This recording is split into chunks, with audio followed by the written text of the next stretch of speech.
Assalamu alaikum all. On behalf of the Linguistics and Translation Department at Prince Sultan University, I welcome you all to the third forum on teaching English writing in higher education. My name is Dr. Reema Sfayand, and I'm an assistant professor in the Linguistics and Translation Department at Prince Sultan University. Now we will be moving on to the second theme, writing pedagogy and assessment. But before we start the session, I would like to share some housekeeping matters. First, for the attendees, please share your questions with the speakers in the chat box so that we can address your questions. Second, please share your opinion about the forum on our Twitter account at LTD_PSU and using the forum hashtag TEWHEF_2023. The account and the hashtag are written for you in the chat box. Please note that you have 25 minutes and you need to stick to the time. I will alert you 5 minutes and 2 minutes before the end of the time. Then I will read the attendees' questions that will be posted in the chat box. So now let's start the session. For our first speaker is Dr. Afnan Farouqi. Dr. Afnan Farouqi is from Umm al-Qura University in Saudi Arabia. Dr. Afnan is an assistant professor in the English language teaching. Her research interests are in teaching writing for specific purposes, genre teaching, and corpus linguistics. And she will be presenting her research on writing assignments, difficulties, factors, and solutions from teachers' perspectives. Dr. Afnan, the floor is yours. Okay, assalamu alaikum everybody. Alaikum assalam. Okay, thank you everybody for attending my presentation. I'm glad that I'll present in this form. My presentation is about writing assignments, difficulties, factors, and solutions from teachers' perspectives. First, I'll start my presentation by having an overview of the research background, and then I'll move on to my aims and methods, and finally we'll move on to the results and conclusions. For a number of years, researchers have investigated ESL students' difficulties in writing as a whole, and they focus mainly on investigating writing for ESL students as it's the most difficult skill. And they found that language problems are the most problematic ones. So from the previous studies, for ESL students, vocabulary and grammar are the most problematic challenges, and generating and organizing ideas. Similarly, for Saudi students, Al-Khairi, Al-Fida, and Al-Gamash find that Saudi students find difficulty in using vocabulary and grammar and in writing coherent paragraphs. They relate these difficulties to four main factors. First, lack of English writing practice, especially in high school, where the approach is spoon-fed. The second main factor was the negative impact of the Arabic language. Most of Saudi students tend to write their sentences first in Arabic and then translate it to English, and this caused the grammatical mistakes. The third main factor is related to the instructor style in teaching writing. They focus mainly on syntactic rather than semantic poems. And unfortunately, most of the teachers are unwilling to teach writing courses. Reviewing the literature, I found that most of the studies focused on writing difficulties for ESL learners just as a product, as a writing product, not as a writing process. So none of the previous studies investigated writing difficulties through the three writing stages: pre-writing, during writing, and post-writing. So this raised the questions of my study. So I investigated the teachers' perceptions of students' difficulties in writing their essays at the three different stages and find out the reasons behind these difficulties and solutions offered by teachers to overcome these difficulties.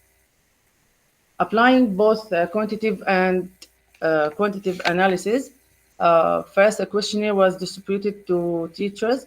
35 non-native teachers filled in the questionnaire, and 5 teachers agreed to take part in in-depth interviews.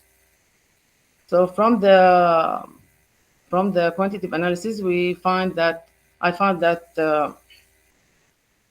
for the pre-writing stage, the main difficulty was writing outline, as you can see from the slide.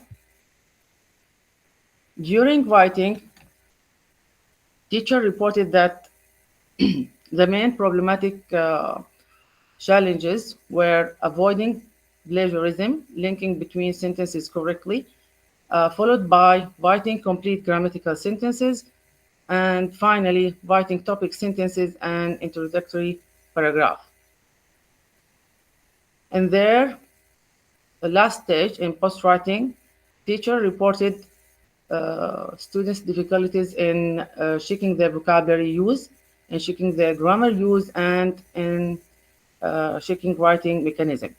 This can explain why students find editing first draft more difficult than final draft.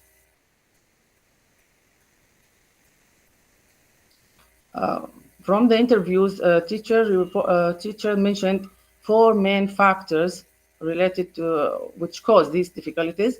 First, lack of previous knowledge. Students were unaware of certain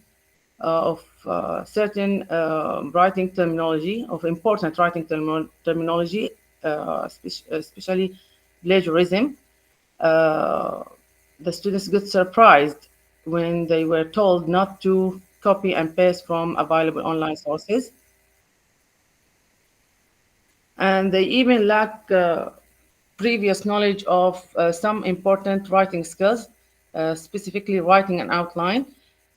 Students were not taught and were not learned in high school how to write outlines. So they just keep writing sentences, they just keep throwing words, nouns, verbs, adjectives without clear structure for their outline. The second important factor was lack of creativity. Students were uncreative and unconfident in writing their topic sentences and in composing their paragraphs. They just copy what is in the model. The third important factor is related to their complete overdependence on teachers' feedback. When students were given complete sessions for editing and drafting their writing, they couldn't do it. They even when they were asked to check for each other's writing, they didn't spot any mistakes. They didn't give any negative or positive feedback. This might be explained as one of the teacher reported that they all have the same level of writing and they all have the same background of writing. And the most important factor was their insufficient knowledge of the writing process. The learners just tend to imitate the models. They just copy and paste the same sentences and use the same phrases and linking words. They didn't realize the importance of editing and drafting.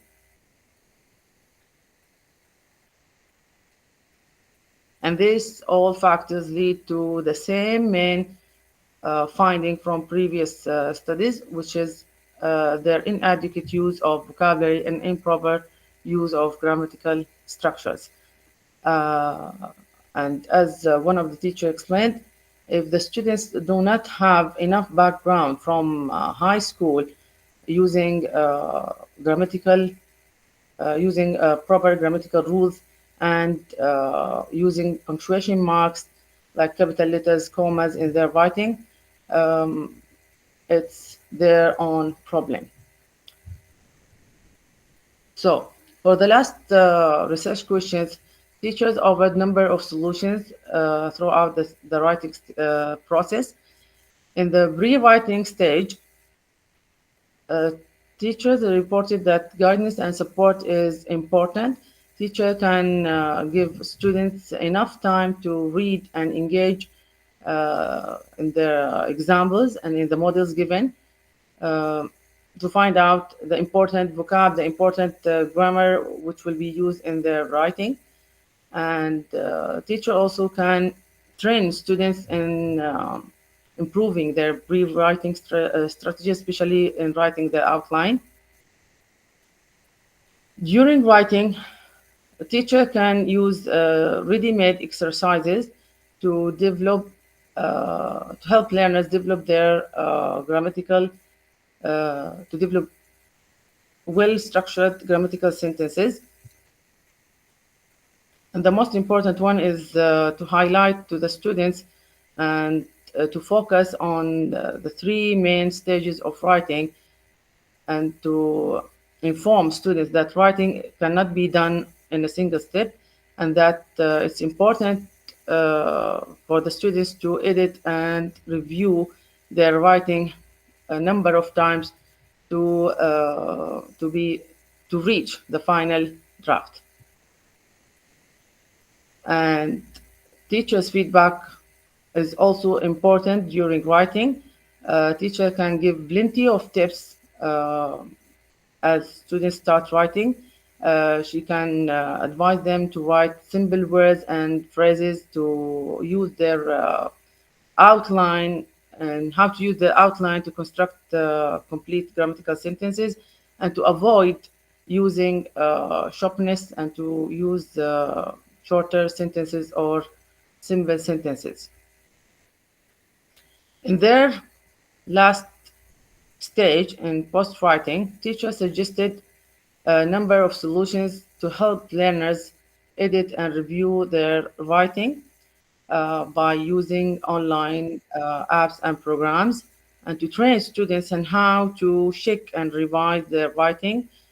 They can use some online apps like Grammarly for checking their grammar and spelling mistakes, and to guide students through their peer review. What is the most important solution is providing individual teacher feedback, so students can spot their own mistakes and correct it with the teacher help. So to sum up, three main recommendations emerged from my study. First, writing practice should be improved in high education, especially at the first year when students just log or started their writing their studies. The second important recommendation is to train students intensively for each writing skill, especially for editing and peer reviewing, and to integrate the new technology in writing, like uh, Grammarly, Language Tool, and Write Sonic. Um, and this can be the venue to my previous research to help learners in their writing using artificial intelligence. Thank you for your listening. This is all what I have. If you have any questions, feel free to ask. Thank you, Dr. Afnan, for your enlightening presentation. If you have any questions for Dr. Afnan, please post them in the chat box.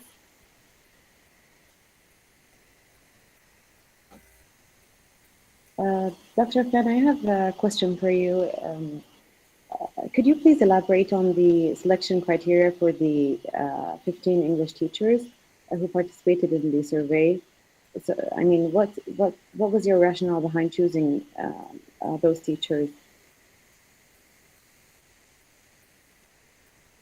Those are the ones who just participated in the study. So the questionnaire were sent to all teachers in our English language center, and only 35 teachers participated or filled in this questionnaire, and 5 of them agreed to take part in the interview. So they were all non-native speaker teachers. Okay, thank you. My second question, how can you, or how do you think the insights from your research will contribute to the development of educational policies aimed at improving the ESL students' writing skills? In fact, we as a teacher, we should focus more on the writing as a process. So we should give students intensive training in different writing stages. So as I highlighted from my study, that students lack knowledge about outlining and also the importance of editing and reviewing. So maybe as ESL teachers, we need to focus more on training students more than one session in writing their outline, using different techniques, and even in peer reviewing and editing at their final stage. And I've really learned a lot today from the previous presentations on how to use the AI in helping students in editing and peer reviewing. So Yes, I agree. I might use it, inshallah, in the future. Yes, inshallah, we all intend to do that. Thank you very much. Thank you for your enlightening topic and research. Does anyone else have any questions for Dr. Afnan? If you could please share your email address if there's any follow-up questions so that they can reach you. Okay, just a minute. I have it in my first slide. Um,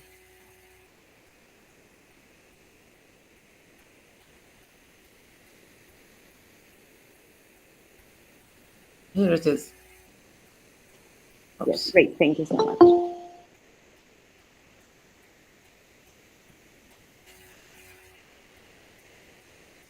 I have a question here. What are the suggestions for future research?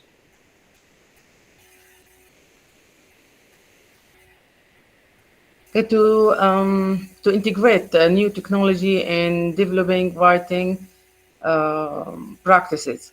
So, as I said, to integrate maybe some new applications for developing writing outlines, for editing, for peer reviewing.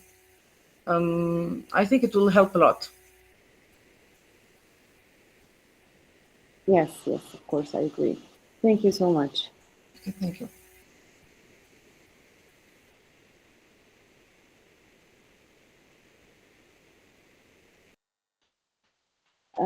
I think we can move on to our second speaker. Professor Safa, are you ready to share your presentation?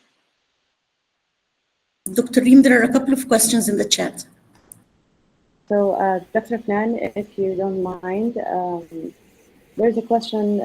Have you considered examining students' perceptions as well? Any predictions about the results? To be honest, I bet there's a similar questionnaire to the one distributed to the teachers. Unfortunately, I haven't got enough number of participants from the students. So it might be in the future research, I might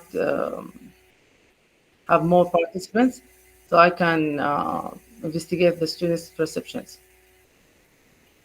Okay, another question. Do you have specific tools that you suggest to be used?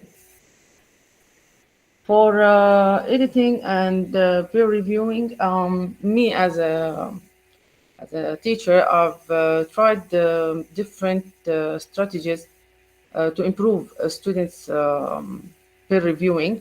First, I do the editing with the students as a whole in a class. So I have one of the good models and bad models shown to the students in the projector, and they will edit and correct their own mistakes together as a group. And then we'll move on to their individual editing. So it helps. It helps. So they find out different grammatical mistakes. They found also the punctuation marks. Uh, they get better. Yes, I agree. I think also peer reviewing can also help in that matter if students are given the chance to peer review each other's writings and give them feedback. Yeah, this is the second step. So the first step, I edit with them in the class as a group, as a whole, and then they edit for each other. Okay, yes, thank you. Thank you very much. Do I have any other questions?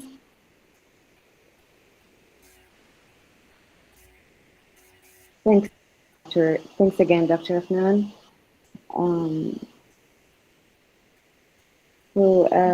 If we're ready to move on to the Okay, second. thank you all for your listening. Thank you very much. We appreciate your time. Yes. Can we move on to the second speaker, Professor Safa?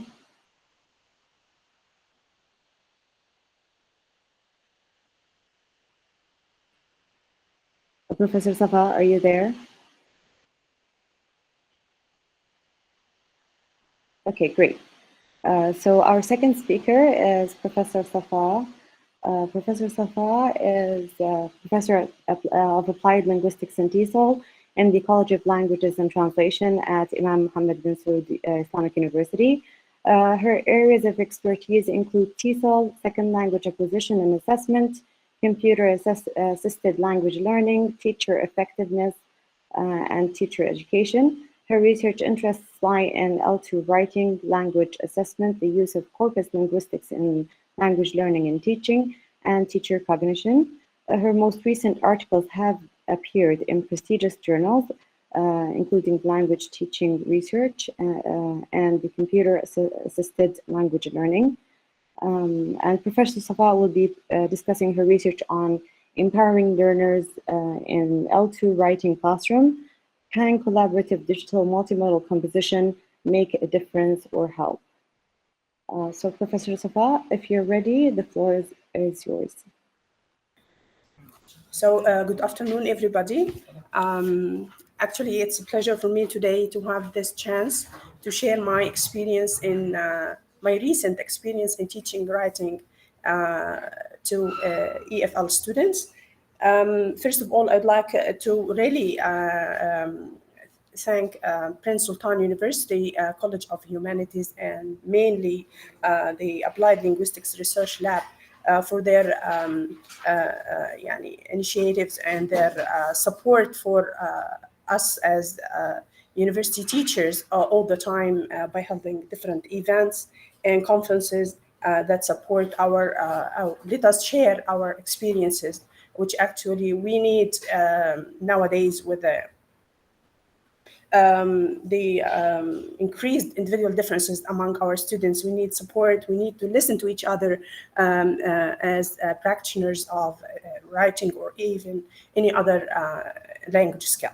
So today, inshallah, I'm going to share my experience focusing on how to inspire our students in our writing classrooms. Why did I choose this focus for my presentation? Because actually building on my... Can you please enlarge your slides? Yeah, sure. Thank you. Yeah.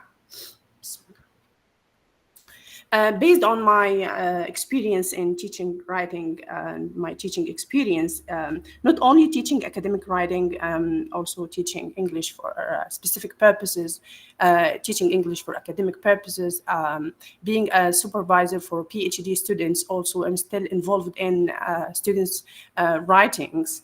So based on this, from my experience, I have noticed that students actually across different age groups, study majors, as well as study levels, they feel that writing is a demanding skill or not easy to master comparing to other language skills. Okay, I think some teachers, or maybe most of them, experience these two issues. Students in your classroom, sometimes you find them feeling frustrated and find difficulties when they are asked to write.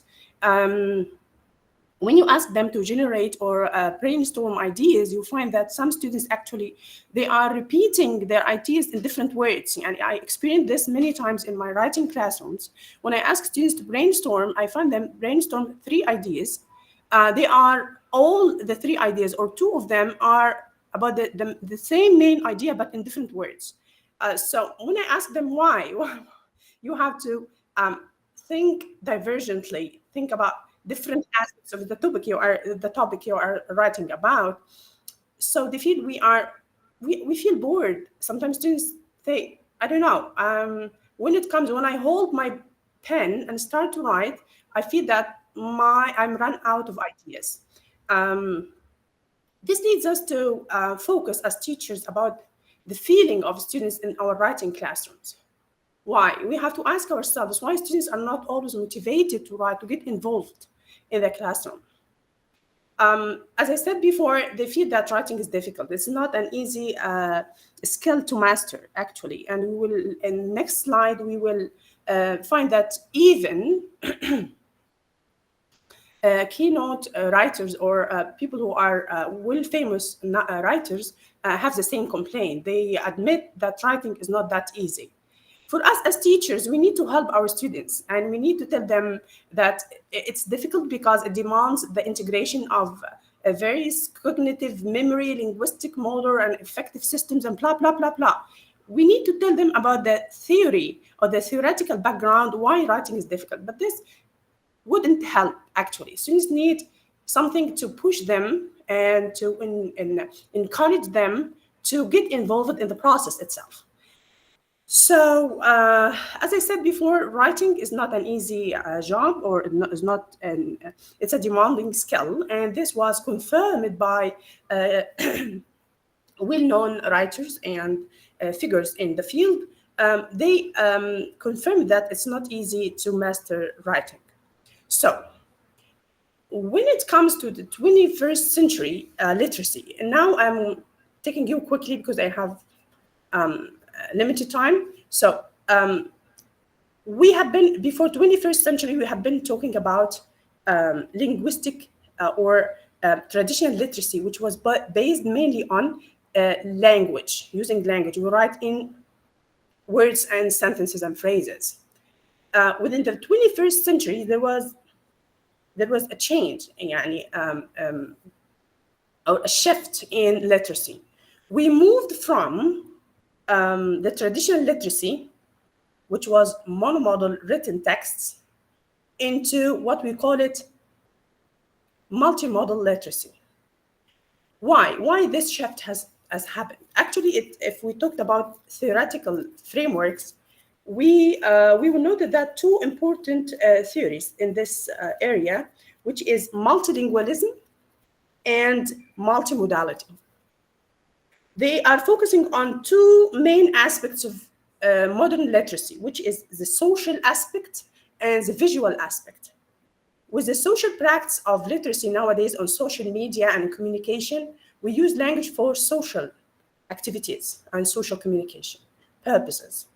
And with the prevailing of multimodal tools and communication tools on the digital era, we are focusing on the visual aspects of writing. So literacy has now, in the multimodal literacy or digital composing, has been inspired by the social and the visual aspects of modern literacy. And this gives the chance for what we call digital model composing, DMC, has appeared actually, and such type of composing is focusing on what we call meaning making. So the focus now is on how to make meaning, how to use different tools and modes in order to create the meaning. The focus now is on the meaning itself more than the linguistic aspects. This type of composing actually treats writing as a social activity for meaning making through various tools. So if we need a definition of digital multimodal composing, we have different definitions. Actually, I just captured one here for Smith. It's the fluid interweaving of visual, sounds, movements, and text to create message or to create meaning. Say again, so the focus here is on meaning.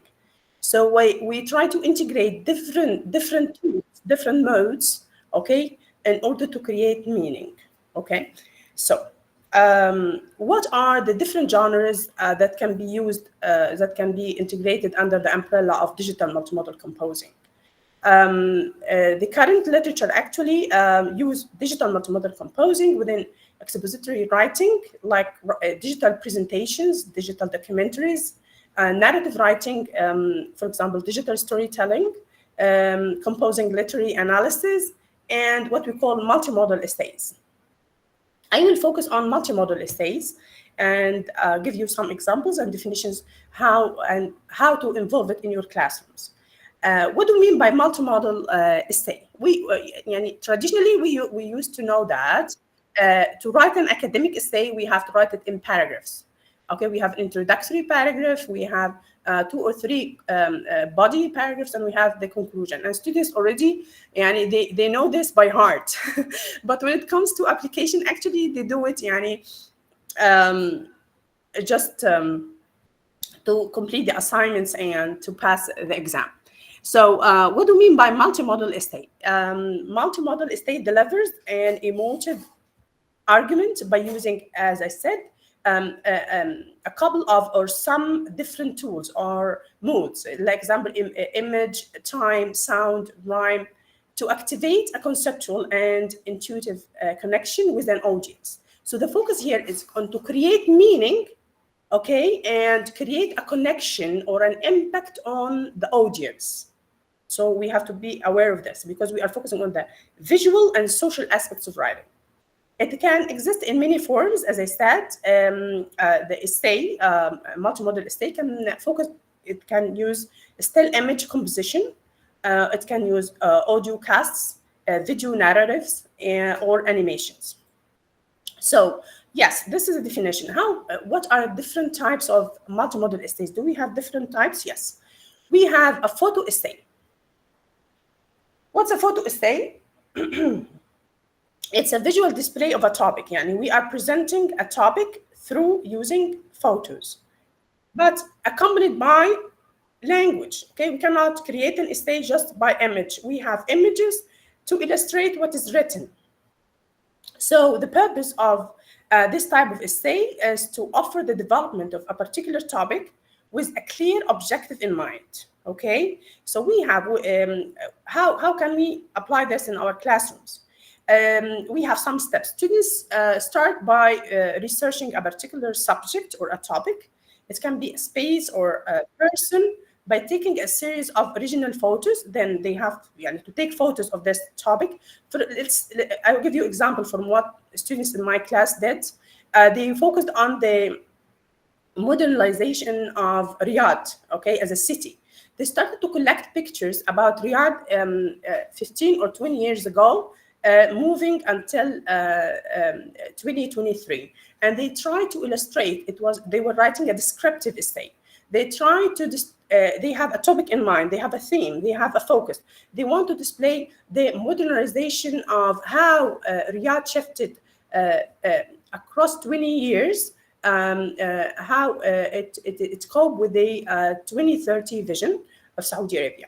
So they collected pictures and they try to, after they collect the photos, actually they collected some from the internet and some from their relatives, and some they took photos of modern locations in Riyadh with their own cameras.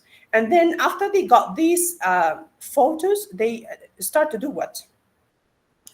They start to explore the topic visually, okay? They try to organize these photos, okay, according to the idea they are going to describe, okay? And then they start to connect it to ideas, insights, and get relations and the sequence of the development within certain aspects that are delivered by these photos.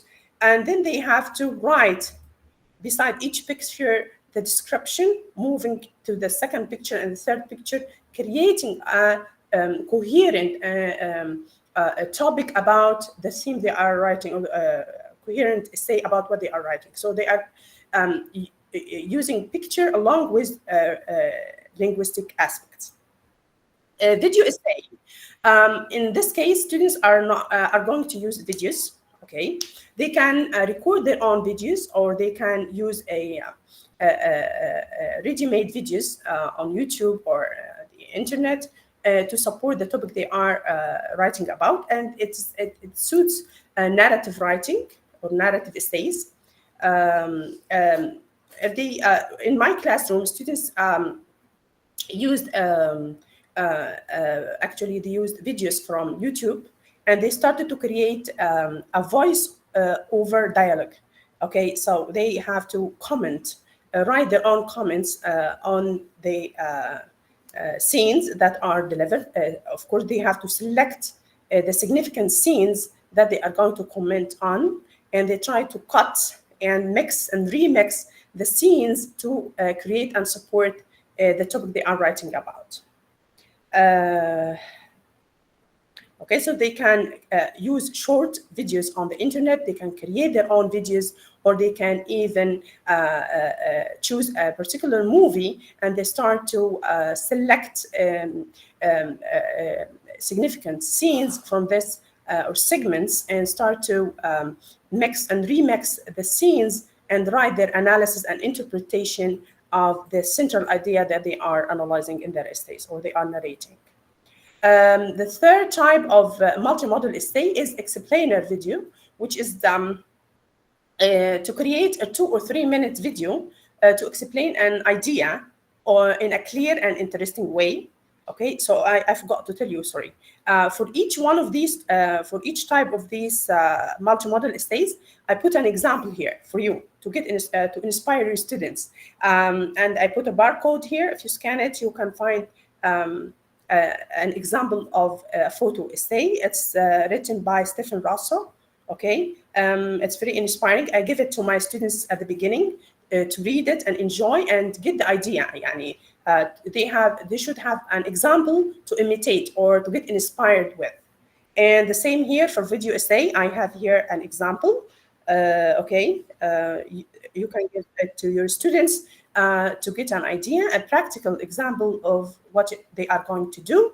And here also we have for the explainer video, students create their own short video. It can be a short video presenting a book they have read, a research paper, a movie, to make a trailer using videos, pictures, and language. And here's an example. So we have 3 different types of multimodal essays. I present them you have to read a lot, of course. I can share the PowerPoint with you if you want at the end to get inspired with these ideas.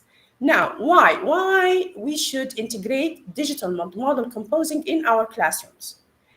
First of all, to motivate students to practice writing. My aim was to motivate them to practice writing. I need them to join my class with a purpose in mind. They need to learn something. I need them to get involved mentally or cognitively and effectively. So using multimodal essays or multimodal digital multimodal composing project, actually, as I will tell you later now, it helped me to get students involved in my classroom because it gives them an open-ended invitation to make, compose, play, learn, and connect. Be connected with their reader better, and I will tell you more about this point just next 2 slides. It helped me to train students in using self-regulated writing. And I used for many years, asking students, you have to self-regulate, you have to practice planning, monitoring, self-reinforcing, telling them about the different strategies of self-regulation. But actually, I didn't trust that they are applying them by heart. But actually, after involving digital multimodal composing in my teaching, they start to reflect and say, we did this and we changed it to this picture, and we decided to take this video because of this, and then we tried to merge, and then we revised. They start to talk about different self-regulation strategies without knowing that these are self-regulation strategies, they started to apply them, okay, because they need them when they are working on their projects.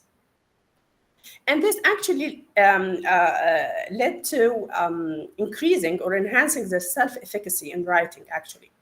You know, some students come to your classroom and their linguistic ability is not that good, and they have many mechanical mistakes in grammar, and they always having feedback on the linguistic mistakes, and they got, you know, they got to have low self-efficacy in writing. I'm always doing grammatical mistakes and so on, so I'm not interested in learning writing. Actually now, this project gave them the idea. It's about meaning making, organizing your ideas, expressing the ideas in a way that involve the participants or the audience. So they got, yeah, I can do it. I can do something. I can express my ideas. I can express myself by getting involved in the process of selecting the pictures, the videos, mixing and remixing, writing, correcting myself, and working, actually, as I will tell you later now, working in groups collaboratively, help them to support each other. When I assign students into groups, I try to make them choose each other. Okay, they know each other more than me. They know some of them are excellent in editing videos and pictures.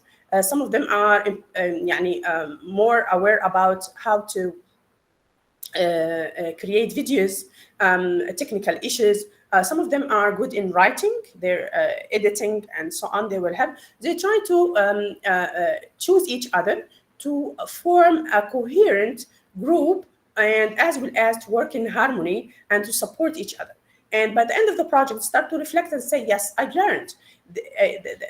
I learned this from Asma, I learned it from Noha. They start to teach each other in the area that they are excellent in, okay? So actually the learning behind what I expected, and not only writing, they learned how to collaborate, how to get inspired by others' ideas, how to solve conflicts. Sometimes they their ideas may get in contrast each other. They learned how to discuss and reach to ideas that express each one's point of view. So we came to the question, the how. How can we apply this, such digital multimodal composing in my classroom? For me, I used what's known as make cycle. As you can see here, the first step is to get students inspired. Get them inspired with an idea, with a theme to work on. Then they have to notice and wonder. They have to work on the details, decide on the modes that they are going to include in their digital multimodal composing project. They have to fill in a planning worksheet, and then they have to start to design the project itself. They have to look and reflect on what they have reached, ask and share with the teacher, with the classmates, and revise and remix until they reach to the final product. So let me give you a practical example. In my classroom, I started to, I presented the idea of digital multimodal composing for my students, and actually I got amazed with their enthusiasm and their motivation to share. Yes, teacher, that's amazing. We need to. I noticed at that time that they are really digital natives. Of course, you have heard this before. They are digital natives, so they like anything include relating them to their area, which is using digital tools. So I presented what does it mean, digital multimodal composing, different types of multimodal essays, and shared with them the links for different examples of each essay and ideas. And then I asked them, we need to choose one theme for our project for this semester. Actually, I was teaching them descriptive essay, a narrative, and I think it was descriptive, expository, and narrative. So we discussed together, all of us in the classroom, to choose a theme for our project. They chose the theme of Saudi Vision 2030 and how it supports young people's role in society and open them up to new possibilities. We focused mainly on how Saudi vision lead the future. Okay, it was actually selected by the students themselves. I need them to get inspired by their own idea. And the second step, notice and wonder. I asked them, we have to select topics under the theme that fits on the focus of our 3 types of essays, and at the same time, you can use DMC, digital multimodal composing tools, in presenting them. So we reached that they are going to apply a writing contest about inspiring young. Yeah, this was the task we reached at the end. I asked them, you are going to apply for a writing contest about inspiring young people in Saudi Arabia or overseas. One of the application requirements is to design and submit a DMC project using multimodal PowerPoint, presentation, storytelling, digital documentaries in line with this theme. This was the main task we wrote together at the beginning of the semester. So they know they will study different 3 types of essay, and they have to choose one topic for each time that fit in this task. Among the topics that they have worked on was entitled Women's Future, Future Makers, Successful People, Inspiring Arabian History. These are some examples of the topic that they worked on. Then they started to collect, create sources, storyboarding, composing, and editing, pictures, drawing, and so on. Throughout this process, actually, I was there each time at the beginning of each class. We have 10 minutes to reflect and give their feedback about their progress. They used Google Forms, They used Microsoft 360 Office to create. So they can share, they shared the file together, and they added me as a participant to check and to see how they are developing, how they are mixing and remixing their work throughout the process. So I was always there with them online, to observe, and in class to give feedback and share with their reflections. Then they have to reflect, as I said, in the classroom, collaborative reflection among themselves as a group. They have to reflect, and they have WhatsApp groups, and I was also there with them. They have to discuss ideas, decide on certain sub-ideas to include, different moods to include, and so on. Then they have to share and ask, okay? After they finish the first draft of their projects, they have to share it with different audiences. That they shared it with their classmates, shared it with their parents, friends, teachers, and they have to get feedback and edit and mix and remix and revise different times, as it mentioned in this stage. So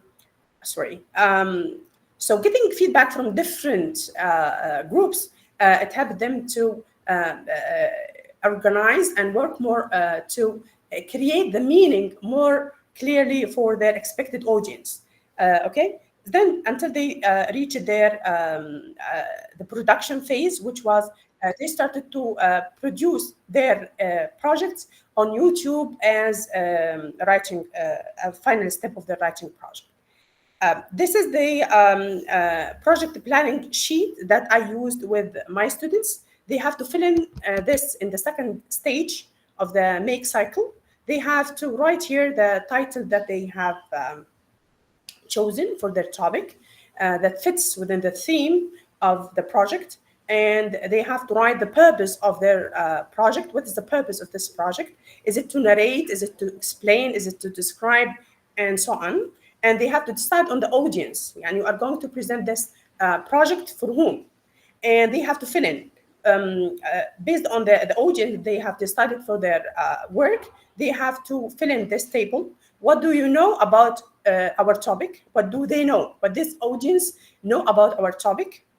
And what do they need to know about our topic? Which part of the topic would interest them more or most? So we have to focus more on it, adding more links, more videos, more pictures. What is the main takeaway message from our topic? This is the end of the project, how they are going to summarize or give the nutshell of their project at the end. So this helps while they are working on their project, they have to go back to this sheet to figure out or to edit and reflect on their progress. And here they have to include, as I told them, they have to include at least 4 main ideas for their project. And this helped me actually in evaluating their work. They have to write here the main ideas and exploring supporting ideas and examples for each main idea, and studying on the modes or tools that they have used for it to represent each idea. As I said, they worked in collaborative writing task. So they worked online collaboratively using Microsoft PowerPoint latest version, and they also used Microsoft Word through sharing the file, so they can work collaboratively together. And I was added to monitor and back up their drafts of their work. They also used, in the final presentation of their work, they used Microsoft PowerPoint presentation. Why? Because it helps them to collaborate and co-author. They can work on the same PowerPoint remotely from home. They can incorporate different modes, including language, including image, animation, using replay and rewind animation. They can play back music. Okay, they can play background music, import videos, and record voices on their slides. And they also used Adobe Spark Video Editor and use Breezy when they finally, at the end, they changes the multimodal presentation into a video, and they can export it on YouTube. If you are going to adopt this in your classrooms, I have 4 things to keep in mind when you get started, inshallah. You have to know your students' interests. If they are not interested, if the topic was imposed on them, they will not be activated that much. So the topic should be, or the theme should come from them. You have to discuss with them. You have to be always there. Don't just give them the assignment or the task at the beginning of the semester and later on you have, where is your work? No, you have to get involved with discussions, reflections, following up, monitoring online, and you have to encourage them to reflect all the time. Actually, here I forgot to tell you, I asked them to keep a reflection journal. They have to write their reflections on what they have learned on individual pages throughout the process, and they have to share it with me. Provide regular evaluation and motivation for their work. Actually, yes, these are some examples of my students' work. And can you imagine, these are their own drawings. One of my students' drawings, the first one here on the left. One of my students, I got amazed that she is talented in painting. She used her own talent in painting some pictures that support the written text. And she actually, this was inspiring for her classmates to describe the feelings and describe the emotions based on the painted picture. Okay, so she paints for them and started to describe by looking at the picture and describing the feelings and the emotions of the painted picture. And this is the second as an example. The students created a trailer for a short video. Thank you for listening, actually. And if you are interested to know more or to need me to share with you the PowerPoint presentation or share some examples and planning worksheet that I used with my students, I'm here to help, and I'm willing to give any necessary information if you are interested. Again, thank you very much for the Applied Linguistics Research Lab and for you all for listening to me and being here. If you have any question, I'm here to answer. Thank you so much, Professor Safa. This was a very enlightening and informative presentation. I'm very interested in this topic, actually. I'm myself teaching a writing course, intensive writing, and one of the main topics that we are covering, or one of the main essay types that we are covering, is a multimodal composition essay. So this was very interesting and informative for me to learn. I learned a lot. I like the project planning sheet that you made, I think that was very interesting, and I think it will be helpful. I think of implementing it myself. I would also like to thank you for the examples that you gave for the essays. These are going to be very helpful as well for those who are teaching writing courses, and especially essay writing courses. Okay, thank you very much. I'm willing to share the PowerPoint with anyone who wants it. I have a lot of people asking for the PowerPoint in the chat box. I have a couple of questions as well in the chat box. So the first question, are there specific challenges associated with implementing collaborative digital multimodal composition in L2 writing classrooms, and how can these challenges be addressed? Yes, that's actually a good question. Yes, there was some challenges. I will speak about two types of challenges that we have encountered. One was technical, and the other one was, let me call it social one. The technical one, some students did not know how to use how to merge and different modes or different semiotic modes or different tools in their writing, the technical issue, and how to use to cut a video into segments and try to mix and remix the video scenes and so on. These technical issues was one issue. We try to manage this by giving them some related videos that teach them how to do this, or how to do this activity. So I try to be there to support. And actually, some students in the classroom in other groups, they were talented in this area, or they were more experienced in this area. They start to help each other. So we created actually a community. It started as a challenge, but by the end, it started to build a community in my classroom. They start to consult each other, consult someone in another group. You know how to do this, cut a video, you know how to tell me a video editor that's for free. And they start to ask even the relatives who are specialized in computer science, and they try to help each other. Though actually started as a challenge, then it turned out to be a benefit actually.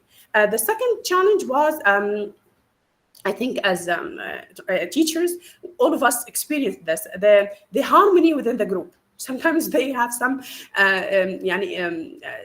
let's say some, I will call it some debates or some personal issues inside the group. So they are maybe in the middle of the project, they start to say, I will not join this group anymore, and I will change my topic and so on. So I have to be there. That's why I ask you to be involved throughout the process. I have to get in and have to fix and have to discuss with them how to reach a point that we are working on a project.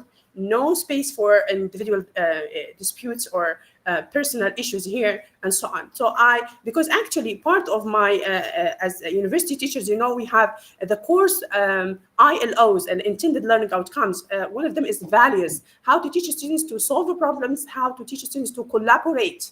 And here the issue. Now, yes, we always say how to help students to collaborate. This is a case here. When they struggle, I have to get involved. I have to teach them some rules, give them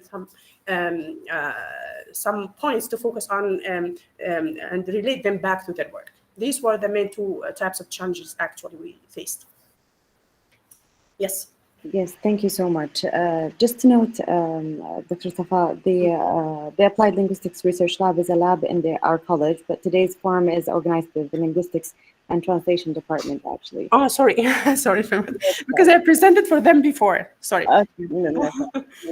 I have another question. How can teachers effectively incorporate collaborative digital multimodal composition into their existing curriculum without overwhelming students or deviating too far from traditional methods?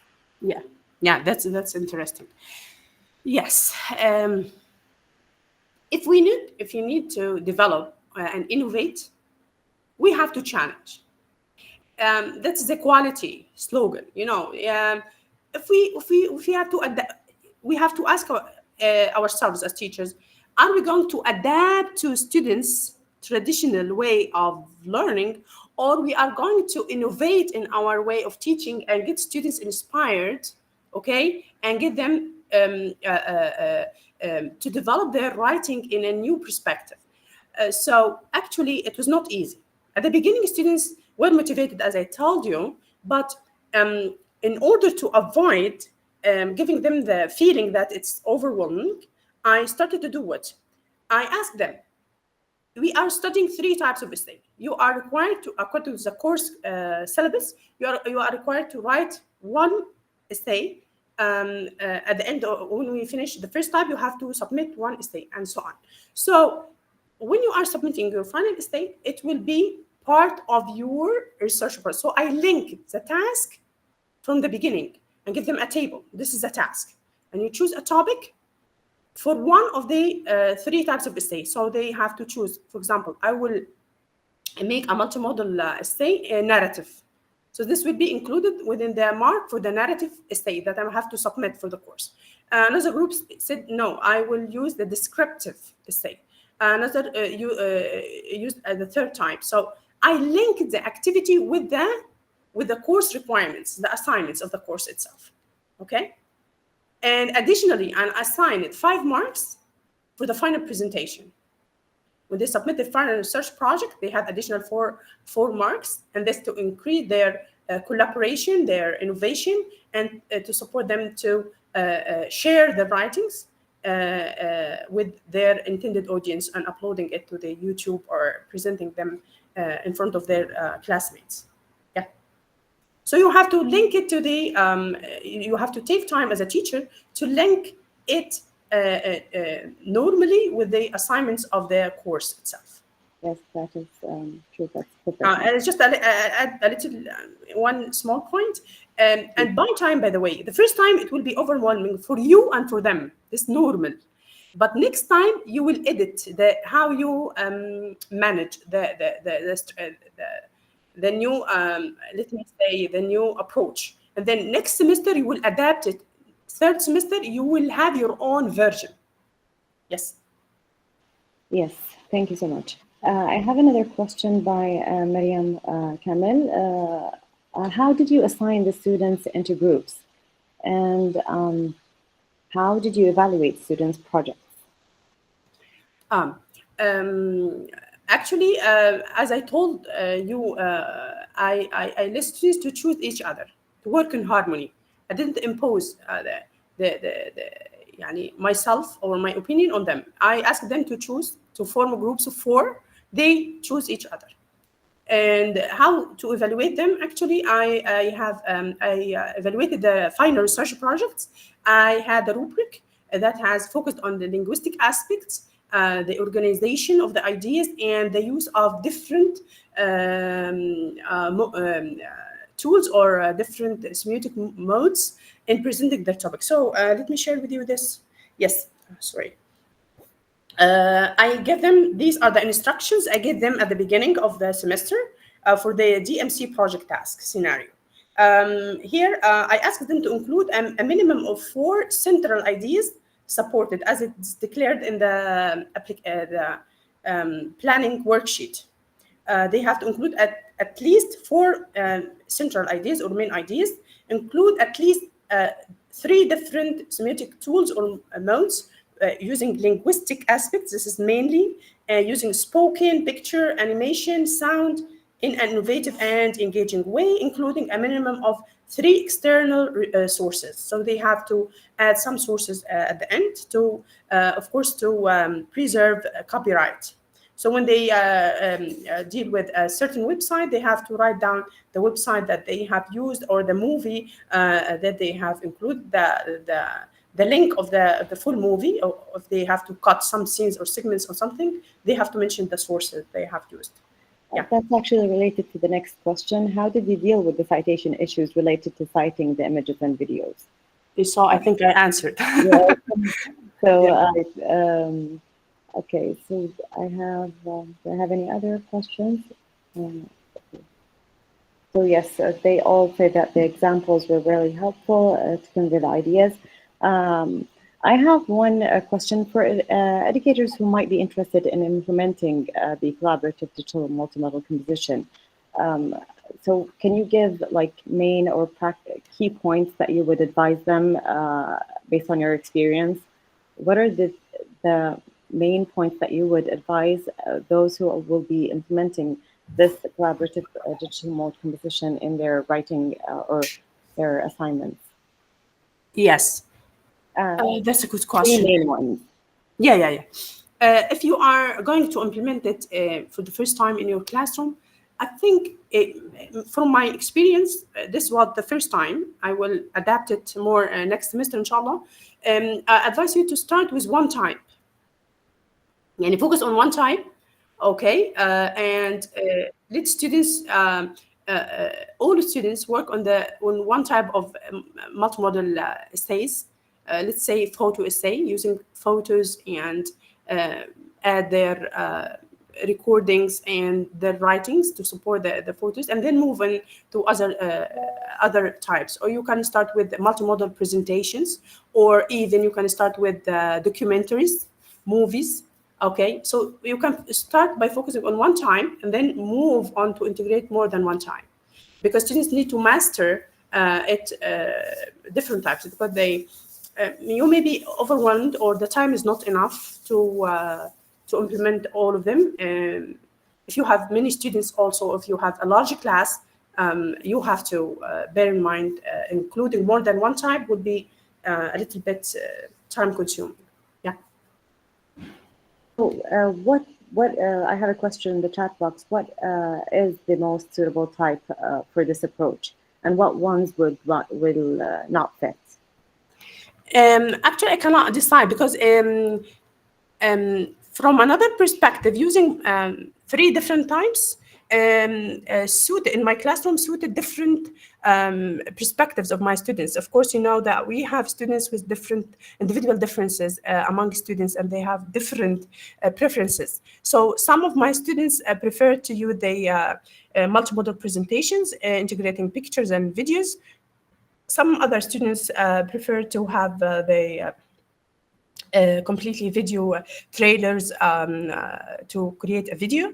Others prefer to have documentaries using pictures only. So it depends, and it depends on students. So that's why we have here in the cycle, if we look at the beginning, here, be inspired. Students, not teacher. Be inspired. Yani you have to present for the students the three different types and ask them which type you want to focus on or to target this semester, and take votes. Let them vote, okay? But from my class, the most of them were interested in using multimodal presentations. Yeah, this is the most, because actually using videos, it needs technical skills that not all of them have. Yes. Yes, I agree. The more interested the students are, the more creative they will be. Yeah, exactly. One more question. How do you go about the rubric for this type of essay? Again, sorry? How do you go about the rubric? Yeah, What- yeah, and that's a good question again. As I said, there is a rubric for the written essay that we use within the course's syllabus, specific course syllabus, yes, for the linguistic aspects. Okay, so I used it for the linguistic aspects, and I use another one with the. And I created I create my own rubric for the multimodal essay that focuses on the content, the organization of the ideas, and the use of the different, at least three different semiotic modes in presenting the idea, and the creativity in integrating the three different semiotic modes in their essays. Yes. Yes, I agree. The way they are integrating them, these semiotic modes, also makes a difference in the overall essay, Yeah. the outcome of the essay. Thank you so much for this informative presentation. It was very interesting. I think there was a lot of nice comments in the chat box. Thank you again, Dr. Safa. You are welcome. Thank you for all of the attendees, and thank you for you. And I hope that next time, inshallah, I will have the chance to share a new experience, bismillah. Inshallah, bi'idhnillah. Thank you so much. You are welcome.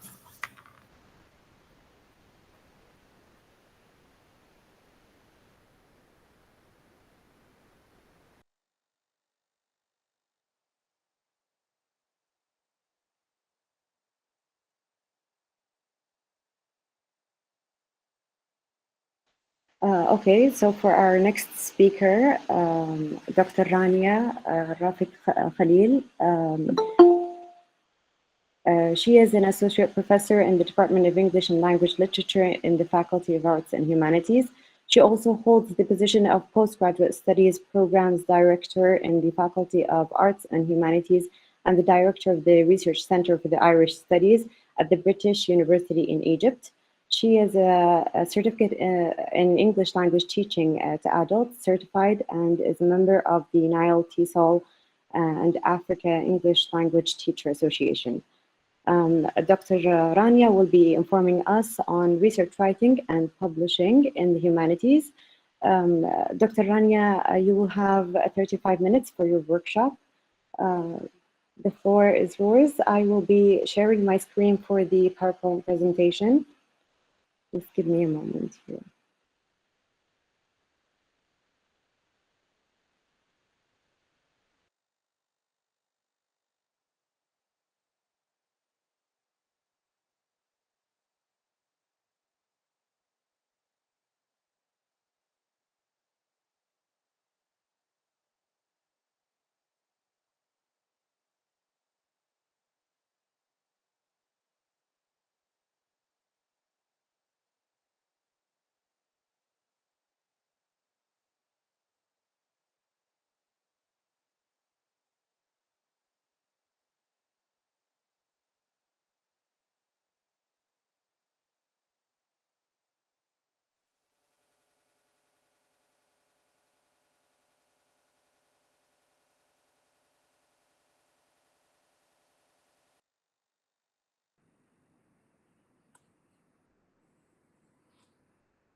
Good afternoon, everyone.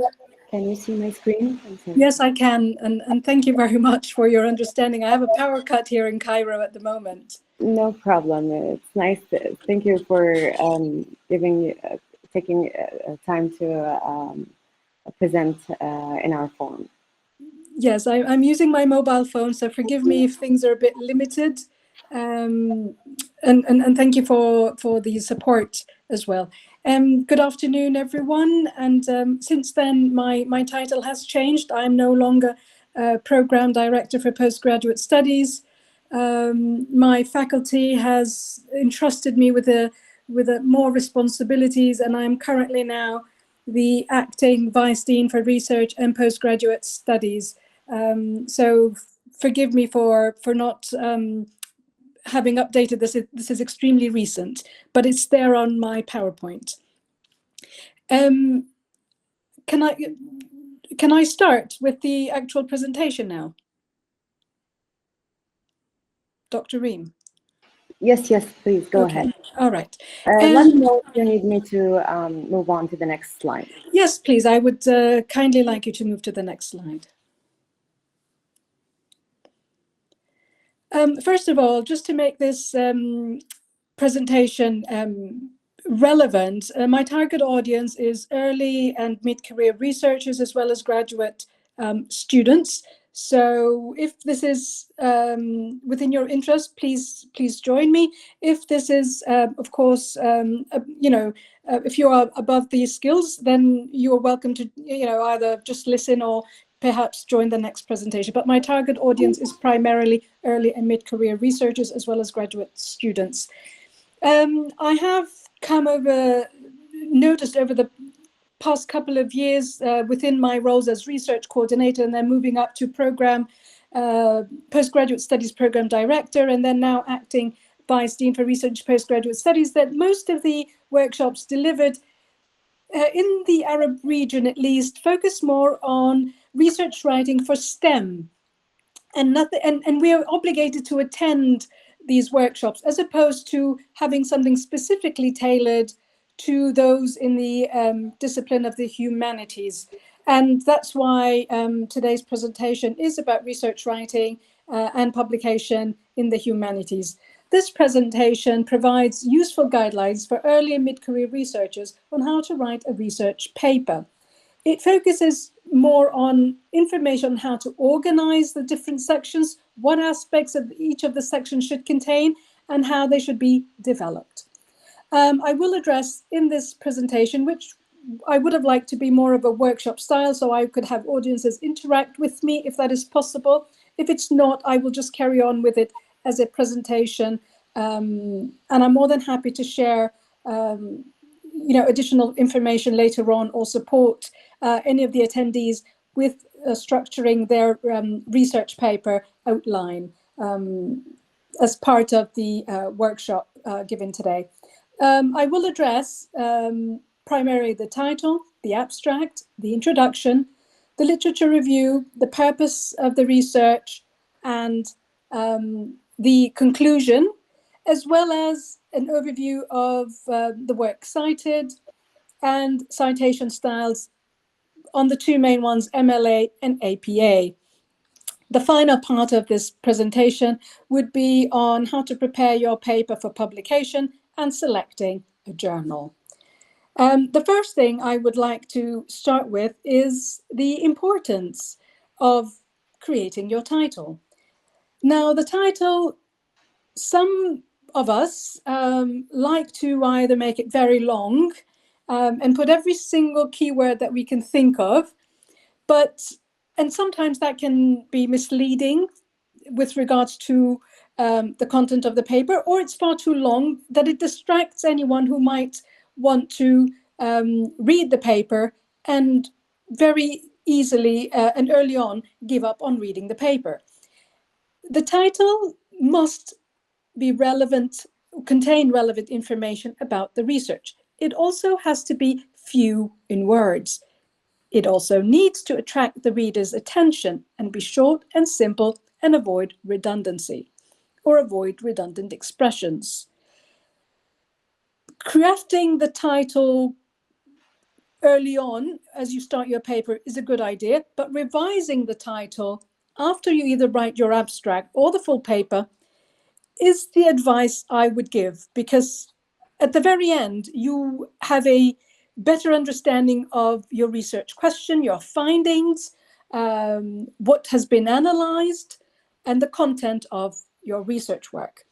And so putting a draft title at the start is helpful, revising the title to ensure it has these specific, meets this specific criteria, being few in words, avoiding redundancy, short and simple is important. Following the title, of course, well, actually before that, you should have picked your topic, and it's either in the literature, in the humanities, whether it's literature, translation, or linguistics. But following the title, you need to have an abstract which summarizes the aims of your study and the main conclusions. The abstract, as many have shared with me, esteemed professors have shared with me, and as I share with my postgraduate MA students, is your map for writing your research paper. And if you get the abstract written clearly, you will have clear steps to follow in dividing your full article or research paper or thesis.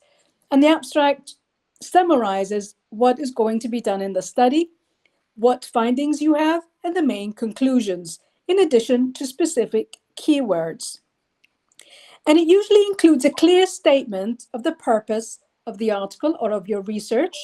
So this article or this research aims to is an important statement that you should include in your abstract. You also can, if you want to, include citations, but it is not necessarily encouraged to include citations in your abstract, depending, of course, on the journal. They may allow it, they may not allow it. So introducing the topic of study is where you should state it clearly in your abstract, and this is later on also restated in your introduction.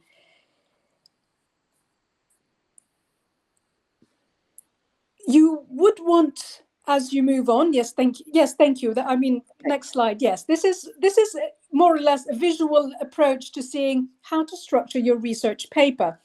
So as you can see here, you've got your research question, and sometimes before you start writing an outline, you might want to do what we call, and I'm sure you're familiar with this, a mind map.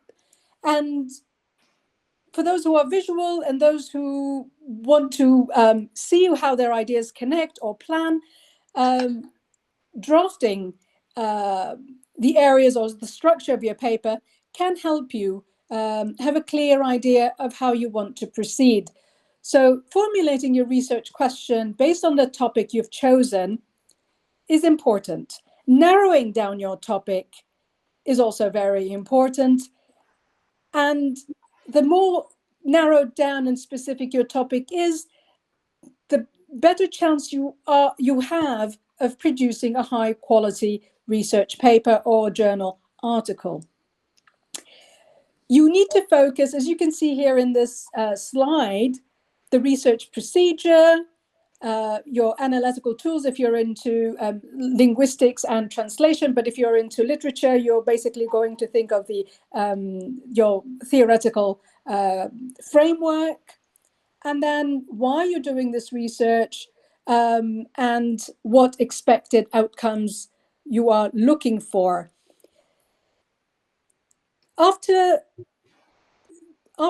having drawn this up for yourself, then you will ultimately want to start thinking about what research has been published about this area or this of research or your topic. And this is where the literature review comes in. Sorry, do you need me to move on to the next slide? If you like, I mean, we can stay here. No, that's absolutely fine. But yeah, you would want to consider the literature review. And this is where it is not a list of what's been published about it, but it's more of an analysis of where, of what's been said about it, where things stand. And it will allow you to think of two things. Number one, the limitations to your study, to refine your research question, and also identify the research gap. So the literature review at this stage plays a critical role in refining your research question and knowing what you will be researching. Next slide, please. So as you can see here, this is just how an expectation, a preliminary expectation, how you should structure your research paper. So there's the introduction, there's the literature review, and after that, you need to carefully think of the research methodology, whether it's the theoretical framework, the tools, your approach, if it's quantitative, qualitative. And I'm not going to go into that, but I can provide resources at the very end that help you further understand the difference and how to go about them. And within that, decide on what your findings will be. And then there's the discussion section or the analysis, followed by the conclusion.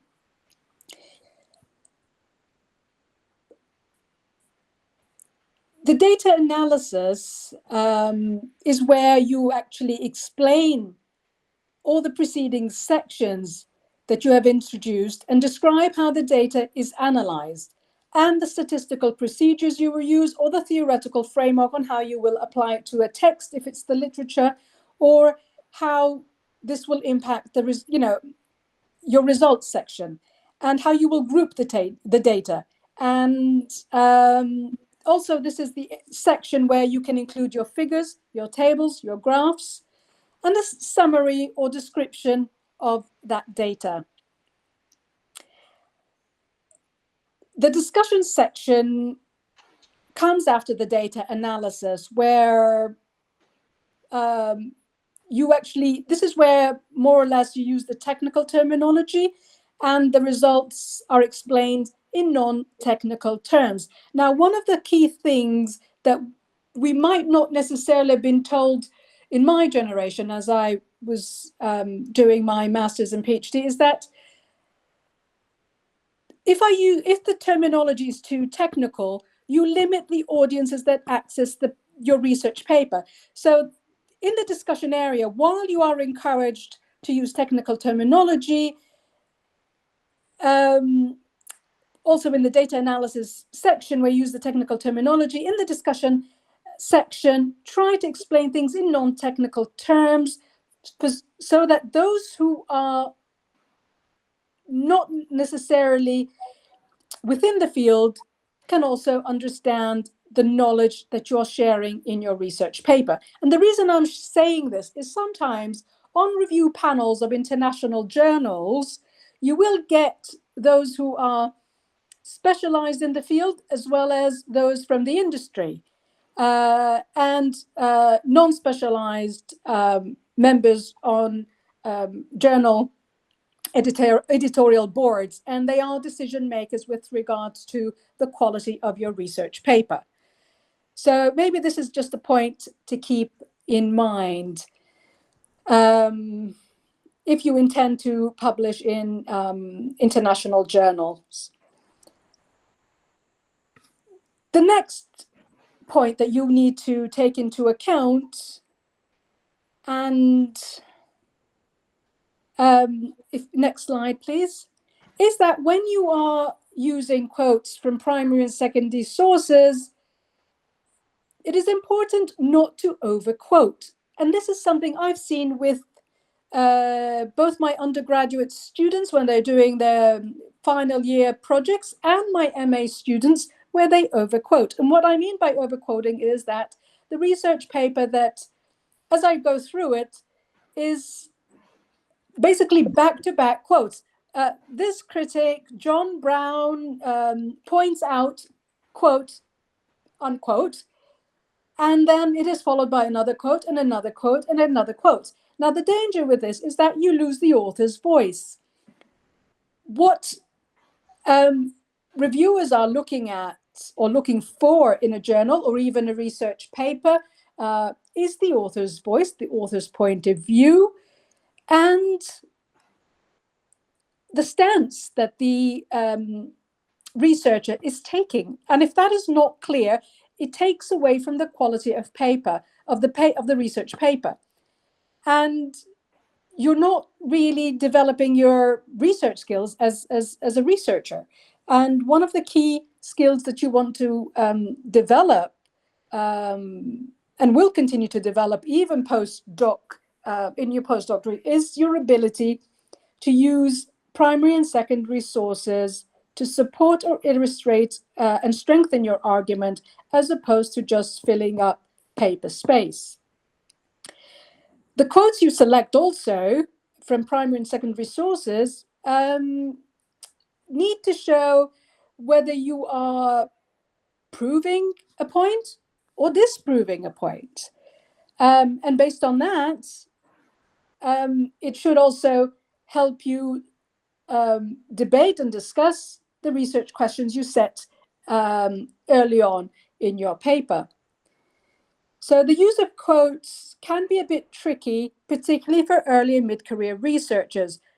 So the use of overquoting is dangerous. It's a pitfall that many of us fall in, myself included at my early stages. And developing the skill to use the quotes to enhance and support and strengthen your argument is what we're looking for. Overquoting can distort the quality and the clarity of your argument. So this is something you please need to keep in mind. Next slide, please, which is the works cited and the bibliography. Now,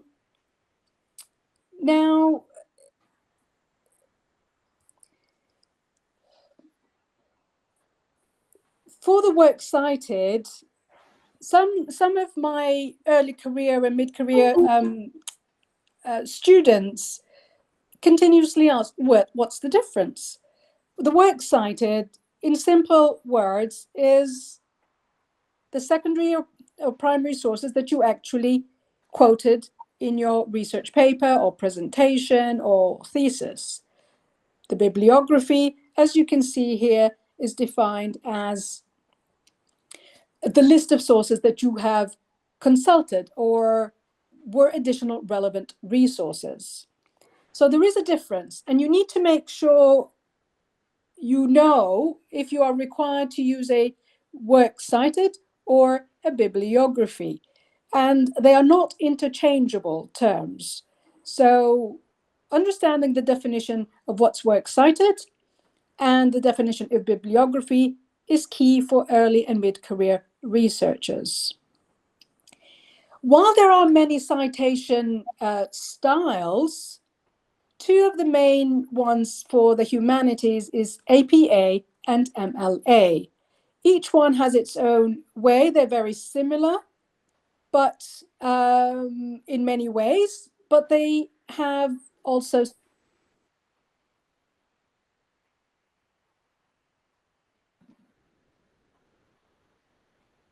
Dr. Rania?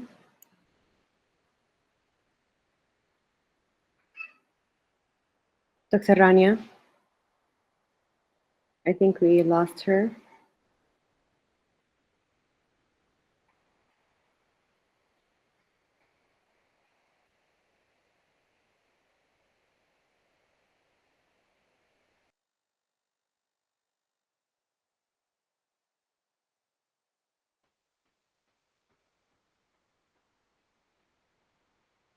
Dr. Rania, are you there?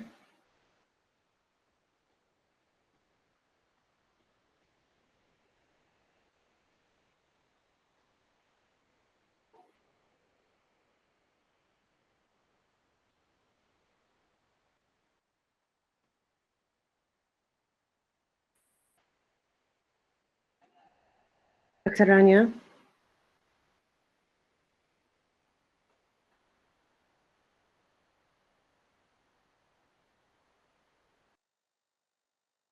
Assalamu alaikum. Yes, Dr. Reem? Yes, hi. Yes. I'm not sure. You asked me a question? I think No, we lost her. I think we lost Dr. Rania, so I'm not sure. Okay. I guess the following speakers are here with us. Let me just see.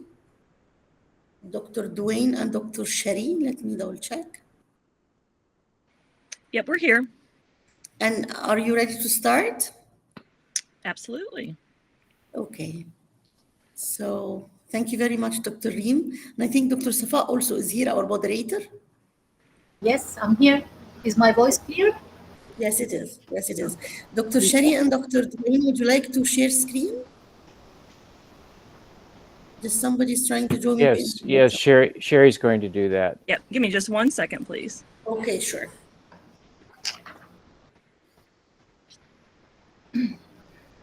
And as we go along, is it possible to share questions from the chat as we go along? I will read all the questions for you. Once you finish, I'll read the question from the chat for you. Don't worry. Or you need it during the session itself? Yeah, would it be okay if we handled them as they came up? It's okay. It's up to you. But Okay, thank you. all right. No problem. Most welcome. Dwayne, I'm having some trouble trying to get my window to share. It's sharing my window rather than my PowerPoint. All right, just a second. Let me try. Otherwise, I know our host can do it too. Yes, we have it. If you do have. Yeah, if you wouldn't mind doing that, that would be wonderful. Okay, great. So I will share my screen, and then I have already your presentation here. It's with me. I'm able to. I'm back again. So if unless you would like someone Okay. to. Sure. All right. That you're back. Sure. Sorry, something got cut. Is that still okay? Okay, Sherry and I will wait. Thank you very much. That's very decent of you. I appreciate it. I promise to wrap up very quickly. No problem. All right. Well, I think I stopped at there's the two main style guides, as in Modern Language Association, MLA, and the American Psychological Association, APA. Now, very quickly, in the MLA style guide, publications must be cited in the following order: the author or the editor, the title of the book, the edition, place of publication, and the publisher, date of publication, and the medium of publication. There are, of course, the 8th edition, and for both. So I would recommend that you kindly consult the latest editions. And for the APA style guide, again, and I'm only focusing on books right now just because of the short time, is the author's initials, year of publication, the title, place of publication, and the publisher. And again, kindly do refer to the most updated edition of the APA and the most updated edition of MLA for specific citation and guidelines. And finally, the research paper comes to the conclusion, and the conclusion is a summary of all your previous findings. Usually in the conclusion, as I often tell my MA and postgraduates and other postgraduate students, is that no new ideas should be included in the conclusion. And that's something I find many early and mid-career students fall into, is that all of a sudden there's a new idea in the conclusion. And that takes away from the quality of the work. Revising your paper is, once you're done and you concluded and you've included your citation and your work cited or references, you revise your paper, your thesis, and revising is both revising the title, the keywords, the editing of the language, and of course the ensuring that your results and findings are clearly connected with the tables, figures, and the analysis, that everything is coherent and ties well together. And ensuring that at the end, your research paper actually answers your research question. One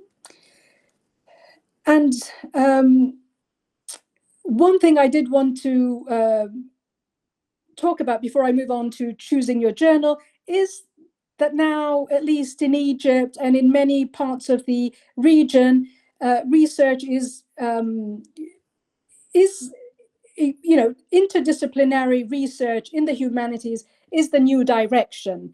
And interdisciplinarity in the humanities does come with its challenges, but it also is needed for two reasons. Next slide, please.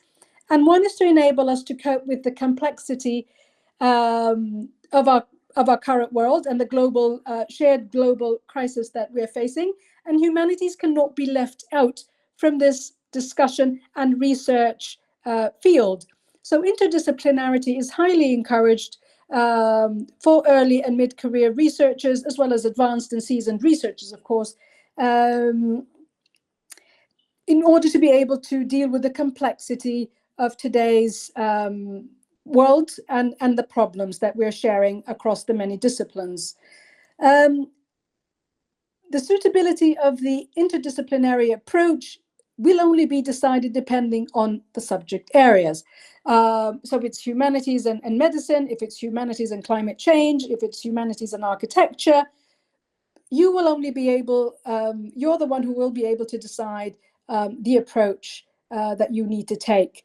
Now, next slide, please, where there's the following slide as well, please.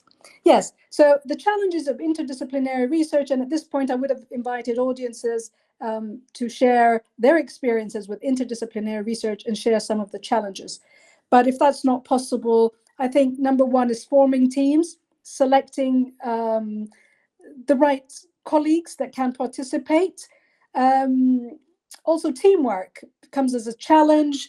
Bridging the gap in between the different disciplines is another key challenge. And time management, because when you're different fields, different disciplines, sometimes it's very difficult to catch up and meet. But when you are determined, you will be able to make the time. And it is so far quite challenging for some colleagues in the humanities, as I've recently learned from a workshop that I attended, organized by the Egyptian Knowledge Bank and the Knowledge e-training providers, as well as the Ministry of Higher Education. And in the humanities, interdisciplinary research is still facing many challenges, but it can be done. One other point that I'd like to make is, of course, the rise of AI and its relation to research. This is not included in the presentation, but we cannot overlook this, because now we find many undergraduate students as well as postgraduate students and early and mid-career researchers resorting to AI. One of the red flags that I want to raise is that AI is not a reliable source, and that we need to check the information generated by AI. And it can be a starting point to help researchers generate ideas, find out if the resources they're using are relevant to their topics, but it's not, something solid that can be counted on. The researcher needs to be very careful, because also AI has been said to fabricate sources that do not exist. So we need to be very careful as researchers, and that includes whether early, mid, or advanced or seasoned researchers, that AI fabricates the researchers and the sources, and many of them do not exist. Your journal publication. Now, this is really, really important, and you have as a researcher either national journals, you have international journals, you have also discipline-specific journals, and you have interdisciplinary journals and general journals with different categories. Your choice of journal needs to primarily focus on selecting a journal that has a high impact, or the editorial board are both national and international, and that it will disseminate your research findings to a wide variety of audiences. And when you're an early or mid-career researcher, sometimes it's very difficult to get your paper accepted in an international journal that is high impact, and you might get rejected. But one of the key things that can guarantee you at least a step forward in the direction of publishing in high impact international journals is following the author guidelines to a T. Because if you can't get that right, the first thing the editorial board thinks of, well, if they can't get the formatting right, well, they're not going to the next stage. The final point I'm going to say is, even if your paper, God forbid, is rejected, no one wants to have a rejected paper, but it does happen, particularly if you're early and mid-career, is benefit from the constructive feedback of reviewer 1 and reviewer 2. And while your initial reaction to that would be, it's not fair, once your emotional reaction to that is put aside within a week, or I'm just kidding, it could be just a day, a few hours, and you go back and read that feedback, you will ultimately find guiding steps on how to improve the quality of your paper. You may be invited to resubmit, and you may get the message, sorry, it is rejected. You can publish it in a different journal. Do not be discouraged. Make the amendments and either resubmit or find a different journal. And in time, the quality of your research paper will improve and you will get published. I'm more than happy to share a list of, after this presentation, even by email with the organizers, and they can disseminate a list of international and national journals that would be suitable for early and mid-career researchers. Thank you very much for your time, and thank you for listening. I'm more than happy to take questions if there is time. If there isn't, more than happy to take them via email and respond to that.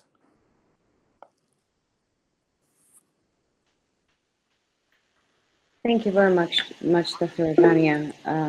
That was very informative, and we all need to be reminded about these, how to publish and the process and all these steps that we need to make sure that we go through to get published in the best journals and the most prestigious. Let me check if we have any questions in the chat box. So we have a question. What are the best practices and strategies for publishing in international and high-impact journals, if you can highlight some points? Well, the first thing I would highlight is following the journal's guidelines. That is key. And as I previously shared, if you do not format your paper according to the journal's guidelines, your paper may immediately be rejected and not move to the next level of being sent to peer reviewers because you can't get that right. So one of the key things and essential advice that I would give you is follow the author's guidelines. Check it, double check it, get someone to double check it after you to make sure you've actually ticked all the boxes in the author's guidelines. That's step number one. Make sure that your topic or theme or research area is relevant to the scope of the journal. That's also very crucial because you might get rejected like, sorry, it's not relevant to the scope of the journal. And we get many papers. I mean, I'm on the editorial board of international and regional journals, and we often get papers that are not relevant to the theme of the conference or the journal. And we simply have to say, sorry, it's not relevant. And hence it gets rejected. And it could be a very good research paper, worthy of publication, but it was submitted to the wrong journal. So to keep things brief, these are two essential points that you need to keep in mind. And of course, the third one would be make sure that the language has been edited, no grammar mistakes, no spelling mistakes, because that also detracts from the quality of the paper and says a lot about the researcher. So these are three essential points that every early and mid-career researcher, including myself, I mean, I'm not at this point an early career researcher, but I still need to take those three key points into account as I work on my research as well. Thank you. Another question, what challenges do you face training early career researchers in the humanities? What challenges do you face training early career researchers? One of the main challenges is helping them narrow down the topic. Narrowing down the topic is a challenge, and that's something I'm currently facing with my MA students and the thesis that I'm supervising with one of the students. So this is around, I'm talking about maybe 5 or 6 students, and we're facing the same, I'm facing the same thing with all 5 of them, narrowing down the topic that they have selected. The second point, or the second challenge that I face, is their overuse of quotes. They think that the more they quote, the better quality work they're producing. And as I said earlier in my presentation, quoting distorts the quality of the argument. It also hides the voice of the researcher. The third one is the language proficiency that interferes sometimes with the sentence structure, the grammar, the spelling, and the level of vocabulary being used. So, and that is an area that that definitely needs to be addressed with some early and mid-career research as well as seasoned researchers because of the language proficiency. We're not all, our mother tongue is Arabic, and so second language sometimes needs further attention. I have another question here. I think it's partially being addressed. Could you please shed light on the mistakes that might be or might make a research paper refused? So some of these mistakes that, or the chat. I think I've already answered that question, but I'm happy to summarize very quickly. Some of the errors or the pitfalls that all researchers, when they start out, fall into is not selecting the right journal. So the scope of the journal needs to be taken into account. The guidelines are not followed to a T, and hence the formatting of the paper does not follow the journal's guidelines, and this is these two can cause immediate rejection from an international high-impact journal because it says a lot about the researcher. The third one would be the language errors and the punctuation, and the fourth one, and I would not necessarily. Well, I mean, it's under avoiding plagiarism and it's fabricating results, something that is definitely not encouraged. And perhaps I should have also touched upon the notion of ethics in research. Every researcher needs to follow ethics. And ethical decision making in terms of the data they are providing, it's not fabricated, that they are submitting their own work. One other thing is that perhaps you are not, it is not encouraged or is actually forbidden to submit a research paper to a journal and at the same time submit it to another journal and a third journal in the hope that it will quickly be accepted by one of them. If you submit, a lot of journals will have this statement written that make sure that you are not submitting this research paper to other journals at the time that it is being peer reviewed. And that's something sometimes early and mid-career researchers might not be aware of, that if you're submitting a research paper for consideration for publication, it is only to that journal. So please also, you can read further on ethics and research. And I should have touched upon that more elaborately should I had more time. Thank you so much. Just one more question. I find that the methodology section one of the most important and challenging maybe parts of the research. So how can researchers decide on what research method to use as the suitable research approach for their study? If you can you give tips on how early researchers can decide on what research methods to use when they're deciding on their paper? Sure. Well, I think the initial step is you need to decide whether it's qualitative or quantitative. And the next step is first of all, you need to know the difference between both. So for early and mid-career, for early career researchers, it's important to know the difference between what is qualitative and quantitative and the definition of both. And also depending on whether you are, this is a literature research or a linguistics research or translation research or psychology research, and whether you want to, whether you're holding surveys, discussion circles, collecting data, or if it's literature, reading books like critical theory. And I'm more than happy to share this ebook or, as it's an excellent resource. So if you're doing literature, you need to have a good understanding of the theoretical frameworks out there, psychoanalysis, post-colonialism, Third Space by Homi Bhabha. You need to, first of all, read carefully about the theoretical frameworks and based on and aligning that to your research topic or research area and your discipline. Yes, thank you so much. Thank you so much, Dr. Rania, for such an enlightening and informative workshop. Thank you for being with us, regardless of the technical issues. I want to say thank you for the support. I truly appreciate it, and thank you for the understanding also of my colleagues who were about to start, and then took the time to allow me to finish my presentation. That's very kind of them. Thank you for allowing me to participate. It's a privilege and an honor, and I wish everyone a pleasant afternoon. Thank you. You too. Thank you for being with us. I think we can move on now to our next speaker, Dr. Safa, if you're here. Yes, I'm here.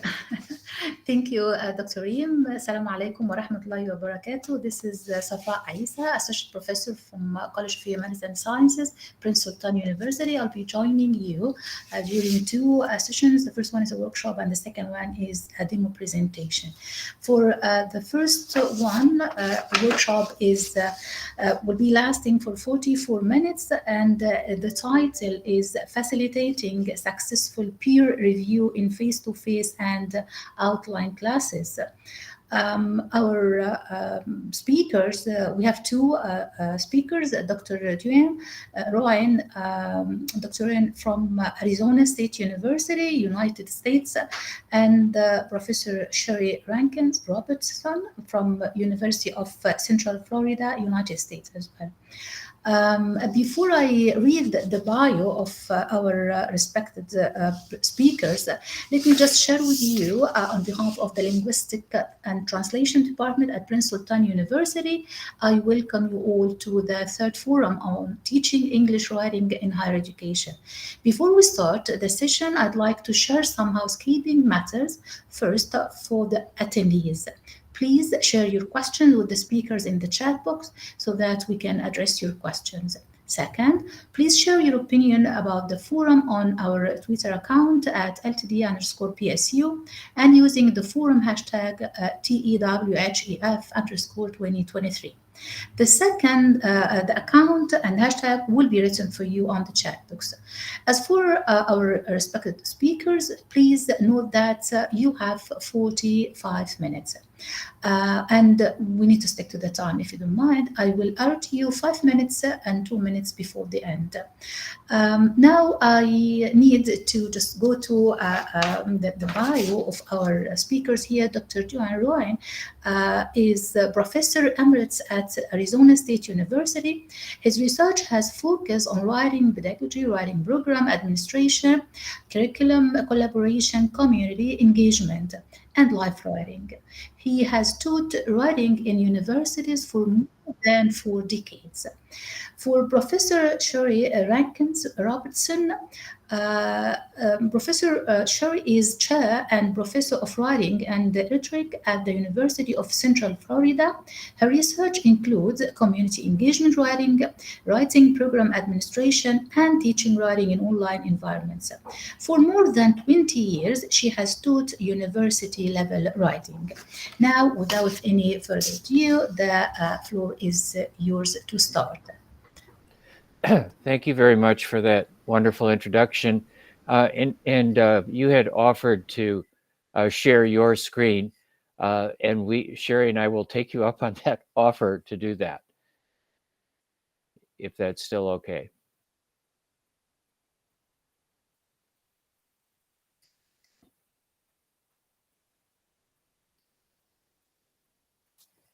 Thank you so much. Thank you, everybody, for being here today. We are grateful for the opportunity to be here. There's our information on the first screen. I do want to mention something from a previous presentation about AI, and that is, and we don't have this built into our slides, but as we think about it, AI, and we'll try to come back to this point, AI we think should be treated as just another peer in the room. And we can explain that as you want. So yeah, the next slide, please. Thank you so much to our hosts, the Linguistics and Translation Department at Prince Sultan University. We are so grateful for the opportunity to be here with you today. Next slide, please. So I don't know how familiar all of you are with Bill Nye. In the United States, Bill Nye is a very well-known science person, and he's called Bill Nye the Science Guy. And his view of working with other people is the view that we're going to be sharing here, and that is everyone you'll ever meet in life knows something that you don't. So use every opportunity when you meet someone new as a learning opportunity to learn from them, and consider yourself both a learner and a teacher. And as we go along, please do put your comments and questions in the chat. And there are a couple places where we're going to ask you very specifically to put some things in the chat. and we will address them as we go along. Thank you. Next slide, please. And these two quotations, you can read them for yourself, but our first-year students in the United States, peer review is a pretty standard practice in the United States. We use it in our classes all the time. When I teach first-year writing, for example, first-year college students, I set aside some time every single class period for in-person classes for peer review, usually 10 minutes at the end of class. And I also teach, and Sherry does as well, online courses. And in online courses, peer review is not scheduled at a particular time. It's usually asynchronous, and we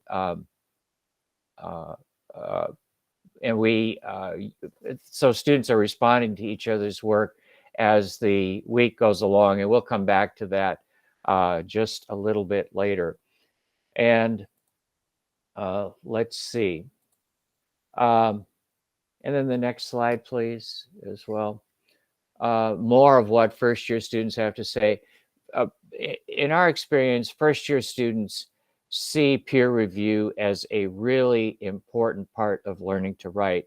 And we'll demonstrate that point in a little later slide. But, you know, one of the most difficult things, at least for students in the United States in learning to write, is learning to adjust to a wide variety of audiences. And what peers can do is to provide perspectives of a wide variety of audiences. And we will come back to that in just a little bit. And I'm seeing if there's anything in the chat right now. Not right now. So I'm going to turn this over to Sherry for the next couple slides. Yep. So on the next slide, we talk a little bit about. Yep. Thanks so much. We talk a little bit about sociologist Lev Vygotsky, who talks a bit about the ways in which students learn. And so many of you may be familiar with this theory, the zone of proximal development, or the ZOPED. And it talks a bit about how students are most engaged, and they're most engaged when we get them in the middle, when they are not something that's too easy for them or something that's too challenged for them. And in my experience, both Dwayne and I teach writing at various levels, first-year students, as Dwayne has already mentioned, and then, of course, upper level undergraduate students, graduate students, and then, of course, folks who are out in their careers. And so we work with writers across the spectrum. And oftentimes first-year students thinking about how to engage in peer review may feel challenging to them at first. This is very familiar for all of us who have been peer reviewing each other's work. Students coming out of American high schools have oftentimes been asked to work independently and have not received the integration of how we write collaboratively and the social value, the cultural social processes of how we work collaboratively. So we just want to simply acknowledge that the theory says that this is how students learn best, is through collaborative works. On the next slide, we talk a bit about the rhetorical situation in which we help our writers think about how they enter a conversation. And so again, the context in which we are teaching writing at which level, but also how we invite students to write, and as far as their student writing project. And we oftentimes help students think a little bit about, they're not writing essays for university faculty members. Dwayne and I both engage in multimodal writing, specifically about who is an appropriate audience, what genre or modality they should be selecting for that audience based on their purpose for writing. So both of us use an Ames-based writing process oftentimes to help situate for the students. If you're writing to inform or you're writing to persuade, what modalities or texts could you be developing? So when a student comes to the peer review process, for example, my students just this week have done peer review, and some of my students are producing a newsletter, whereas other students are writing letters to legislators. Some students are writing informational packets to higher education university officials. And so based on their rhetorical situation of how they're writing, students are entering the conversation differently. So then they really have to think about like the role that they're playing as a peer whenever they're giving feedback, and thinking specifically about, okay, based on who the audience is for this particular text, what feedback is helpful in what kind of way, right? So rather than an introduction that's missing for an essay, how do you build the introduction to a letter that's going out to a legislative body, or a letter to a university provost that talks about an issue that we have on campus? And so helping students situate themselves within the writing context is really critical for helping them enter how they're giving feedback to each other. And so we provide space for our students to do some of that work with each other, whether it's online or face-to-face in their feedback processes. So Dwayne's going to talk to you a little bit about some life examples that he uses in his classroom in the next couple of slides.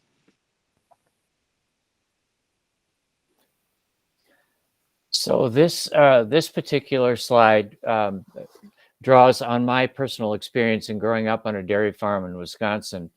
And I use it to illustrate the point to my students that everybody can respond to peers' writing in helpful ways. And that the feedback that peers give can be just as important, just as helpful, if not more helpful than the feedback than the teacher can give in the class. So here's the first example, and this is where I'm going to ask you to chime in with questions in the chat, please. So I'm going to, the sentence that appears on the slide there, whoops, we lost the, there we go. The sentence that appears on the slide there is, my favorite, and this is based on my real experience growing up on a dairy farm in Wisconsin in the 1950s. And that is, my favorite thing to do when I grew up on a dairy farm in Wisconsin was teaching 3-day-old calves how to drink milk. Now, if I said that sentence to my 2 brothers who grew up with me on the farm, what would happen is the memories of those experiences would just come flooding back for them. But I'm willing to bet that nobody else on this call had the experience of growing up on a dairy farm in Wisconsin in the 1950s. And so what questions do you have about that statement that I made? My favorite thing to do when I grew up on the dairy farm in Wisconsin was teaching 3-day-old calves how to drink milk.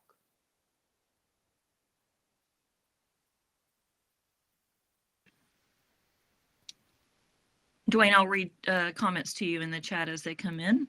Oh, okay. I'm not seeing any comments. Not yet, but I can just say to help get us started, I also grew up here in the United States, but did not grow up on a dairy farm and don't know anything about farming.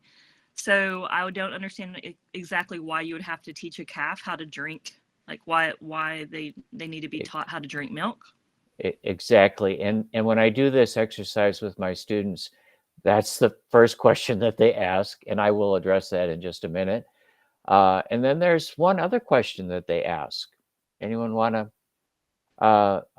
Dwayne, you've got a question there that oh, says, yes. So I bet it was interesting growing up on a dairy farm. And how did 3-day-old calves react? Oh, good. Yes, I'll mention that first. And what did you do in case they were not learning fast? You felt satisfied. You had a sense of achievement. Yes, that's why it was my favorite thing to do, because I felt satisfied. I did have a sense of achievement, and I started doing this when I was 5 years old. And for a 5-year-old to teach an animal to do something, it's just the most phenomenal thing I've ever experienced. And then there's one other question here, the why question, but there's another important question that I'm willing to bet people don't know. And that is, how do you do it? Yes, I felt connected too. Yes, thank you. So anyway, I will explain the why, and then I will explain the how. The why. When I grew up on a dairy farm in Wisconsin, well, first of all, I'll back up. Newborn calves, yes, thank you. What were the strategies I used? Newborn calves are not born with the instinct to drink. They are born with the instinct to suckle from their mother. And we can see the mother standing there with the newborn calf. And there are some signs in that photo that that is a newborn calf. So what you do is you build on the inclination, the instinct that the calf has to suckle to teach it how to drink. The other part of the why question is, well, why can't you just let the calf suckle from its mother indefinitely? Well, if this were a beef cow, a cow that was, going to be used for meat production in the United States, that would be okay. But that dairy cow's milk is too valuable to on the market to feed to that calf. And I'll wait for there we go. Thank you. And so the cow's milk needs to be sent to market pretty quickly. Now, the other why question that students usually ask is, well, why 3 days? Oh, you grew up in Ohio. Yes, in the 1950s, though, Dr. Connie Mitchell, I'm willing to bet that you are a lot younger than I am. And so, yes, later on, bottles were used. But back in the 1950s, we didn't have bottles. We fed the calves out of pails. And so the other why question that students ask was, why 3 days? Well, during the first several days, the cow's milk is pink. And that pink milk is pink because it's got colostrum in it. Well, you can't sell pink milk on the market, so you can't sell it. But the other thing is, it's really important for calves to drink that milk with the colostrum in it because it activates the immune system, which is very important for that calf. And so what did we feed the calf if it wasn't suckling from its mother? There were two kinds of farms when I grew up, grade A farms and grade B farms. And a grade A farm was one where the barn was clean, the milk was chilled to the right temperature, all of that stuff. And inspectors came around to make sure that that was the case. But there were also grade B farms. And on grade B farms, maybe there were cobwebs in the barn. Maybe there wasn't lime on the floor to kill the bacteria. Maybe the milk was cooled to the temperatures in the 50s instead of in the 30s. So that grade B milk was not fit for human consumption. So companies like in the United States, Land O'Lakes would turn that grade B milk into powdered milk sold in 100-pound bags. And we would feed we would mix that powdered milk with warm water and feed it to the calf. Now, the how here is imagine this. Imagine that I take the middle fingers on my right hand, and I stick those 3 fingers into the calf's mouth, and the calf immediately will suckle on those fingers. In the other hand, I have that pail with the powdered milk mixed in the warm water, and I gently lower my fingers with the calf's mouth firmly attached to them into that pail of powdered milk mixed with warm water. And you do that, and the first time you do it, maybe your fingers go too far in, and milk goes up the nose of the calf, and it snorts it out.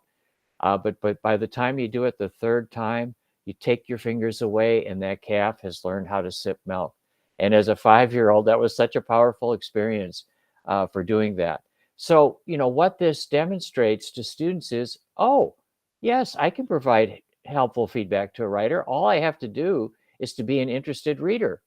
All I have to do is to show my curiosity to this writer, and that will help the writer understand how the writer needs to flesh out this piece of writing in more detail. Any other questions about that? Dwayne, did you talk a bit about the strategies that you followed? And strategies is the how. What did you learn when they weren't learning very fast? Oh, yes. So first of all, one of the things that you need to do when you do this is you have to stand over the neck of that calf, and your legs then form a stanchion that holds that calf in place. Otherwise, the calf will just wander off. and you won't be able to teach it. But you know what? This method works, and it usually works within 30 seconds. I mean, I don't ever recall taking more than 30 seconds to do it. They aren't slow learners because they will learn to sip immediately. It's really magical. I hope that you have an opportunity to witness it someday. All right, one more slide that demonstrates the same thing, unless there are more questions about this one. All right, so this is part of the weekly grocery list that my wife Marina and I keep on our kitchen counter. And every week it's got milk, it's got coffee, cereal, and bread on it.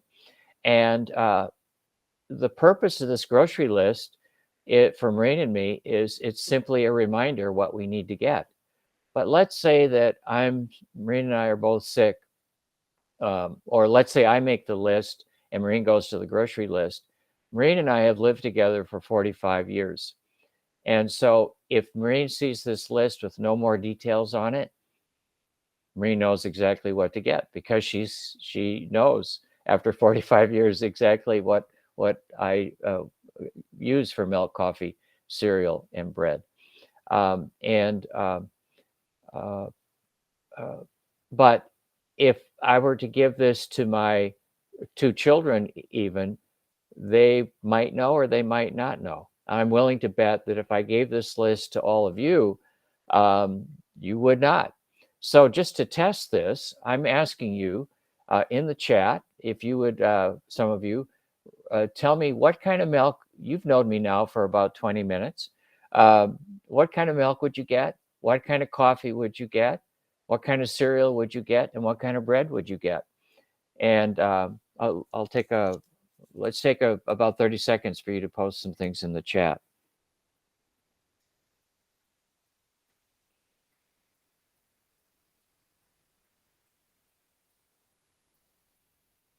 Full milk, Folgers. Okay.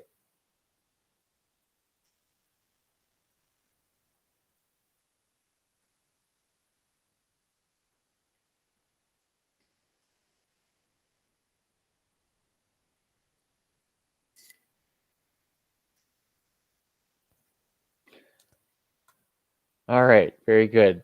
Thank you for those of you who've responded.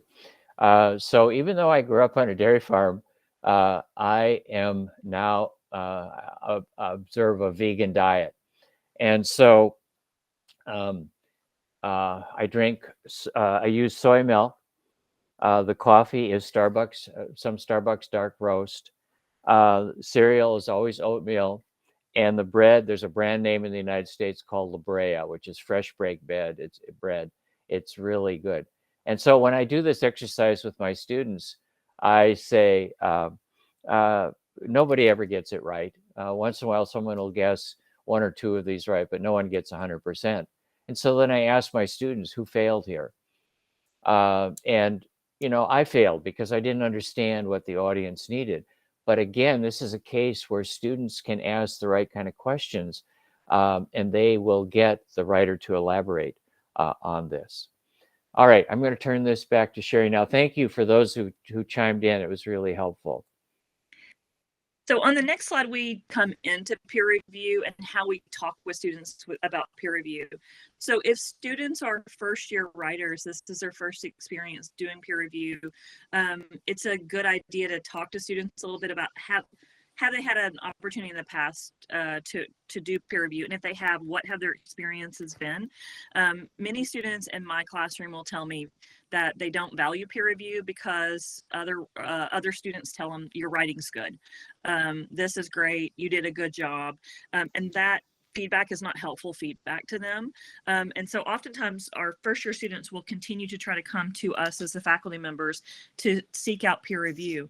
And so our responsibility, our job is to help our students be able to do a better job with each other and how to give critical peer review. So it's important, we simply acknowledge here that it's important to make space and time to talk to folks about What are the expectations of peer review? What are your attitudes towards peer review? And what are your past experiences for peer review? And so, you know, with the two examples that Dwayne gave, if he had come to class with those, you know, particular story that he's written around teaching a 3-day-old calf to drink milk, you know, how do we help him develop a text where he can think specifically about his audience? So on the next slide, we talk a bit about helping students think about the process throughout the entire writing process. And so I see in the chat a template is helpful, of course, and we'll say a little bit more about that in just a moment. Students having infrastructure, having support, having, I'll use the word guardrails around how they give feedback to each other, I think is critical. So thank you for saying that. And so sometimes we will ask students to do peer review once a draft is developed, and peer review is sometimes helpful much earlier than that. When students are struggling to find a topic, when they're struggling to locate research, when they're struggling to synthesize that research, if they're writing a research text or they're integrating research into their text, peer review is helpful at those stages in really underdeveloped text. And then, of course, once we have a draft of a text, an early draft, to work using some type of peer review prompts or a guide or a rubric, which we'll say a little bit more about in a moment, to work through a full draft. But then even as they start to revise and think about their audience and their purpose a little bit more fully, and tailor their text within the genre that they're producing it, within the particular modality that they've developed it. And then even in the copy editing stage, teaching students how to copy edit their own text, but also how to do copy editing with each other's texts, strengthen their own editing skills. And so I help my students by integrating this into the classroom in my writing process, so that we have different checkpoints with early draft, late draft, where they get peer review partners and then peer review groups, and then back to a copy editing partner. I also encourage my students to use the University Writing Center, where they can go at any point in time throughout their writing process and get additional feedback from the Writing Center. So I think, Dwayne, you're going to pick up on the next couple of slides about how to use some. There was one comment in the chat, Sherry, that you might yes, sir. want to comment on about giving a template might help them. Yeah. So so I'll just say a little bit right here before we move forward, and then I think there's another slide that talks about developing a rubric for peer review with students. But oftentimes, so Dwayne and I have co-authored a textbook together, and in our textbook, each chapter includes peer review questions. And so when I teach peer review, I use the questions in our textbook as the starting point for my students to say, talk about 3 positive elements of this draft. That's usually a first question. And the next question asks them to think a little bit about, through the lens of the audience, you know, how strong is the introduction? It moves through the draft to help students have very specific things to say to each other. So having some prompts is helpful. And then I'll say a little bit more later about actually building those prompts with your students, so that, Dwayne, you can talk a bit about Google Docs. Okay, yes. So in both, the next slide, please. And, yes. So we a little bit about writerly trust. You know, we need to make sure that our students are trusting one another as readers and writers, that they see this as a community. And so one of the things that we do in our teaching is to really work hard to help students feel that we're all in this together, that we all can help one another to become better learners, better writers, better readers, and that this is a no judgment zone. That's what I want students to feel. This is a no judgment zone. Whatever I do, people are going to give me helpful feedback, but no one's going to judge me as a person as a result of that. And then the next slide, please. Dwayne, we have someone who raised their hand, so just going to pause for a moment. Yes. Could the Start the class. Go ahead, Dwayne, and then we'll come back to that. Okay, I'm not seeing anything. I'm sorry. So anyway, one of the things that we do in both our online courses and in our face-to-face courses is to use Google Docs for peer review. And the way we set that up is every student sets up a Google Doc for the process work that he or she is doing for the project, and it gives everybody in the course access to that Google Doc. And it's very important in that, so that Google Doc is available 24 hours a day, 7 days a week for peers to chime in with feedback. And we have given them a template, essentially. We've given them some questions that they can be using. And I'll talk on the next slide when we get to it about more of that. But the other thing is that it's really important to set it up so that the reader's role is suggesting, not editing. And this is important on a logistical level and also on a philosophical level.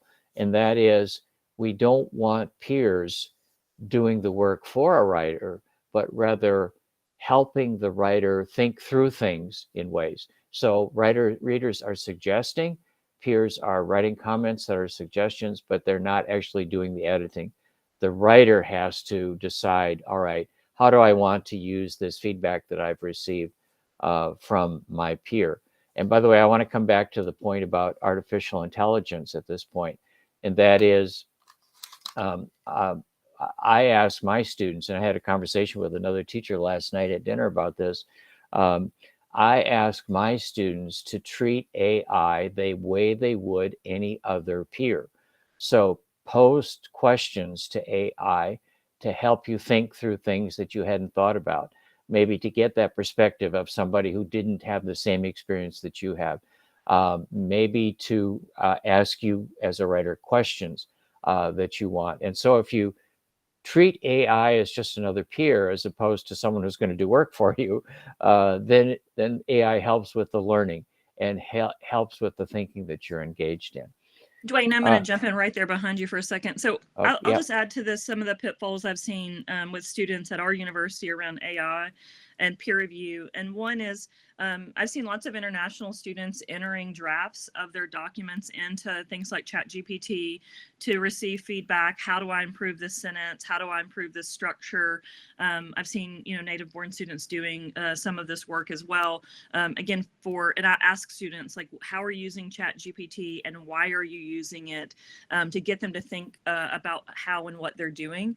I also try to caution them about when you're entering a full draft of your original work into a large language model, how you're surrendering authority and how you really need to be thoughtful about what stage you are in a draft. And again, it's different if I'm writing a draft of a document for a first year writing course opposed to a draft of a dissertation. So those are very different writers, and how to think about intellectual property. And then secondly, the ethics around entering someone else's work. So this did not occur to me, but a faculty member came to me and said that they had a student take another student's draft, enter it into AI to generate peer review feedback. And so now they've taken someone else's intellectual work and entered it into this platform. And so we need to spend time talking to our students, not only about the pitfalls around AI, but also around the ethics about how they engage with each other's work, and making sure that it's your work that you're entering into a platform and you understand what that platform is going to do with your text. So I will just add that a little bit right there as we're talking about different technologies that can support and serve around AI. So, yep, go ahead, Dwayne. So sorry to interrupt you. Good point, Sherry. Next slide, please. Here are some general kinds of responses that we ask peers to give to the writers in the class. And again, think about the nature of these questions. These questions are about being an interested, curious reader. So as you respond to a peer's piece of writing, what resonates with you? So, if, for example, we did get that comment about growing up on the dairy farm in Wisconsin, or in Ohio, excuse me.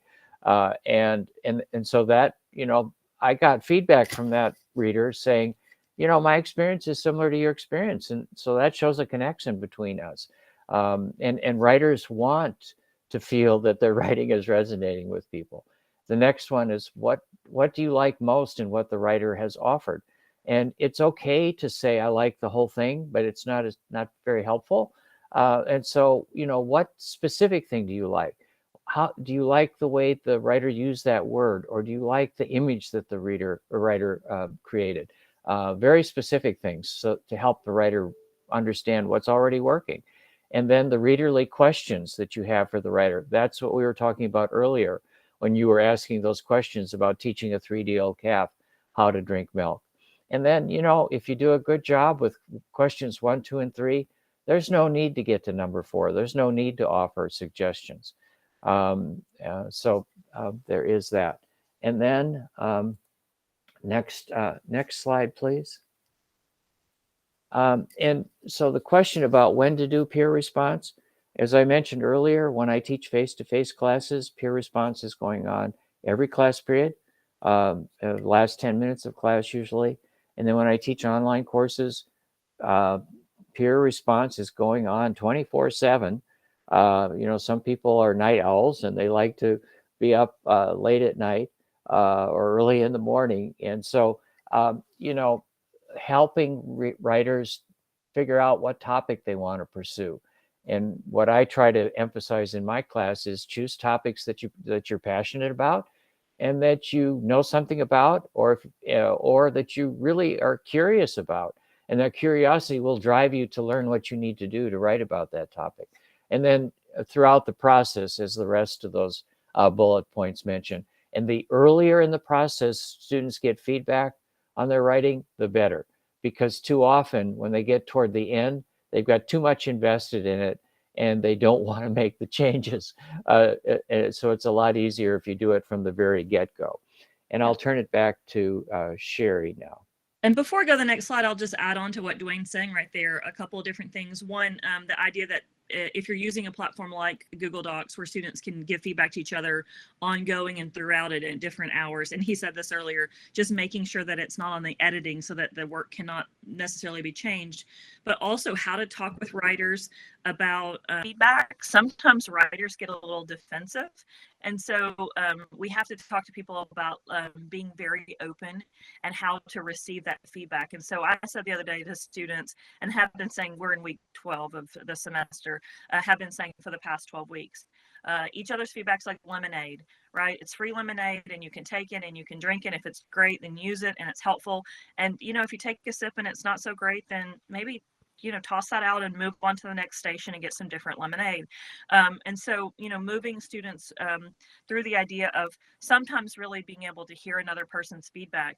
And so I put in the chat, sometimes even on the prompts that Dwayne was giving you a couple of prompts. And again, we drill down based on the type of project that we're doing and specificity, but asking students to say, I felt confused about is a really safe way to say, this doesn't make any sense.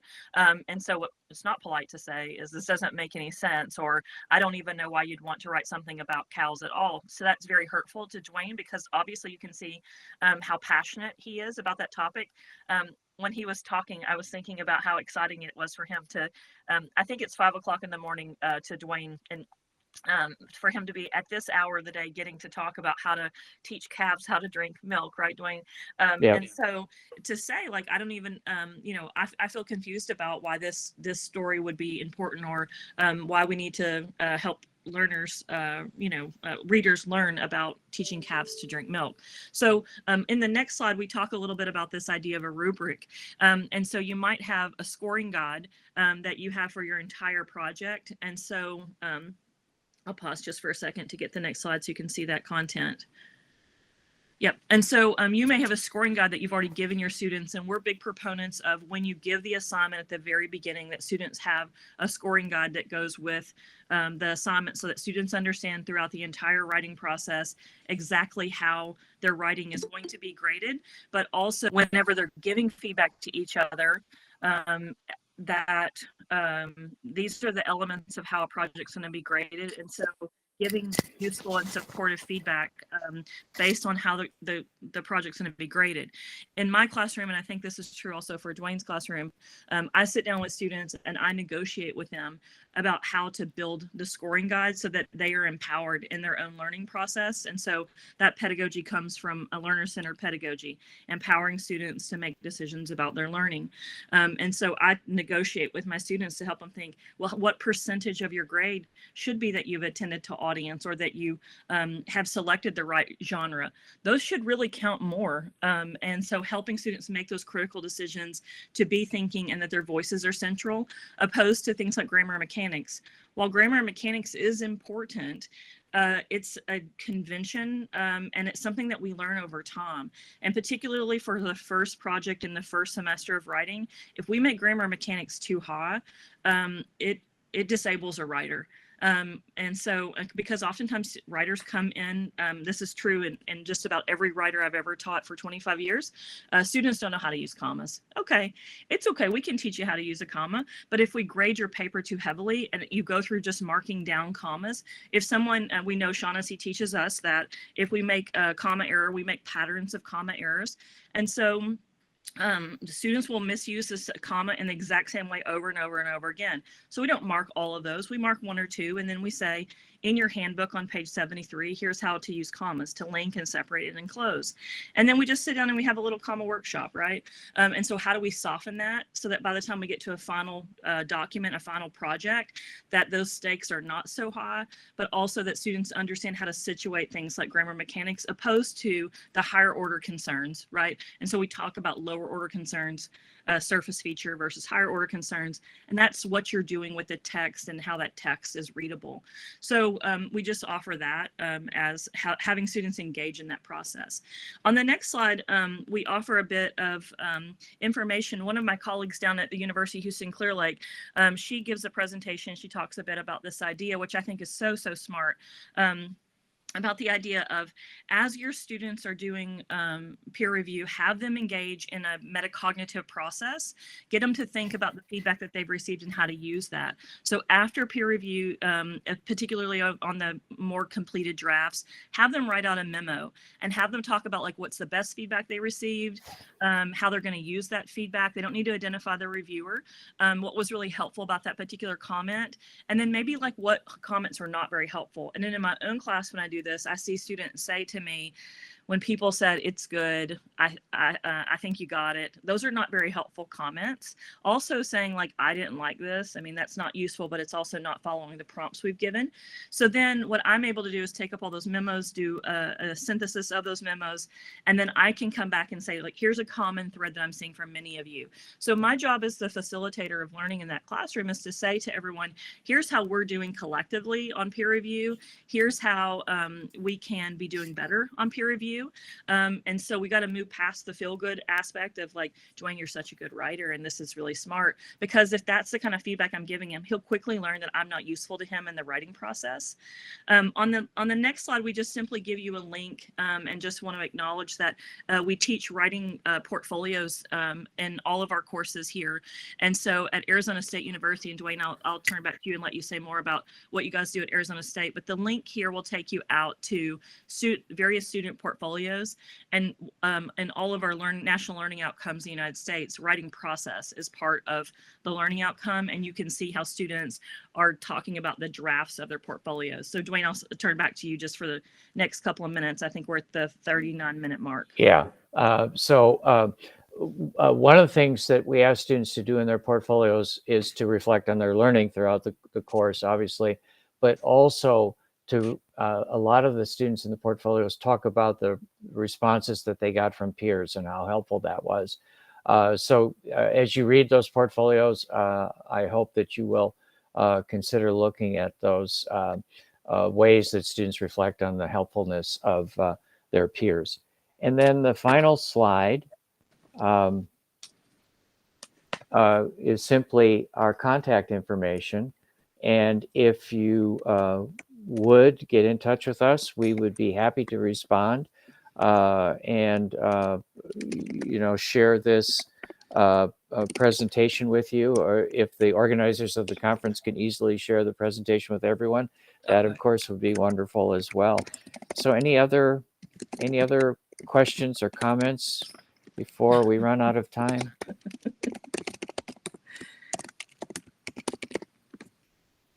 Dwayne, I'm just going to correct my error. I put your email in the chat, and then somebody helped me and put our email addresses in here. And I did. Thank you. I'm so sorry. I formerly worked in Arizona State. Sometimes I get myself confused about where I live and work now because I live in a sunshine place also.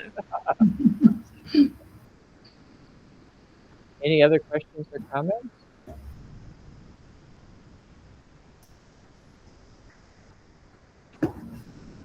All right. Well, thank you so much again for the opportunity. Sherry and I are grateful for the opportunity. Thank you. Would love to thank both of you. Mashallah, it's really very, very informative and enlightening talk about peer review, especially when it comes to with the students. This is a very, very important practice. And I myself, I tried it, but I don't write with the writing. I tried it with my classes to provide peer review for presentations. And it's helped them a lot, in fact. But I have a question, if you don't mind. Yeah. When they write their peer review, I tried once to check their writing, the peer review itself, to check their errors and see how can we share that. This is one point. The other point I need to share as well, when you said that they showed you preparing the rubric itself. It gives them the feeling that they are co-authors, and this is very important as well for the students. By just having the stuff anonymous. I need this again to focus with you. Is it better to have the writing pieces without any names, and this might make them feel comfortable that they are not addressing someone personally? Because some students they take the feedback personally. What do you think about that? Well, this goes back to a point that we were making earlier, that in our classes, we work really hard to foster this sense of community, that we're all members of this community. We're all family, essentially, and we're here to help one another. And the success of everybody in the class is important to us. And so I've not had that problem in the teaching that I've done, at least here in the United States, at least. So, whatever works with your group, but I find that when students get to know each other, they trust one another, they value one another, they hope for the success of everybody in the class. People respond accordingly to that, and they provide the kind of feedback that is helpful. And we monitor. Everyone in the class monitors the feedback, and if feedback isn't helpful, they say that, and the feedback, and sometimes, I'm going to stop. Sherry, do you want to add to that? Yep, I'm just going to add. I think this has to do with the how sophisticated the writer and the reviewer are. So in first year writing classes, I would caution you not to make it anonymous, because I think there has to be accountability for the comments that we're making, so that we can help develop writers. Of course, we understand that when we run, Dwayne and I both have run academic journals, and so we do double blind review process, and so that is anonymous feedback. And I think that is a skilled, more sophisticated reviewer, reader. And so our ethical responsibilities look differently. I think as our students advance throughout the trajectory, so when they're first year, what that feedback looks like is a little different than maybe upper level. When they get to graduate programs, when they're doing true peer review feedback, it's still attached to the human being. And so I think that knowing who that is and having a working relationship with that writer is helpful and important. But I think also helping our graduate students understand what does blind feedback look like and how does that feel is important to prepare them for their workforce. Yes. Because if you get out into industry and into the academy, and you're getting feedback from double blind review, you get your feelings hurt too quickly. It's not helpful for your ability to progress as a writer. It's feedback. You have to take it and figure out how you're going to advance and move forward. Yep. Thank you so much for this full answer. It might be just my suggestion, just as a starting, until they are well trained on accepting the other point of view of the person who is giving them the feedback, and then they will value the feedback. And this is my point of view. Hopefully, Yeah. Yeah. Thank you. Again, thank you everybody for the opportunity to spend some time with you today. We really appreciate it. Still have 2 minutes in case we have any extra questions. Please type your question on the chat box. Yeah, this is the benefit of addressing or handling the question through. Thank you so much. Thank you, Dr. Joanne. Thank you, Professor Shari. It was really a very, very interesting and informative presentation. Thank you. Thank you. Thank you.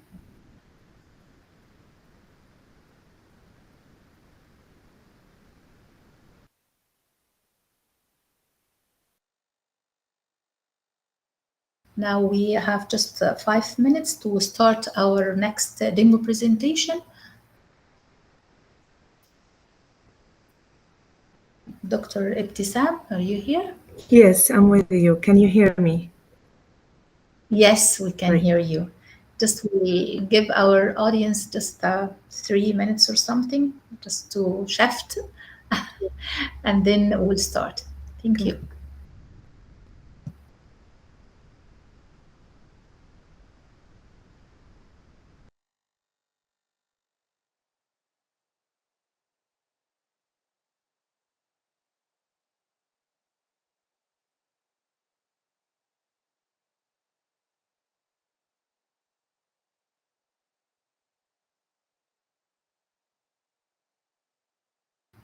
Dr. Ibtisam, would you like to share your screen? Or you'd love me to use mine? It's up to you.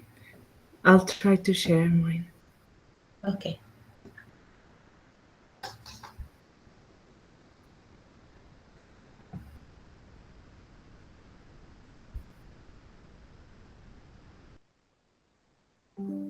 So can you see it?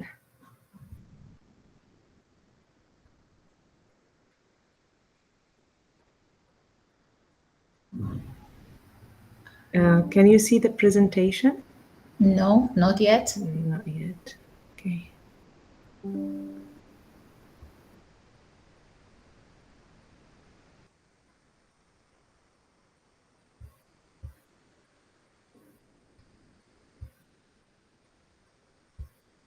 How about now?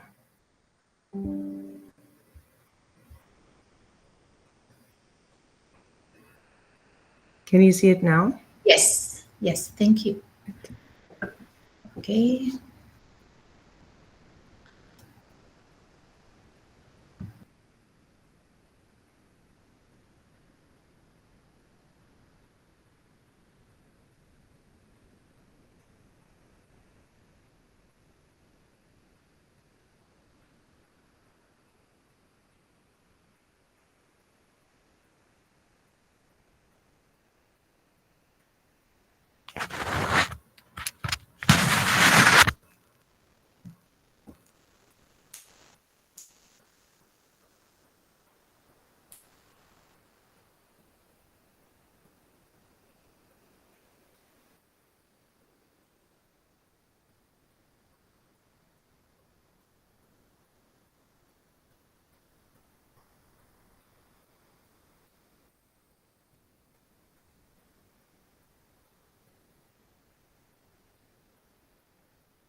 Just 2 minutes and we'll start, inshallah. Sure.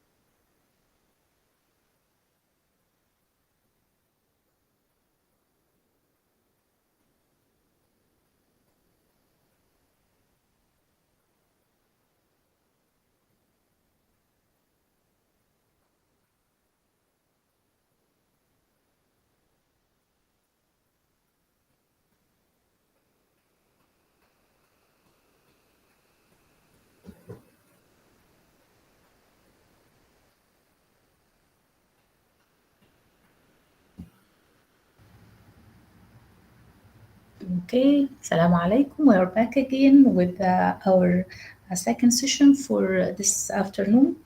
This is a demo presentation which will last 30 minutes. And I need to repeat myself and welcome all of you on behalf of the Linguistic and Translation Department, Prince Sultan University. Within this third forum on teaching English writing in higher education. Just some housekeeping before we start. Please, our respectful attendees, please share your questions to the speakers in the chat box so that we can address your questions and share your opinion about the forum on our Twitter account at LTD_PSU and using the forum hashtag TEWHEF_2023. The account and the hashtag will be shared with you in the chat box. Our respected speaker, Dr. Ibtisam, you have 30 minutes for this demo presentation, and I will alert you just 5 minutes and 2 minutes before the end of the time here. Now let's just start our title here, Students' Self-Assessment of Their Writing Skills, presented by Dr. Ibtisam Abdel Halim from King Saud University, Saudi Arabia. Dr. Ibtisam is an assistant professor and the chair of the CFY Scientific Research Unit at King Saud University. Dr. Ibtisam holds a PhD in applied linguistics from the University of Warwick. Her research interests encompass various areas including language testing and assessment, assessment literacy, corpus linguistics, the role of practitioners as researchers, as well as well-being and professional development. The floor is yours, Dr. Ibtisam. Thank you so much, Dr. Safa. Assalamu alaikum, everyone, and good afternoon.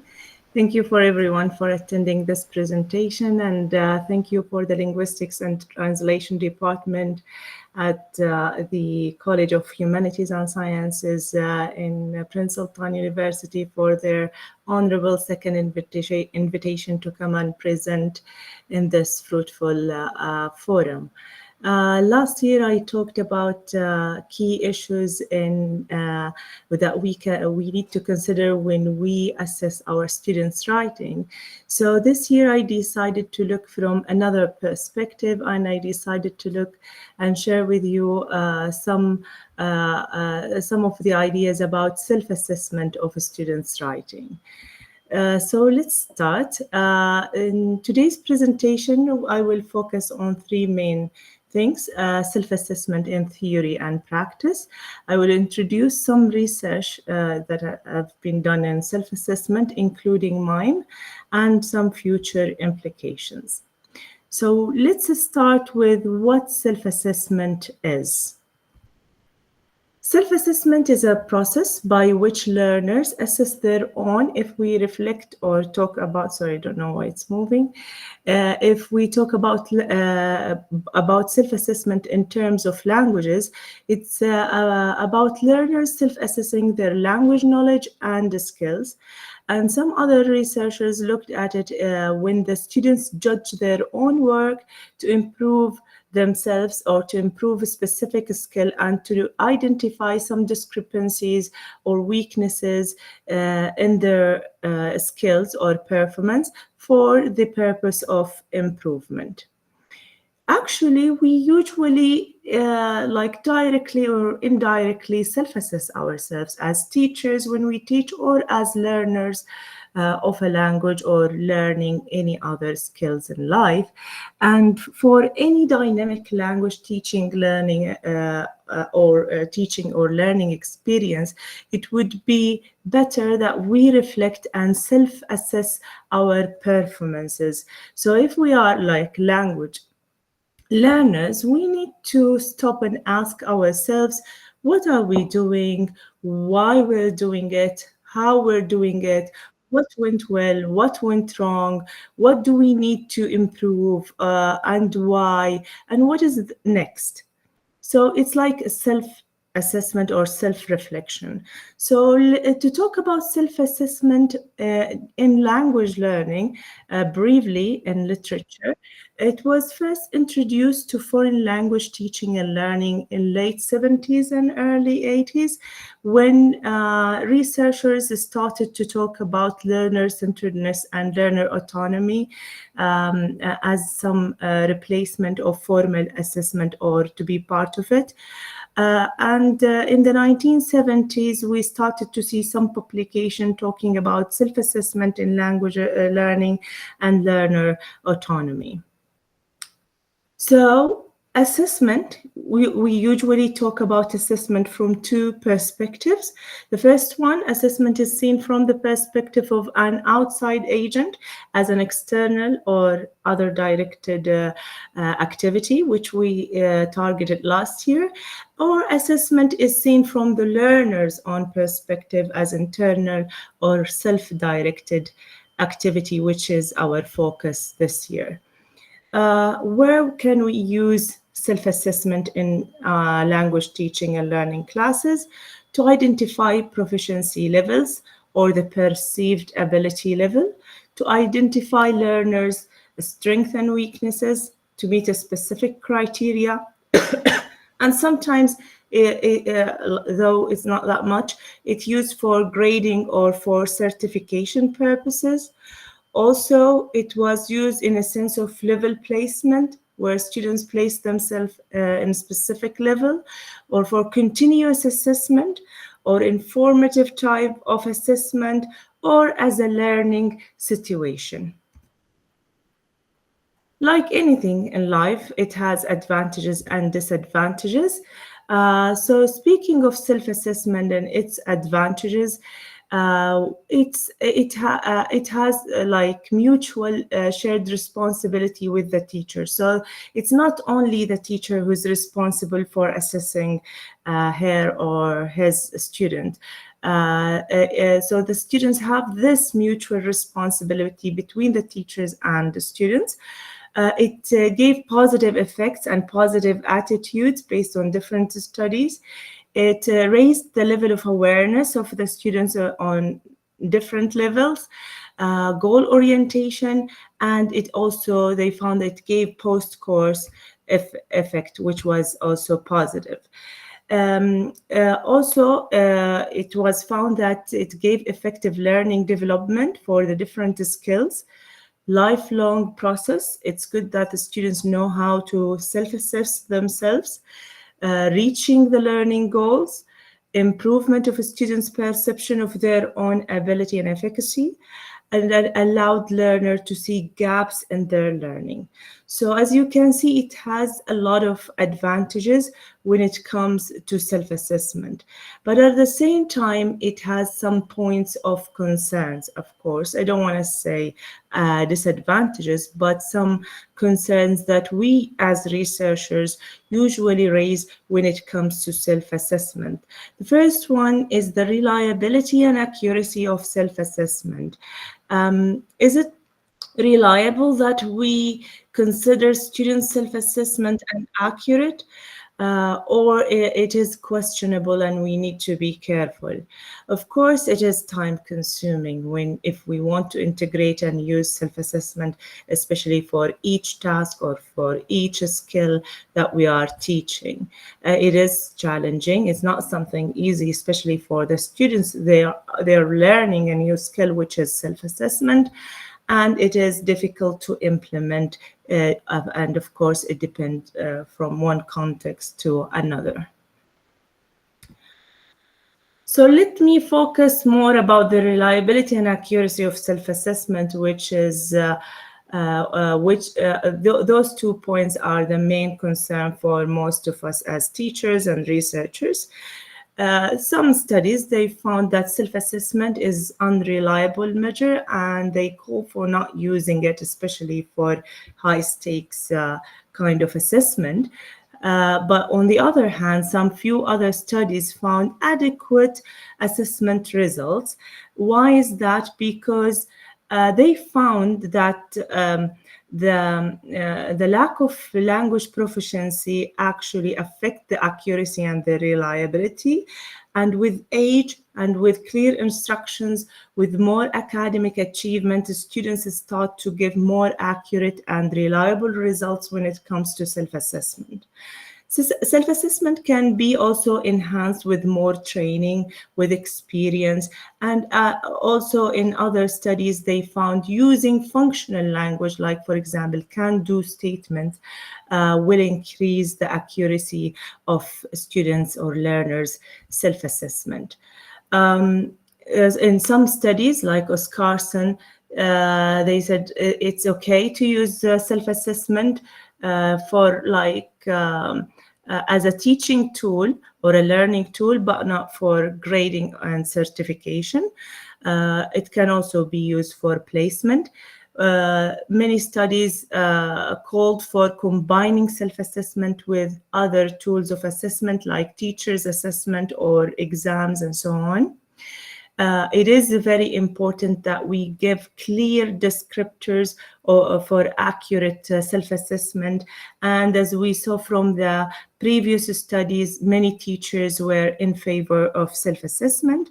And though self-assessment is challenging, the teachers play a significant role in preparing their learners to become better self-assessors. So usually when we ask our learners to self-assess themselves, they come with three types or three kinds of self-assessment. The superficial one, where learners tend to overestimate their ability. They don't look deep into their abilities and they tend to overestimate themselves, or the hypercritical, when they go into too much details to the extent they underestimate their abilities, or the healthy, which actually what we're looking for, that is between the two, where they give accurate and reliable self-assessment. How to do self-assessment in general? We can simply ask questions. What I have been doing, how did this go, what do I need to do there? So some questions. Or some studies, they used questionnaires. Others, they used rating scales where they rate their skills, checklist, or similar to what Sherry and Don mentioned in their previous presentation, task evaluation could be self-assessment or with peer assessment. The methods and materials that we can use for self-assessment, progress cards or other record-keeping devices. We can use peer evaluation, as we said also again from the previous presentation, diaries and logbooks and blogs, video and audio recordings, computer-assisted assessment, portfolios, either paper-based or e-portfolios, and so on. Look at this code. The language the language skill being examined and the materials on which the test is being conducted influence the accuracy of self-assessment. So if we are asking learners to self-assess their writing, it could be different when we ask them to self-assess their reading or listening or speaking skills. So we need to be careful, and also the materials that we are using or asking the students to use when they self-assess themselves. And since today we're focusing on writing, so let's focus on self-assessment and writing, and I will take you through quickly through some few studies that use self-assessment and writing. And here in 2012, there was a study explored the effects of portfolio and self-assessment on writing skills. And with the experimental group, they found positive results compared to the control group who did not use self-assessment.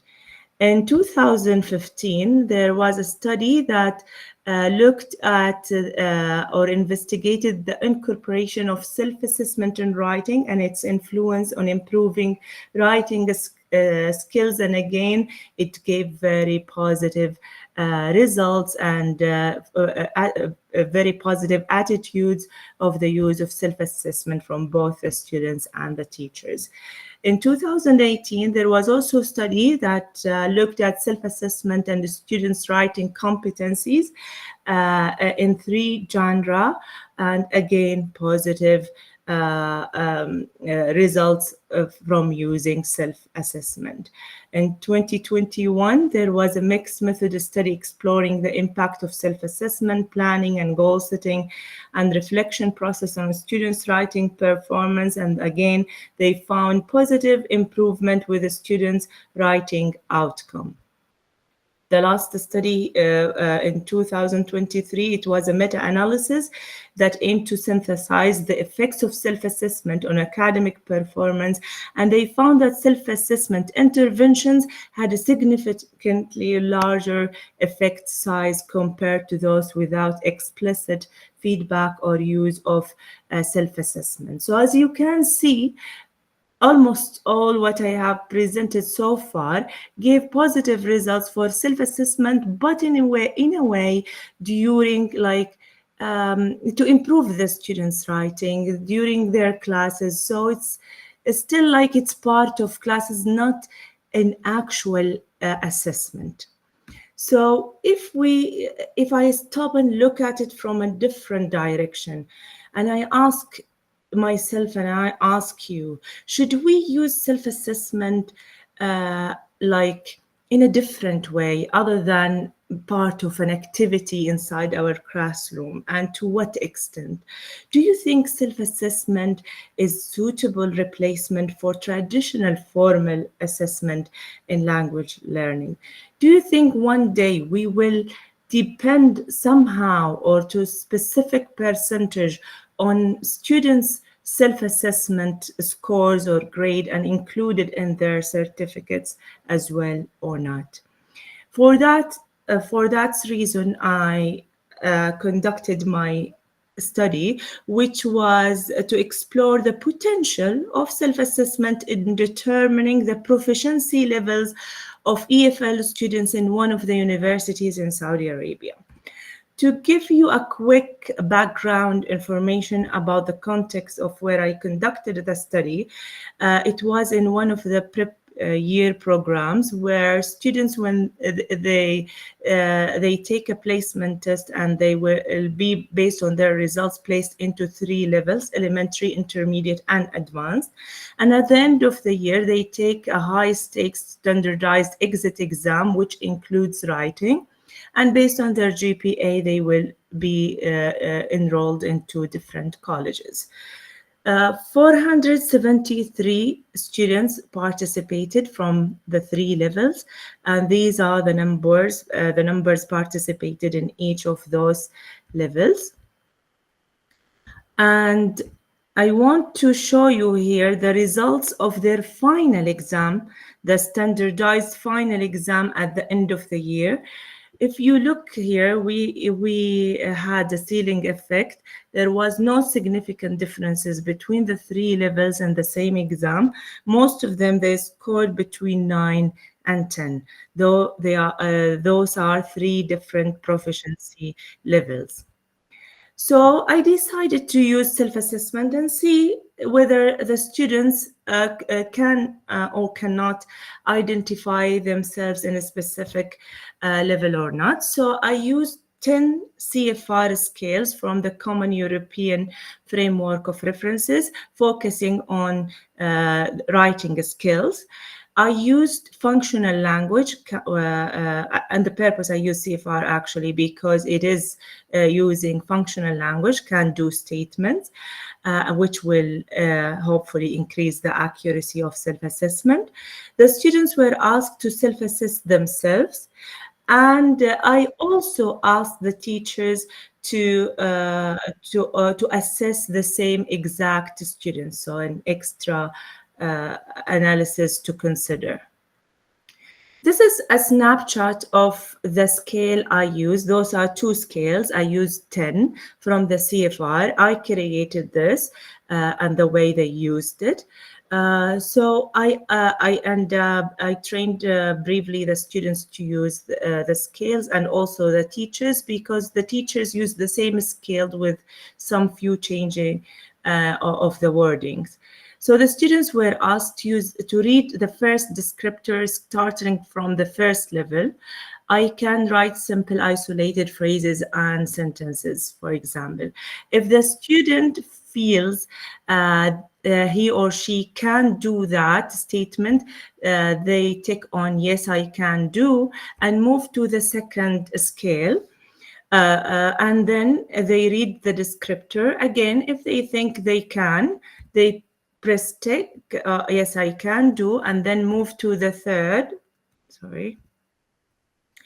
And then if, let's say, in this descriptor, they think they're not sure that they can do whatever mentioned in that descriptor, or they cannot do it, they tick on not sure and stop and continue doing the same with the second scale until they finish the 10 CFR scales.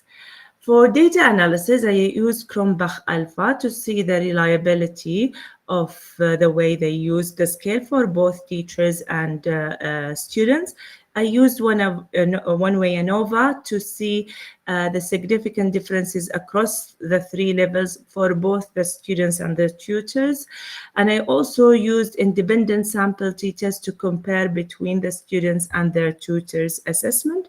I use also other ways of analysis that I don't think I have time to talk about in this presentation.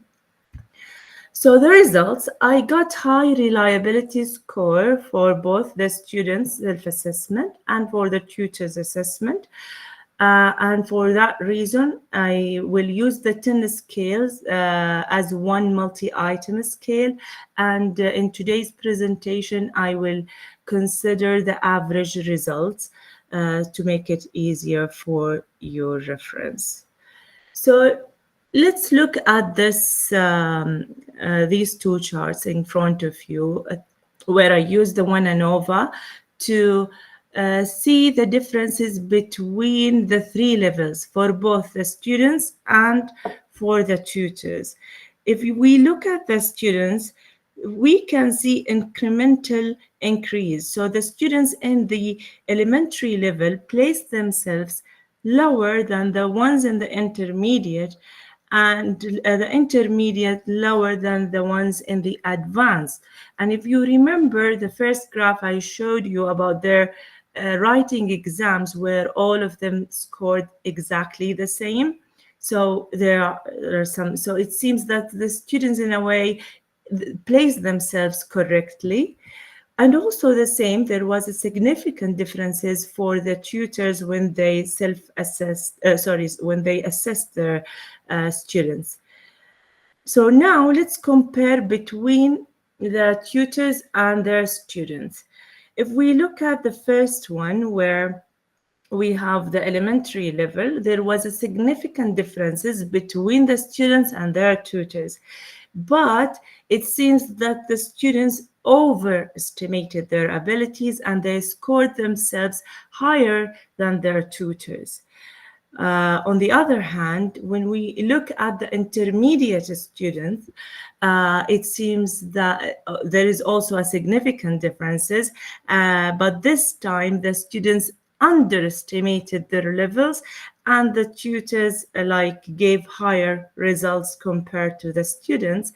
The interesting results that we got, that the advanced level, there was no significant differences and almost similar assessment between the tutors and the students. To conclude, use self-assessment, especially with the if your students are not well trained, they don't have the experiences, they don't have enough proficiency level. don't depend solely on self-assessment, but use it combined with other tests or like with your teacher's assessment. It is important to train, of course, the participants before using self-assessment, and it's important to give clear descriptors for accurate self-assessment. And I would like to end asking you, with the presentations we saw from the beginning of the day, talking about ChatGPT and the new area that we are in, where most of us, including our students, are starting using ChatGPT to write their essays, to write different things. Do you think we need now to reconsider using self-assessment and asking the students to reflect back and look at what they can do and what they cannot do themselves in terms of writing or not? Thank you so much, and I'm happy to hear your questions. Thank you so much, Dr. Ibtisam. It's really a very nice presentation, very informative. It adds to our knowledge. And we're waiting for any questions from our audience. So please, if you have a question, you can type it on the chat box for Dr. Ibtisam. Any questions? I have a question, just if you don't mind, Dr. Ibtisam. Is it different across tasks that if I ask my students to self-assess themselves, does it depend on the type of the task itself? They might do better in one task, or is it related to the type of the skill itself, or what do you think? Yes, according to the studies, each task, that's why it's challenging and time consuming. So there is a possibility the way they self-assess themselves in a specific task that is different from the other tasks. This is one.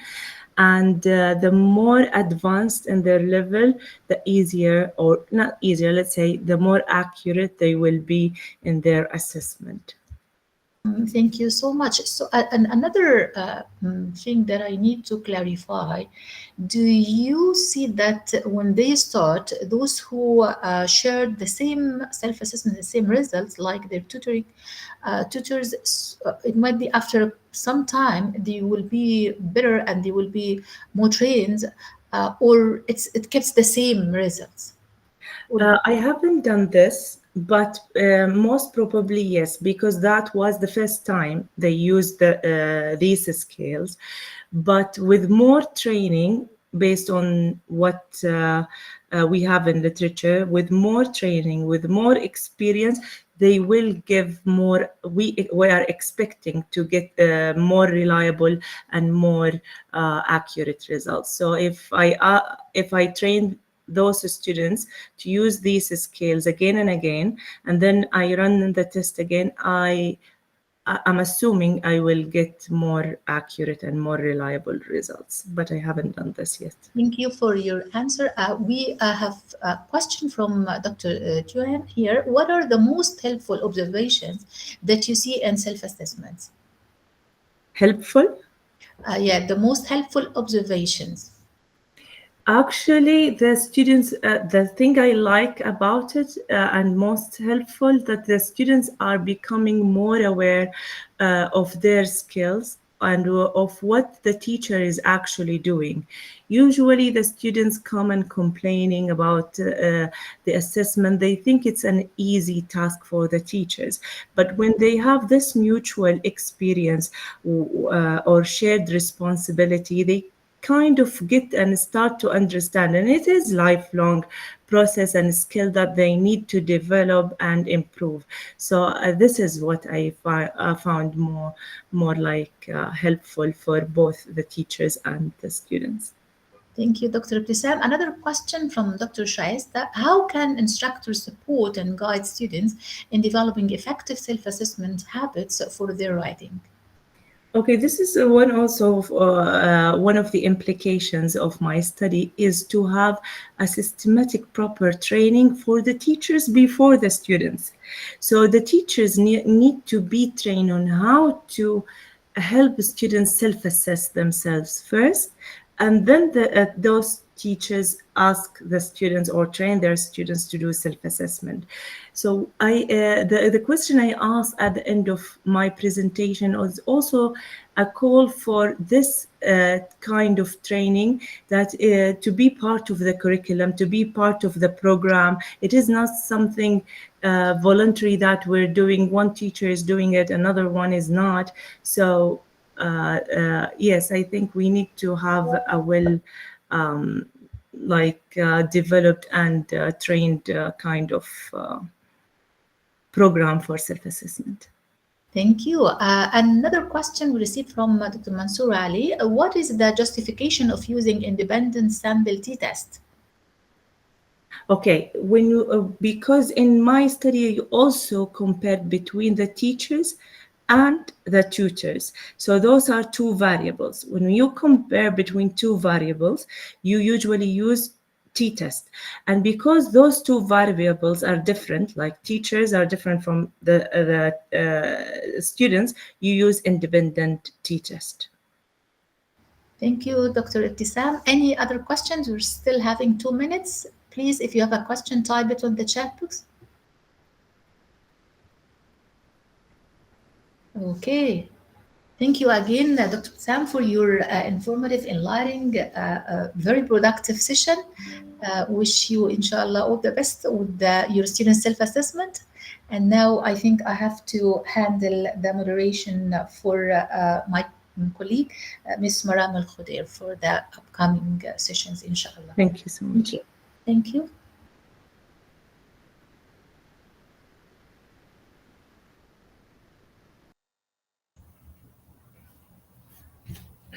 Assalamu alaikum wa rahmatullahi wa barakatuh. This is Dr. Fatin Al-Arjani, and I will be moderating the upcoming session. Dr. Zainab? Yes, hello. Hello. Dr. Hi. Hi. Can you kindly share your PowerPoint presentation? Yes, absolutely. Just bear me 1 minute.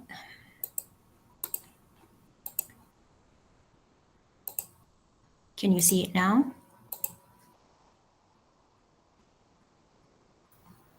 Yes. Lovely. Just put it in our slideshow. Assalamu alaikum wa rahmatullahi wa barakatuh. On behalf of the Linguistic and Translation Department at Prince Sultan University, I welcome you all to the third forum on teaching English writing in higher education. Before we start, I would like to share some housekeeping matters. First, for the attendees, please share your questions with the speaker in the chat box so that we can address them by the end of the session. Second, please share your opinion about the forum on the Twitter account at LTD_PSU and using the forum hashtag TEWF_2023. The account and hashtag are written in the chat box. As for the speakers, please note that you have 25 minutes and we need to stick to the time. I will alert you 5 minutes and 2 minutes before the end of the time. Then I will read the attendees' questions.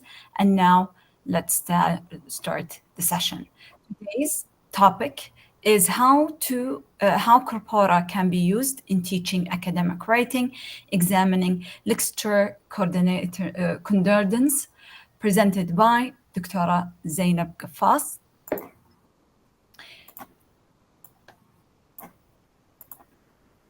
She is currently an assistant professor of applied linguistics and ELT at English Language Center, Al Qura University, Saudi Arabia.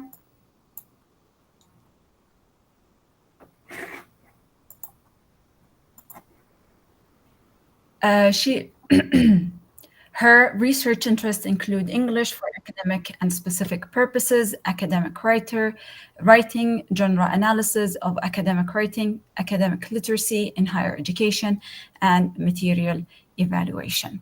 Dr. Zainab, you have the floor. Good afternoon, everyone, and welcome to my presentation. I know it's a late afternoon, but I hope that you find it useful and helpful. First of all, let me thank you all for coming here today, and also would like to thank the Linguistic and Translation Department at the College of Humanities and Sciences, Prince Sultan University. And my special gratitude sent to all the organizer team of this productive forum. As you can see on the screen here, the topic of this presentation is how corpora can be used in teaching academic writing. And we are aiming, especially today, to examine Lux Strutta concordance. But before examining how we can use this tool in teaching academic writing, let me start telling you why I am interested in using concordance. Simply because I use it in my classroom. And it has been a big transformation for me and also for my students. Now they can use concordance in evaluating and comparing their work with large amounts of authentic text, and then they can deal with some of the problems that they face when they write, and can write naturally like expert writers in their academic writing. So all that helps to develop their language analysis skills. So that leads us to introduce the aim of this presentation. It offers a step-by-step guide to how we can use Lux Strutta concordance, and it helps also to those teachers who want to introduce data-driven learning without spending time on creating and designing and preparing activities, because concordance include large amount of information and sentences and sentence patterns that they can teach or use them in designing their own activities or tasks. Finally, it helps the writers themselves, even the beginner ones, to use it to enhance their academic writing and broaden their writing skills, and to become at the end as an independent learners. If we go to the next slide, this presentation, of course, would be for great help for both teachers and language writers. But before we start to examine Lux Strutta, let's see what we mean by corpora.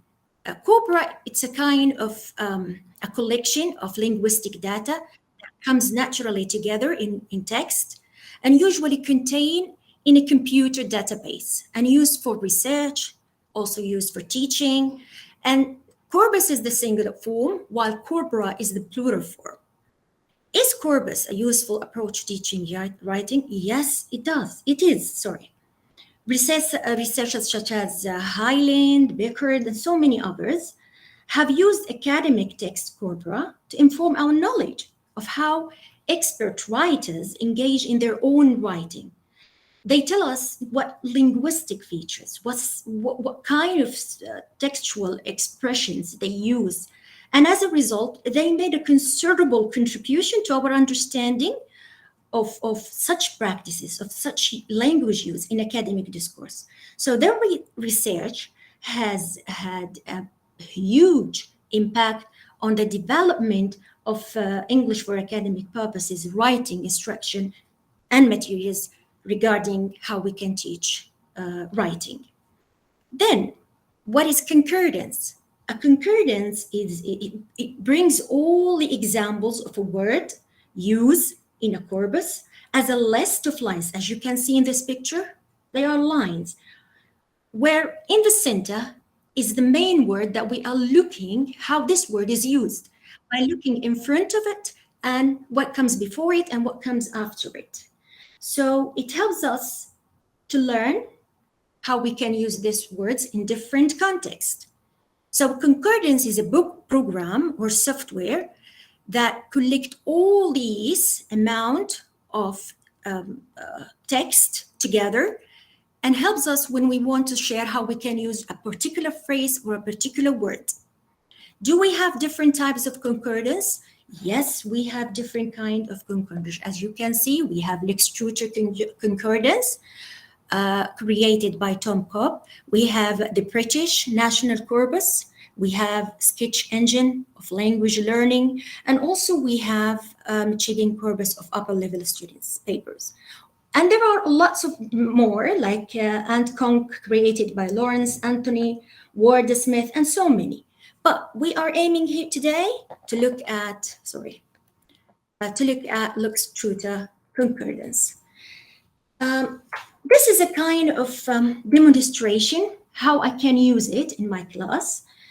In my class, the students are required to write short text. And when I marked the writing text, I normally notice eye-catching sentences or some grammatical expressions. I wanted to convince my students that the writing is not completely wrong, but it should be written in a different way, or let's say in a more academic way. So they need to learn how expert writers in their own field of study communicate with each other, what is specialized language, what textual organization, what language feature they are using.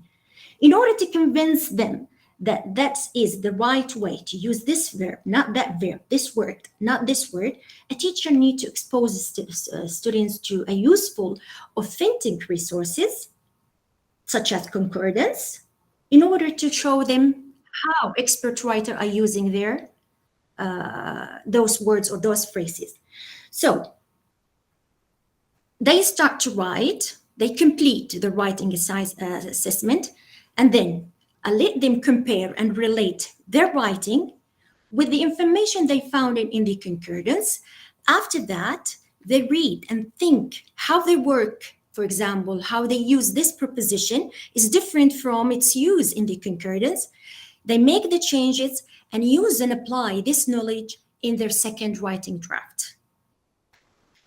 Okay, how can this be done successfully? First of all, we need to provide the students with explicit instruction on how to use LuxTutor Concordance, and let say a kind of an intensive training session on how they can search for a particular word and how they read the concordance.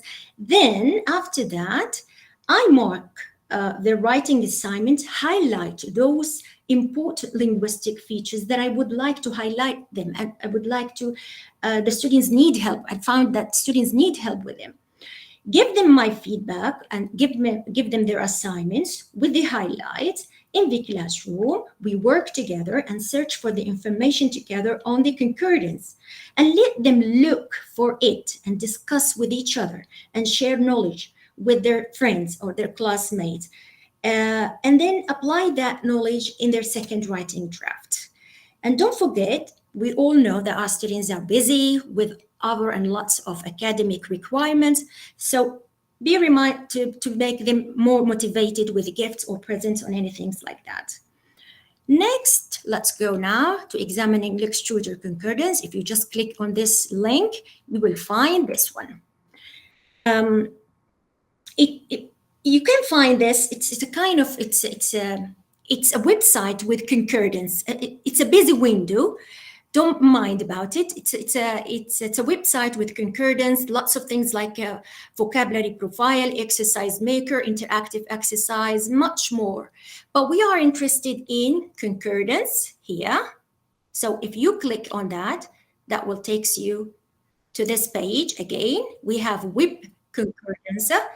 If you click here, you find EAP Writing Manual. This book is very interesting book, and it was a powerful resource for you and for me if you would like to use concordance in your writing classroom. It has a lot of information on how to use concordance and how to make your own task and designing your task. Then you click on, can you see the arrow, the green arrow on English? That would lead you to this slide. This is the LuxTutor Concordance. Let me remind you that the LuxTutor Concordance is free for price and even more easily accessible and user-friendly, even though it looks a busy window. So how we can use it? Let's start here. Enter the word. As you can see, we have research here. Number 2. Enter the form of the word. I use equals, but you can use starts, ends, contains, and so on. And then you can go to choose a corpus. And from the drop-down window, you have so many types of concordance. You can choose BNC, you can choose academic abstract, any corpus that would you like to find this word, how this word is used in this corpus. And then number 4, you can click on corpus description menu, where you can find information about the corpus that you selected, if it's suitable for your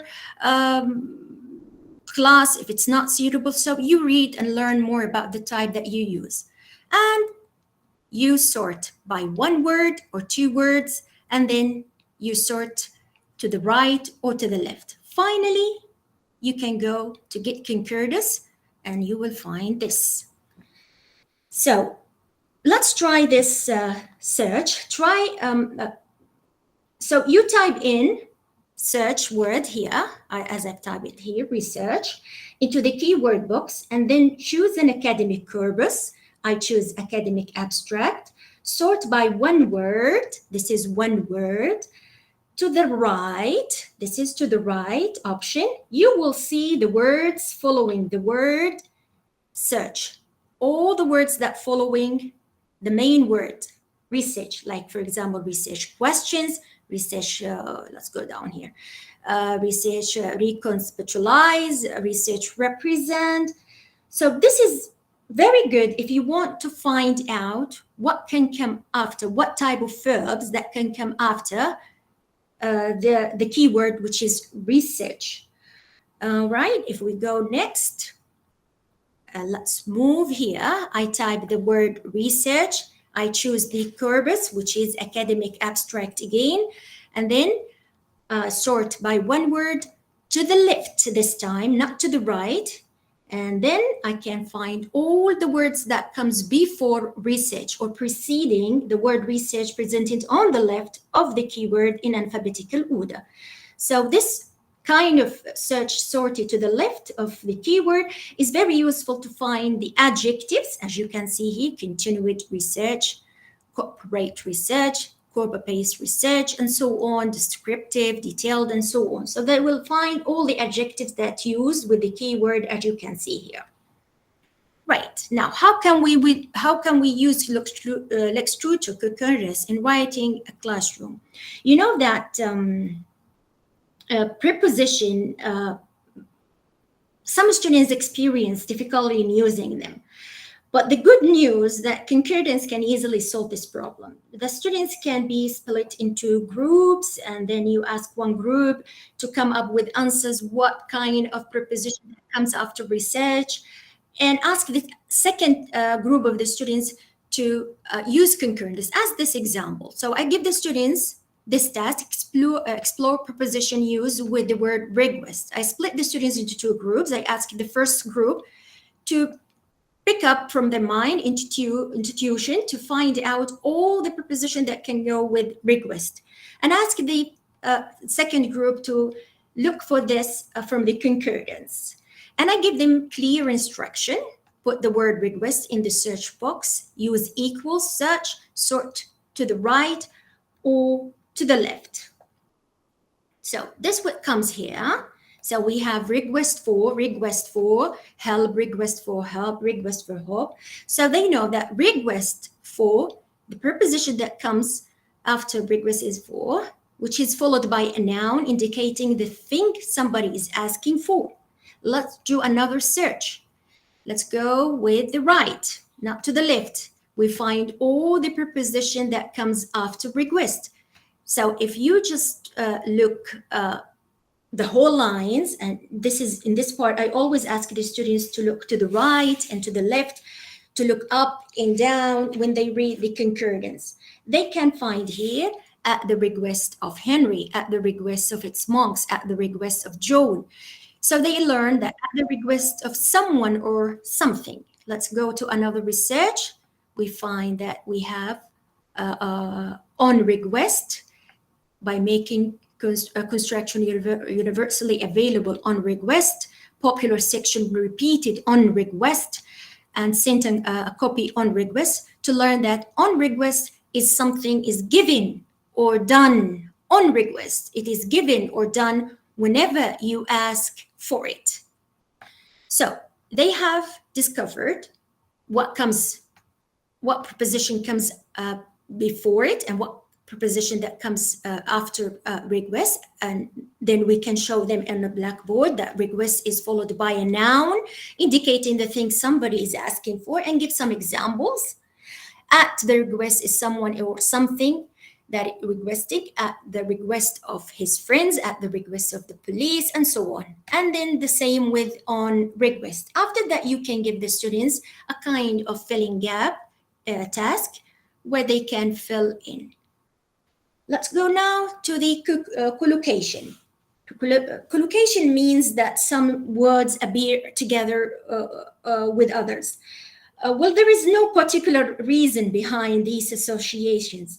That is why they hard to convince students that always those two words come together. And also, even if they are exposed to them in textbook, when they are learning the textbook, it's hard for them to remember them. There are many studies indicate that second language learners find it difficult to remember these associations. So simply the first language, they don't have these words, they don't collocate with other words, and even in a different way. Here is one student, I took it from my students. These biologists set up a nice framework in the current discussion in our hospital. So I show my student this, and this is one of their own writing. I give them this task and ask them, use academic corpora in Lex Crucia, find verbs and adjectives that collocate with the word frame. I'll also give them the instruction, put the word framework into the search box, use equals, search, sort to the right and to the left. I give them this table and ask them to fill and record their findings.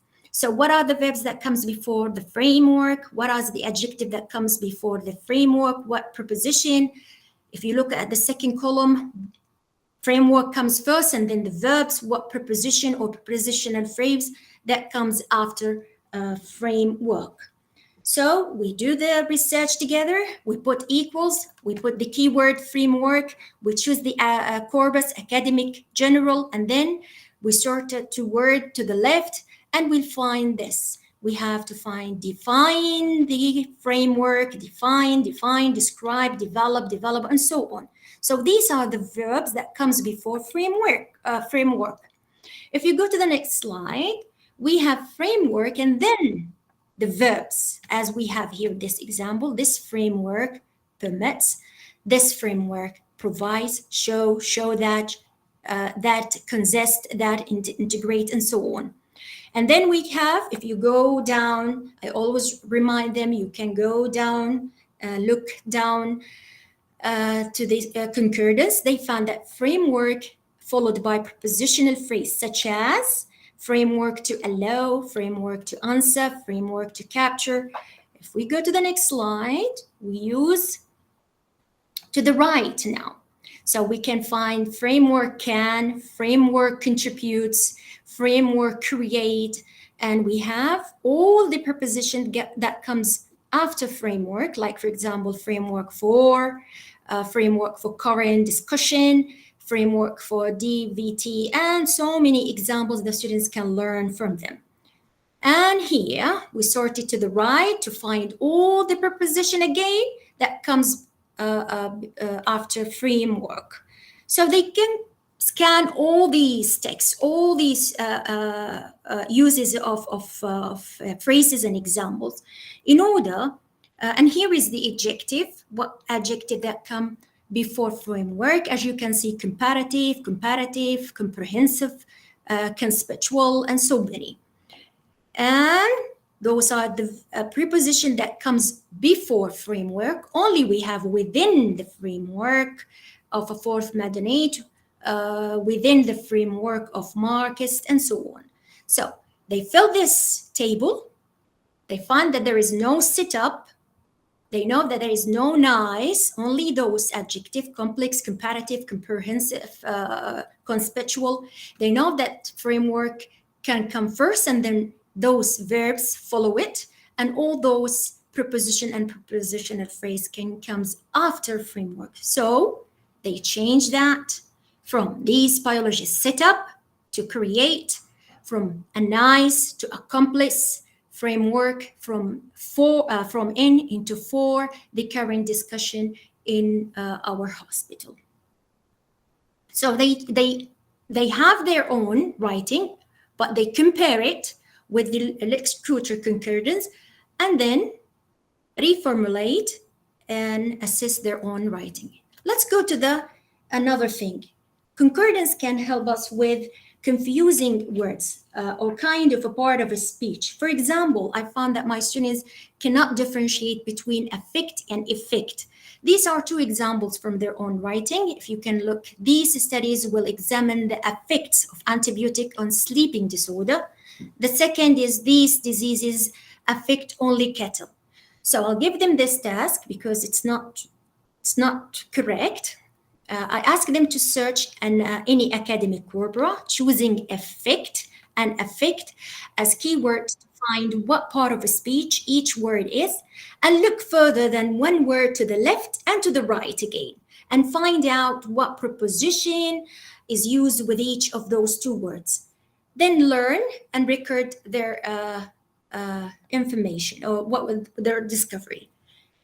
Now we have written the word effect, and we choose B and C written simple as a corpus. One word sorted to the right, we will find all the effect comes, and then after it preposition like of, on, and then noun. For example, the effect of the zoning, the effect of these changes, and so many. We have the effect on human beings, beneficial effect on investment. Let's go to another search. I ask them to put again effect and then one word to the left, and we find all the adjective that comes before the word effect: overall, pleasing, possible, and so many. And let's go to the effect again. Choose two words to the left. We will find again capture the effect, clarifies the effect, encompass the effect, to examine the effect. Let's change the word, the key word. Instead of effect, the effect. We use the same concordance, one word sorted to the left, and we will find it's preceded by modal and auxiliary. Could affect, could affect, could affect, may affect, will not affect. So this is a kind of a sense that students, that affect is not a noun, it's a verb. Here another examples from another search. Which effect will affect that effect. So we have most of that preceded by auxiliary and modal and object. Did that affect what you thought would affect the ability? So we have object. So I'll give the students another task and ask them to fill in the gaps. For example, a dark point color will have the, and they absolutely were right with their choice and use effect rather than affect. Okay, now another thing that concordance or Lex-Kruger concordance can help us with the formality, using formal language. Level of formality means that most formal lexical item or verb phrases we use in academic. Students do not know that this verb is more academic and more formal than the other one. I'll show you with the next slide. This is one of the students' examples. They say the study set out to examine the possible effects of antibiotics. And another students write, the study set out to look into the possible effect of antibiotics on pregnancy. I'll give them instruction, use examine in one search and use to look into in one search, use equals, and note the frequency by number of hits.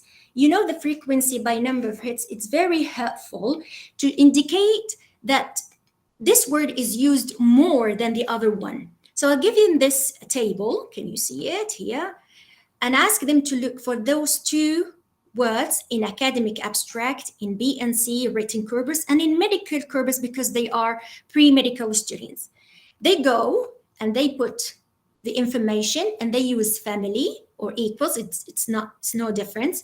And then they put the examine and academic abstract and we compare between the two words to examine and to look into in same corpus, academic abstract, and here academic abstract. If we look at the examine, it has 43 hits.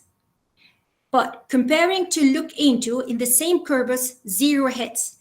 So it's a kind of big difference between to examine and to look into. If we go to the second corpus, which is B and C written, we use the examine here, and then we use the look into here. Both of them are in the same corpus, but let's see the hits. This one, 17 hits. It means that it occurred 17 hits. This kind of information about the target can help the students learn that this word is more appropriate, more formal in this kind of corpus. While, or if we compare it with to look into in the same corpus, it's 2 hits. If we go to the medical corpus or medicine, B and C medicine, we have to examine 96 hits, comparing to look into, it only has 1 hit. So if the student learn this information, they can come up with this. To examine, they can record the information here. It had 34, and B and C rating corpus 17, and here in medical, it's a good number comparing to look into, which is 0 in academic abstract. It doesn't appear at all. It appears 2 times, and it doesn't appear in medical corpus. So the students will think that to examine is more appropriate and more formal and more academic word to use it. So they change it, the study set up to examine the possible effects of antibiotics on pregnancy. If we go to the paraphrasing, I know that paraphrasing, it's something not easy, and most of the second language learners find it difficult. But it is an important academic skill, which is particularly important in reporting other scholars' research and literature review, or even in any other type of writing. So I'll give them this task: paraphrase the following sentence, consider the result of family search on the verb define, then paraphrase the following sentence. I give them this sentence: safety guidelines will need to be defined in all hospitals. I give them instruction: put the word define into the search box, run a family search. So they put family, they put the keyword define, they select academic abstract to the right. So they give us all the part of a speech of define, definition, defined. If you go to the next slide, they gives us definitions, defining, define, define, defining, defining. It gives all the part of a speech of the word define. And here we have define, definitions, and the students should read them and should record what they found and should learn why I use definition here, not define. All that has to be done in the classroom with the teacher as a kind of facilitator.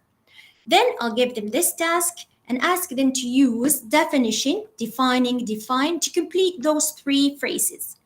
So they can use the definition of safety guidelines will need to be reconsidered. Nurse, if you look at the second example, nurses will need to what? To define safety guidelines in all healthcare sector. And finally, safety guidelines needs defining.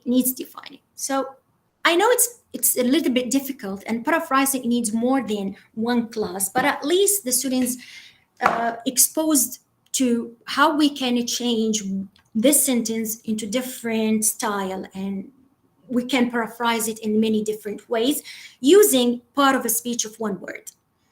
Okay, that's the last thing. Thank you for joining me, and thank you for listening. Thank you very much, Dr. Zainab. That was very enlightening. We have a couple of questions. I remember there was a question about the proficiency level of the students. Someone had written, what proficiency level would you use with this? And I imagine it would be very challenging for beginners. It is, yeah. Those are very advanced students in the level of English is very, very advanced. They are pre-medical students, and normally they are coming from powerful English background. I don't find any problem with them. They enjoyed it very much, and they like the kind of a transformation from let's go to write what's in our mind in another way, that let's find it from the computer. Let's find how can I use this word from the computer. So it should be an advanced students. Yes, I agree with you. But it's no harm if we try it with beginner or not advanced students. Let's try. I'll try it later. I tried it a few years ago, and it required a lot of hand holding. So every class where we were using it was sort of like a tutorial class into how to use it again and again. And these are 101 students. They're just starting writing in academic essays. So it was a little bit difficult because it would take a lot of time from the class and us focusing on the syllabus, because it's like I said, it was just like a tutorial over and over again on how to use, and a lot of hand holding, showing them where the different features are. So it would be great if you could. It is time consuming. Making that easier, and then making it more approachable for yeah. I'm losing you, Miss Mara. I'm losing you. Sorry, can you repeat that again, please?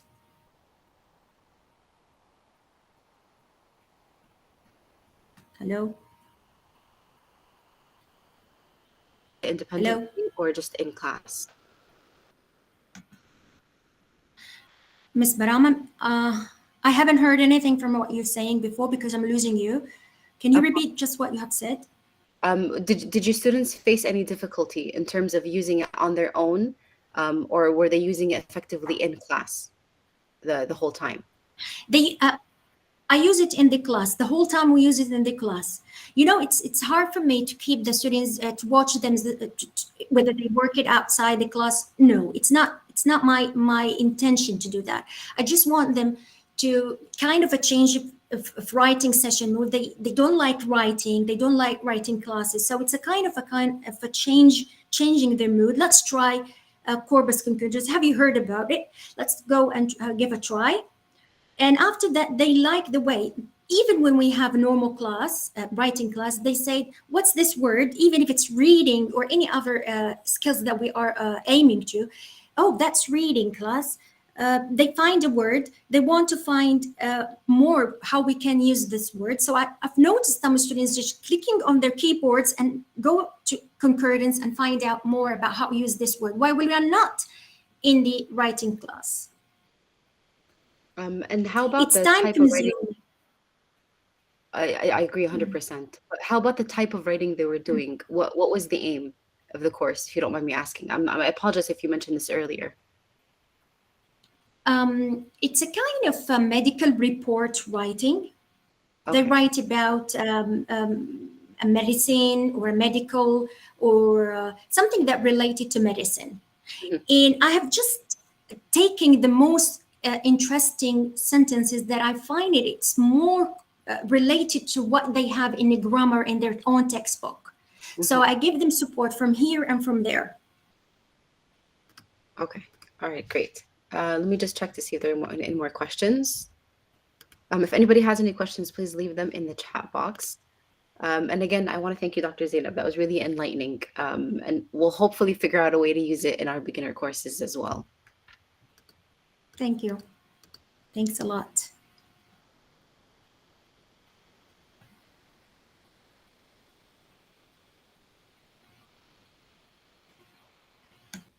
The website, the Lux Tutor website, we posted it in the chat box, but we'll repost it again for those that are interested in playing around and accessing the website.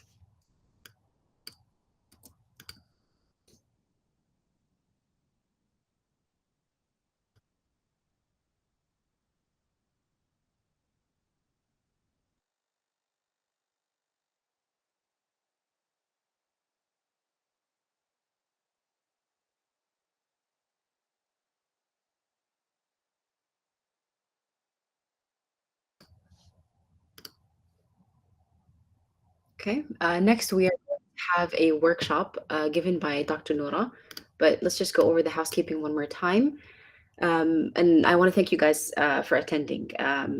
It makes what we're doing mean something when we have people that are contributing. And so please feel free to share any of your thoughts, any of your comments, either in the chat box and then definitely over on Twitter or X as it's known, so that we can continue on the discussion even after the forum is done. And please share your questions specifically with the speaker. Share those in the chat box so that we can address them. The presentation the workshop is slotted to be 45 minutes long, but of course we're going to have the last couple of minutes be available for a Q&A session. Dr. Noura Musharraf is the lab leader of the Educational Research Lab, or ERL, and she is also the director of the Writing and Tutoring Center at Prince Sultan University. She's working as an assistant professor in the Linguistics and Translation Department in the College of Humanities and Sciences at PSU. Dr. Noura, are you here? I am. أهلا وسهلا. Dr. Noura's workshop, Halavik, is entitled The Incorporation of a Game-Based Approach into the EFL Online Classrooms from a Student's Perspective or Perception. Dr. Noura, you want to go ahead and work? Definitely. Can you hear me all well? Can I see thumbs up? Yes. Perfect. All right. We should start at 4:35 sharply. So before that, Assalamu alaikum jami'an wa rahmatullahi wa barakatuh. Thank you, Ms. Maram, for introducing me. As you mentioned, I am an assistant professor in the Linguistics and Translation Department at Prince Sultan University.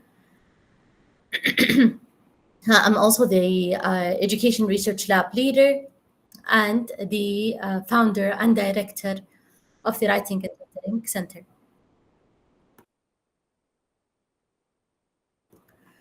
Okay. Today's presentation, it's more like a research workshop presentation. Please feel free to ask, to interrupt at any point, and place your questions and inquiries within the chat box. Incorporation of game-based approach. Well, let me tell you a story behind this. In 2021,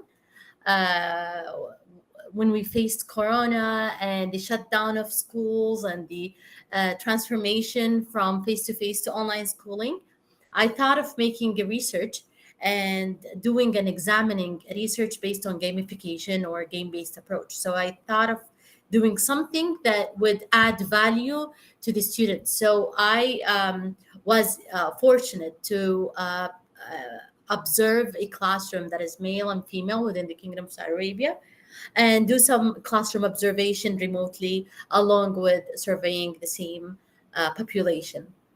So for that being said, let me start the presentation immediately. What do you know about Kahoot? Kahoot is the GSR's designed to provide a game-based slideshow. I'm not doing it. Give me a second. Dr. Noura? Can you see my screen now? Yes, but I mean, just do it as a slideshow rather than with the slides on side. Oh, gotcha. Okay. Perfect. There we go. Perfect. All right. So what is Kahoot? It is a game-based approach to provide a game experience feature using design principles, which depends more on rewarding players more than penalizing them on their errors. So what is the critical contribution of Kahoot? Well, it's a solution of many issues that we face within our traditional classrooms, including decreasing the difficulties in learners' attendance, achievements, and engagement. Gamification and game-based learning are used interchangeably. So let us clarify this. Gamification is turning the learning process as a whole into a game, while game-based learning is using a game as part of the learning process. So game-based learning is not an innovative technique. It's been utilized and used, and now we're using it within our classroom, and students are paying attention more when we include game-based learning. So to add more value to the clarification, with the gamification itself, it's a game component, while within the game-based learning, it's more into an objective reaching to meet the learning objective itself. Also, with the gamification, we're looking at the game mechanics. So basically, we're looking at the non-game setting to encourage engagement. On the opposite side, we have the game-based learning focusing on the learning at a core value. We have also within the gamification a reward. We'll be giving badges and rewards and achievement, while within the game-based learning, it's only the game. We might offer them points or grades for that. Same thing, we have points, while there we have a problem solving.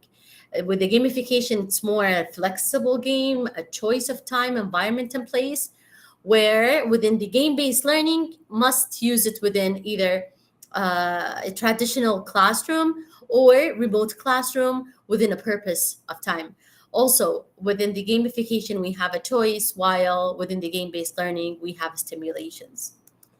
So mainly, to wrap this up, gamification is introducing game-like elements into traditionally non-gaming contexts to make them more fun and engaging.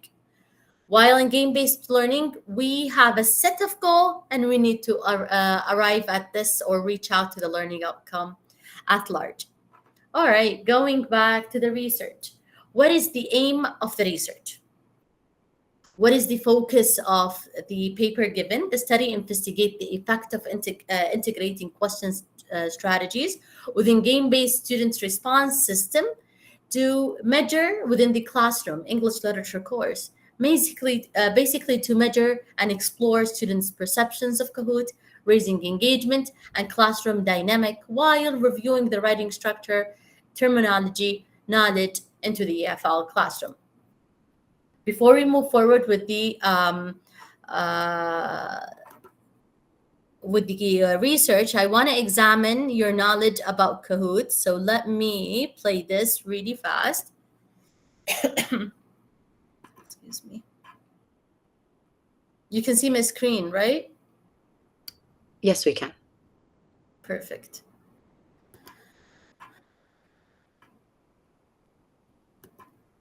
Oh, I should sign from the URL, but it's fine.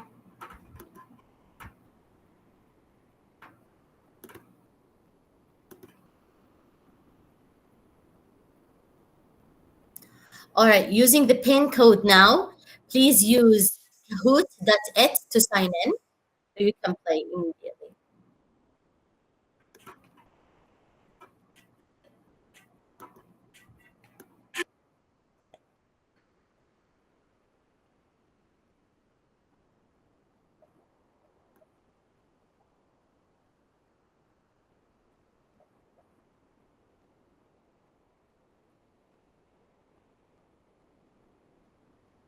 Martin, hello there. Anan.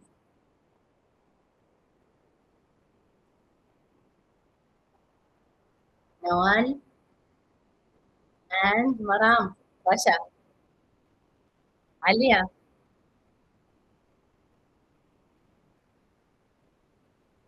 Come on, we'll allow 5 more seconds and we're going to start the process.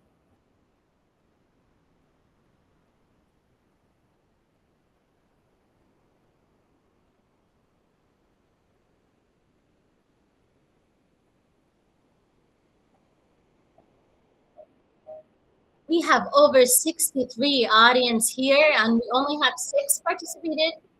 Kind of disappointed. Ala. Hello, teammate.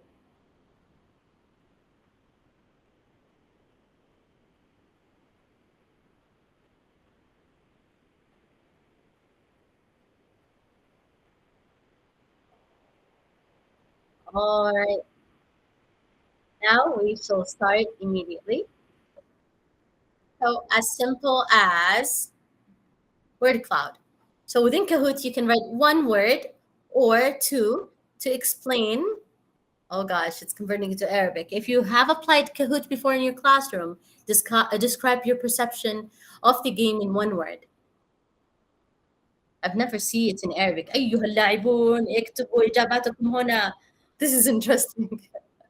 I would call it a limitation within Kahoot. You can write one word that describe your perceptions if you have utilized Kahoot before.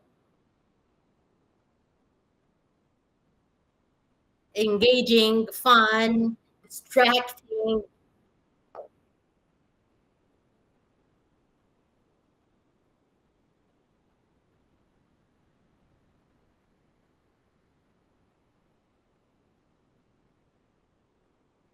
I'm counting on you guys. We have 7 of you.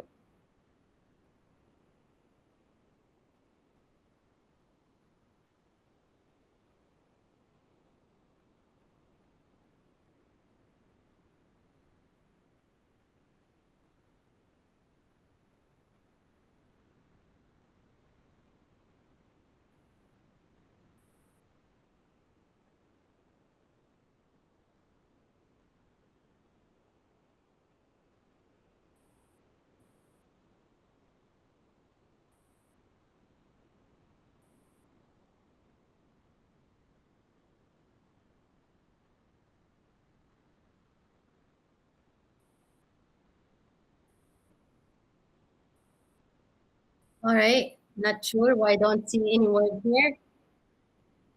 1, 2, 3, 4, go. Here we can see it. I have not used it. Interesting, engaging, fun and engaging, interactive game. Excellent. Now, going back. Okay. To our presentation. Thank you so much for your participation.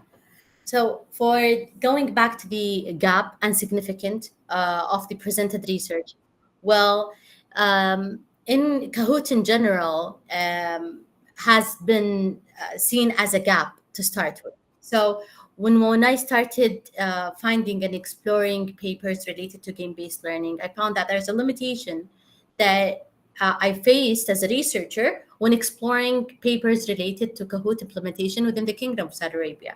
So basically, it serves as a mainstay for innovative teaching and learning within the Kingdom of Saudi Arabia. Also facilitates meaningful teaching and learning experience by making the students collaborate, communicate, and interact within the working team. Also, it's improved the strategic ones, the functioning of brains and cognitive load, and research proven to help with decreasing anxiety. It also can create a dynamic and inspire learner to develop skills and build emotional connection related to the subject matter.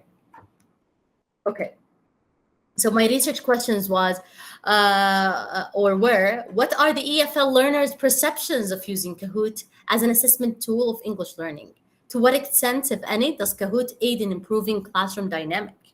To what extent, if any, does Kahoot aid in improving students' engagement to learn the English language?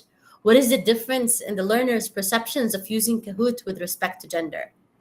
The main theoretical framework I have utilized is intrinsic motivation and game flow.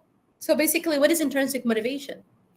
Focusing on accomplishing the tasks that involved engaging students in an activity based on personal interest in the activity itself. While game flow, look at it as a holistic view where focus on attentiveness, challenge skills, authority, goals or clear goals, and involvement within social collaboration.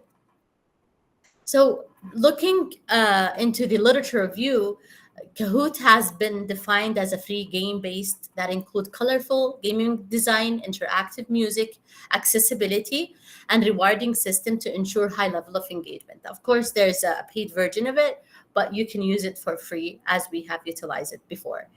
Kahoot also is a learning website, and was initially started as a research project and then developed as a commercial website. So Kahoot is not only a game-based learning approach, you can add it as an assessment tool. You can add it as an assessment tool, you can add it to ask for a response in a pool, and much more.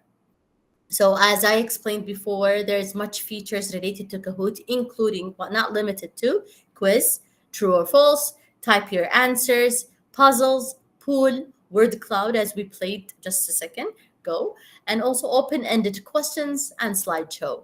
You can add also to it an animation, videos, pictures, flyers, competitions, and much more. So Kahoot you can play Kahoot as a single player, or you can join without registration, and you can play anonymously, which is really cool. Kahoot give you an option of choosing between making the quiz live or asking the students to do it as a challenge, so informative assessment. We also have a scoring system allocated with Kahoot, and that can help with competitiveness. What has the research said in relation to teachers' perceptions? Teachers view it as benefits, including raising students' engagement and contribution to students' understanding of the lesson objective, and it can be utilized as a survey tool. Also, they have explained that Kahoot helped them a lot with classroom participation, particularly with reluctant learner, where they can play without being the spotlight of the classroom, and they, especially with students who are reluctant to participate in a regular one. In regards to the students' perception, it was viewed differently. Basically, within the Assembly used experimental study, and they have found that the Kahoot in specific create more engaging environment, permit students to thrive in their performance. However, another study mentioned that it's a competitive game. It can affect students' availability, especially students who are not good with competitiveness. So it's a competitive game, and a design and can create a negative trait. Within the EFL in specific, because this focus of the research is within the EFL domain, studies revealed that Kahoot facilitates vocabulary acquisition, especially for playing it as a game. And but at the same time, with the music itself, it can distract the learner a little bit. So choosing the music is really important, or we might also end up turning it off. The flexibility and the versatility of Kahoot application is really incredible within the classroom. It can help with students' academic performance, and can also help with the collaboration and create a comfortable interaction session. All right, coming to the methodology session. And please, Ms. Maram, stop me at any point if I'm exceeding the time given. What is Kahoot? Where and when and who are my participants?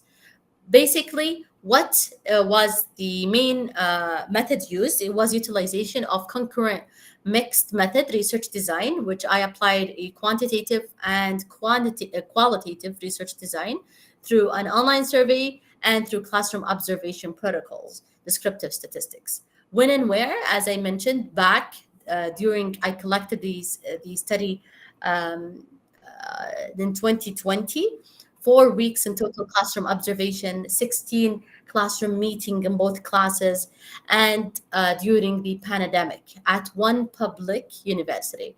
And that was male and female. Who are my participants? A total of 276 EFL junior and senior undergraduate students from the English department, and 154 female, 79 are males within the English language classrooms.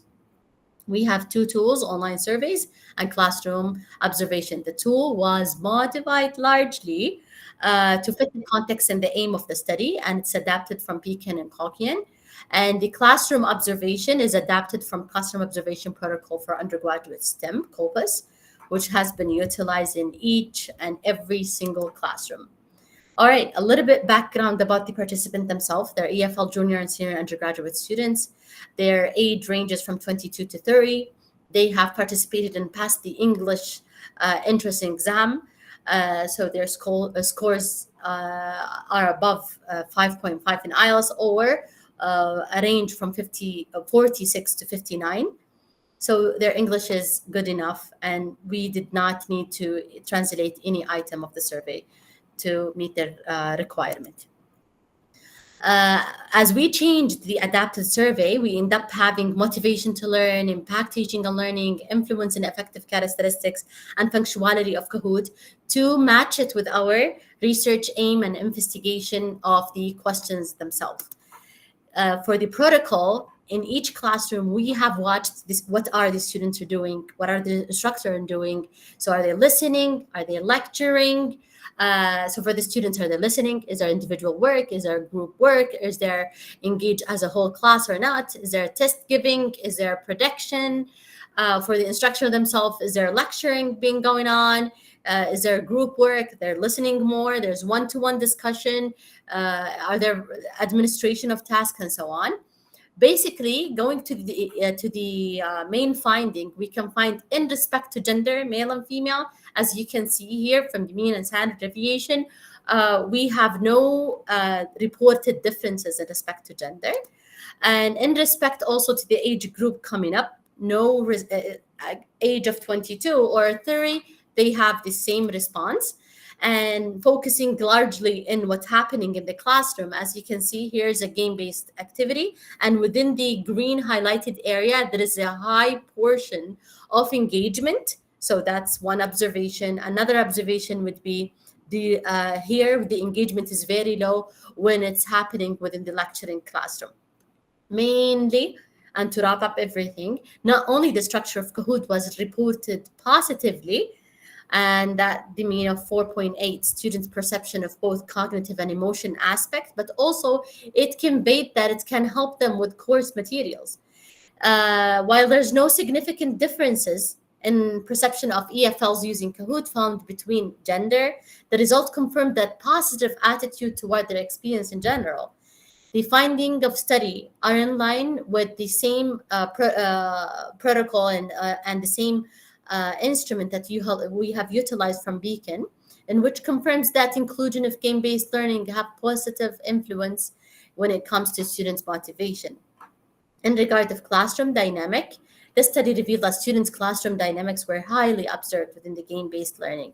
And it can observe that it gave students more opportunity to participate with the instructor peer rather than focusing on the lecture content. Also, these results are in line with previous results, saying that Kahoot is really helpful not only in creating an engaging environment, but also elevates students' interaction and collaboration within the classroom to make them classroom leaders. Students also have revealed that non-game-based approach almost in 8 classes. Instructor mainly lecturing, and students are mainly listening, which resulted that game-based approach will help also in making this classroom at an engagement or an engaging one. So as a remedial approach for their traditional classroom. To conclude with, the current study investigated how integration of game-based approach within students and the students' perceptions of it. And it reported that there is a high portion of responses saying that it's useful and include motivation, engagement, and also help with classroom dynamic. Data emerged from the EFL classroom shed light on how the Kahoot was or has a positive influence on students' experience and boosting students' enthusiasm along with their eagerness to go and identify knowledge gaps and understanding subject matter. And so what's that take us? Kahoot could also be used as a study tool, teach them to review materials, some problems within the classrooms, especially with synchronous and asynchronous classroom, especially with the classroom that includes students with reported difficulties. So this could be a helpful tool to help them with that. Shedding the light on the limitations and future implications of research. To start with, the research conducted was done on a relatively small sample and could not be generalized to all EFL contexts or other teaching contexts. Thus, future research should focus on employing Kahoot with a large number of students in various majors and assess their understanding while learning within online environment. Also worth mentioning to examine it within face-to-face classroom. And research limited nature does not include the possibility, signs of progress, or students' engagement. It's reported only the short-term resulted from innovational factors that integration of Kahoot. And also, the future study should further examine not only learners' attitude and interaction within the integration of Kahoot, but also a qualitative examination of students' during the learning experience, particularly to see if it's helped with the developing of English language and to have tests developed to measure that. What also is so important is that the technical competency, going and understanding that technical competency to sign into Kahoot, to use technology, is really a primary prerequisite to any technological activity. So instructors need to assess the learner's knowledge and accessibility before forcing or encouraging such activity. Also, the integration of Kahoot needs to be guided by the instructor. So it's not like, okay, this is Kahoot, go and play it. No, we have to guide them step number 1, step number 2, and then walk around and make sure no one is struggling. Also, teachers should use Kahoot as an informal assessment tool to stimulate learning environment and encourage learner to enjoy the experience while learning. The ultimate objective is to design a positive, competitive environment that allow learners to navigate the information while the instructor playing a supportive role in directing students and encouraging them while they learn. Yes, and this is the citation of my first publication. Our second publication is also with a couple of researchers, Dima Al-Sheikh, Khaled Dalbani, and Maha Al-Jasser. You can find it published in 2022. So this is our first publication. Our second publication was only focused on gender-based publication. So mainly this is it. Let's now, if we have time, play another activity. Do we have time, Ms. Maram? Yes, we do. Nice. Okay. But So this now time we that have a majority that are signing in. So everybody needs Ya to Rab. hopefully participate.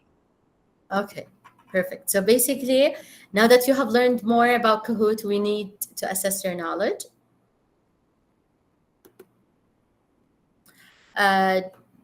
Just join www.kahoot.it and put the PIN code for this game. Or you can scan the barcode right away.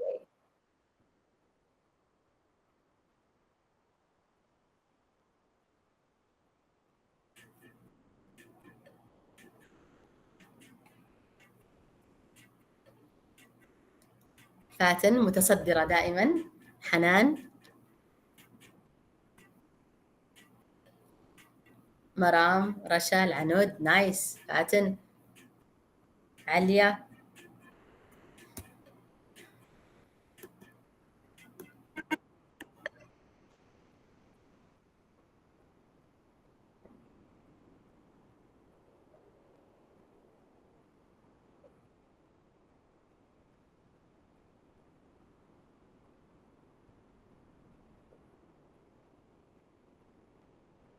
Anud. Nice. We have 12 for now. We'll allow 5 more seconds and then we're going to start the gaming process. 11.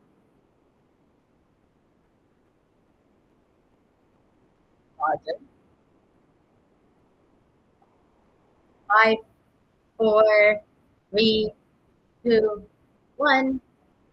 And let's hit the floor running. نقسم 2 حبتين.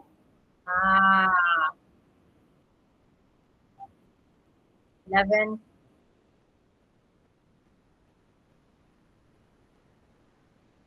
All right, let's start. What do you know about Kahoot? As simple as that. So basically, here, you can write, basically games make learning necessary to have fun. There's no better motivation than teaching them the game while they play. We can see that it's part of giving a reward or achievement, learning and developing skills, and much more.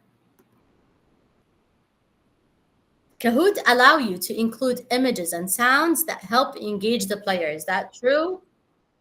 Oh, it's written in Arabic now. Not sure what happened to my computer. I apologize. Is it true or false?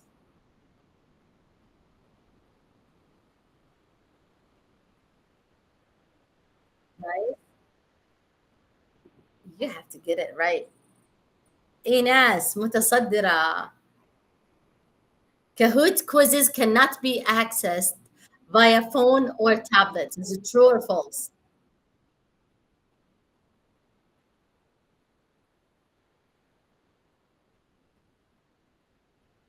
There we go. Look at you. Nice, nice. And we have Maram في المقدمة. Bravo.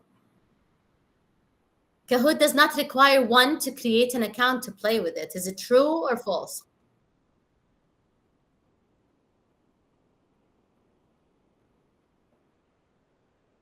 Uh-oh. And we still have Maram. Bravo. How many players can play Kahoot? One at a time, a team, ranging from one player to thousands. It can play by one only.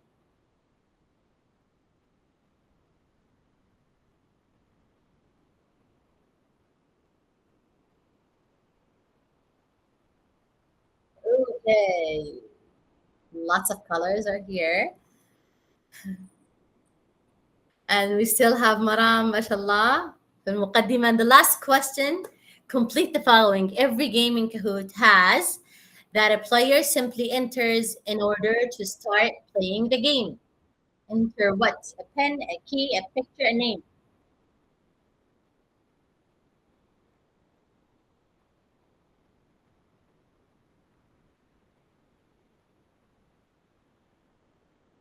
Nice. And winner in the third place, Hala. In second place, we have Alia.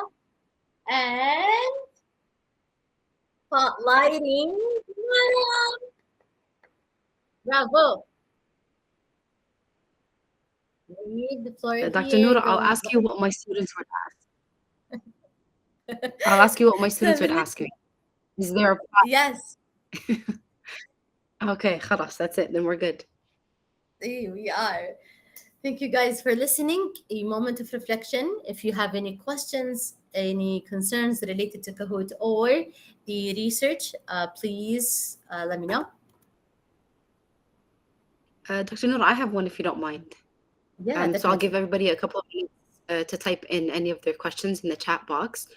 But for someone like me who teaches a writing course, what type of activity do you think I could do with a Kahoot specifically for a writing course? This is a good question. For writing course, we need to teach them some materials, the theoretical framework. Before writing anything, there's a structure we're teaching them, right? So basically, we're going to have to look into our curriculum and design something that will help them understand. So there's a vocabulary associated with the writing, there's a structure, for teaching, let's say, research writing, there is a process, there is an outline, there is questions related to the annotated bibliography, there's a questions related to a whole essay, and so on. So with these terminology that can help them, we cannot ask them to write something using Kahoot, but we can give them some materials either to review it synchronously or asynchronously at home when they have the time. So like a question about the different parts of a thesis, for example, and have that be like a multiple choice. Okay. Or true or false questions related to statement related to correctness of, let's say, a thesis statement, a topic sentence, and so on. Okay. All right.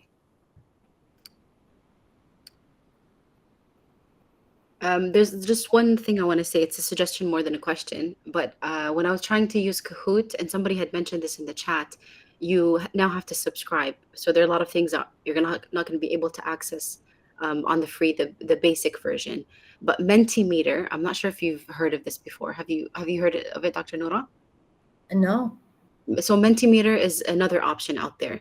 And it was good. I used it in one of my fiction courses. It does the same thing that we're looking for in terms of asking questions, having a timer, and making it more of a game. So if anybody wants to play around with that in addition to Kahoot, and you'll have different benefits with each program.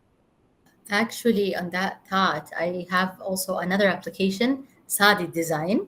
So I'm going to have to promote for it. And it's called Tahaddi. So we're going to announce it soon, inshallah, and we're going to have some announcement related to Tahaddid, similar to Kahoot very much, and also it's free. And we will announce it once we sign an MOUs with the responsible company. Nice. That's really interesting. That's good to hear. Yes, nice. Okay. Let me just go through the chat box.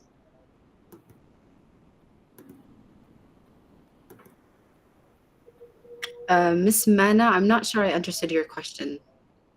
You referenced something called BBB. If you can maybe clarify that. Is that a question for Dr. Noura? Other than that, Dr. Noura, we have a bunch of people thanking you, saying that this is interesting. It truly is. Ulfa is saying it is applicable to literary writing courses. Okay.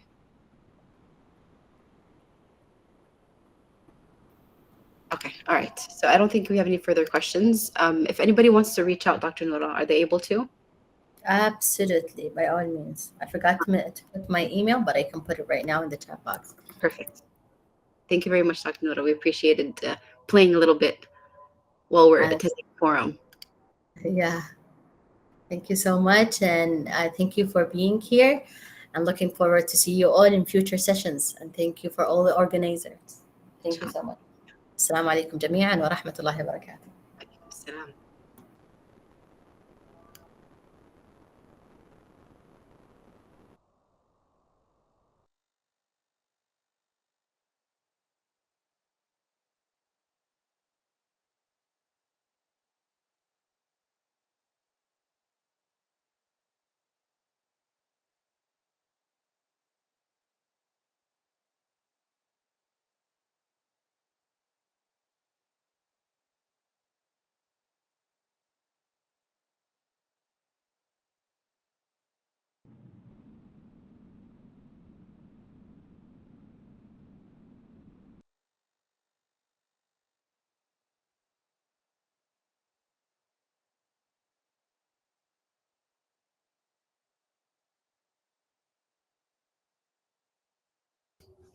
All right, so since time is on our side, we can go ahead and move on to our demo presentation.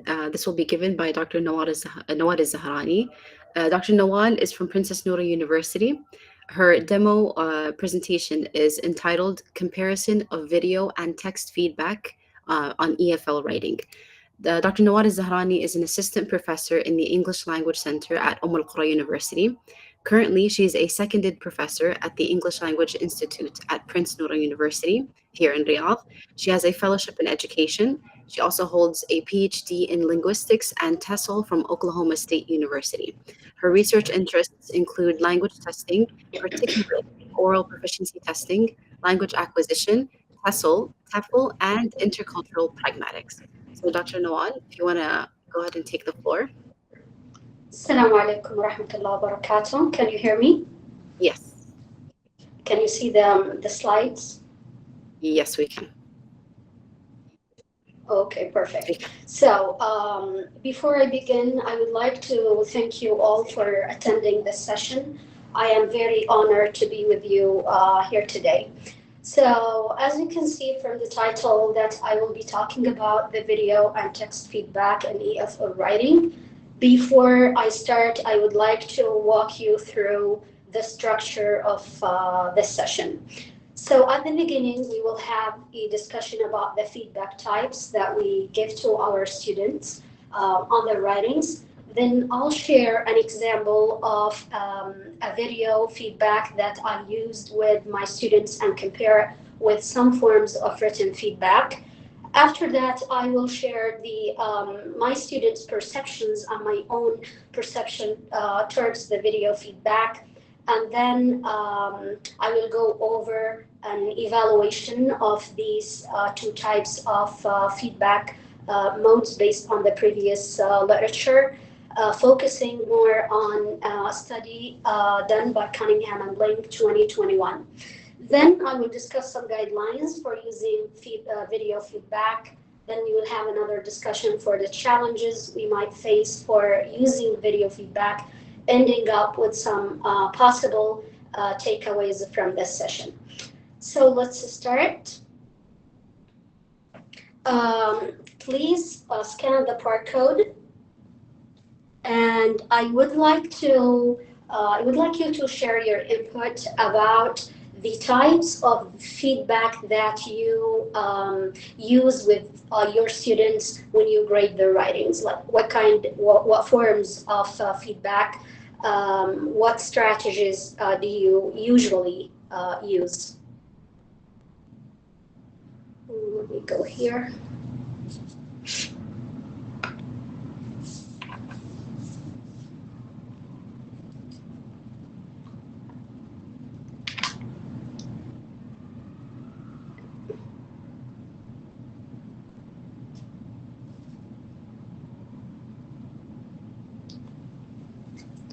So we got verbal, okay. So I imagine that it's like individual, it can be like individual conferences with your students, or it can be done as a group or a whole class.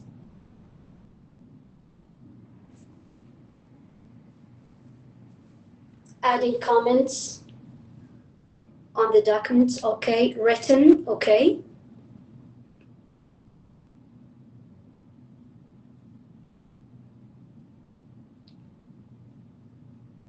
Can be oral, written, implicit, explicit, yes.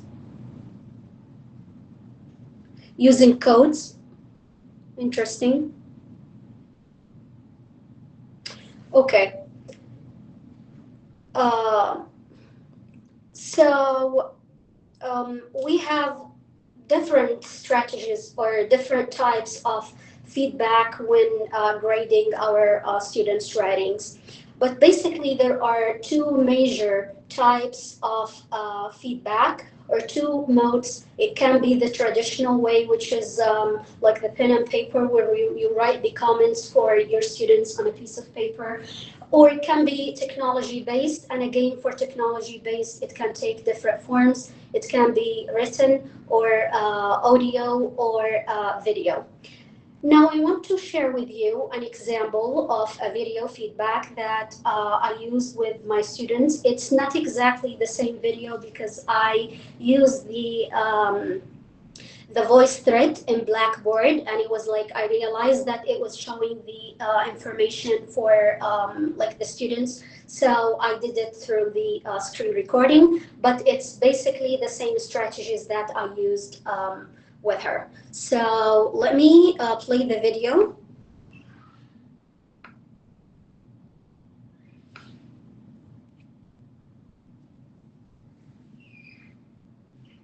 don't know if you can hear.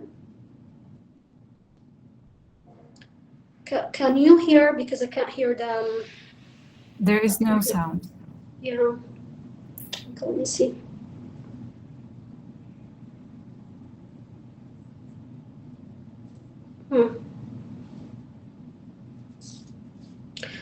Okay, let me try to play it from my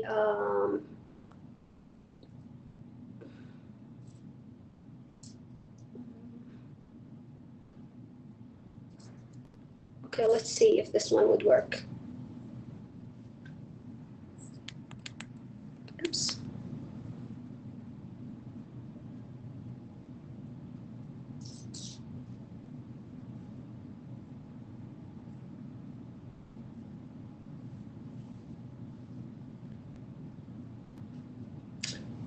Any tips here? Because I don't know. Okay, let me see.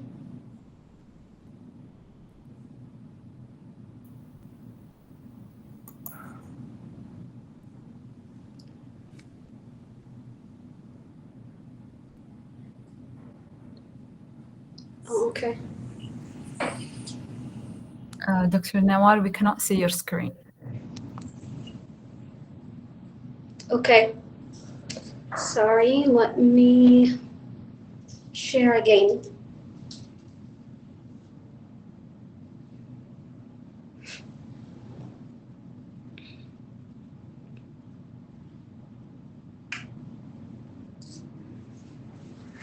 Okay, how about now? Still no sound. I don't know how can I fix this, because like this is the most important part. I mean, I can hear it, from my side. If you can help me with this, you will find it in the shared drive. Okay.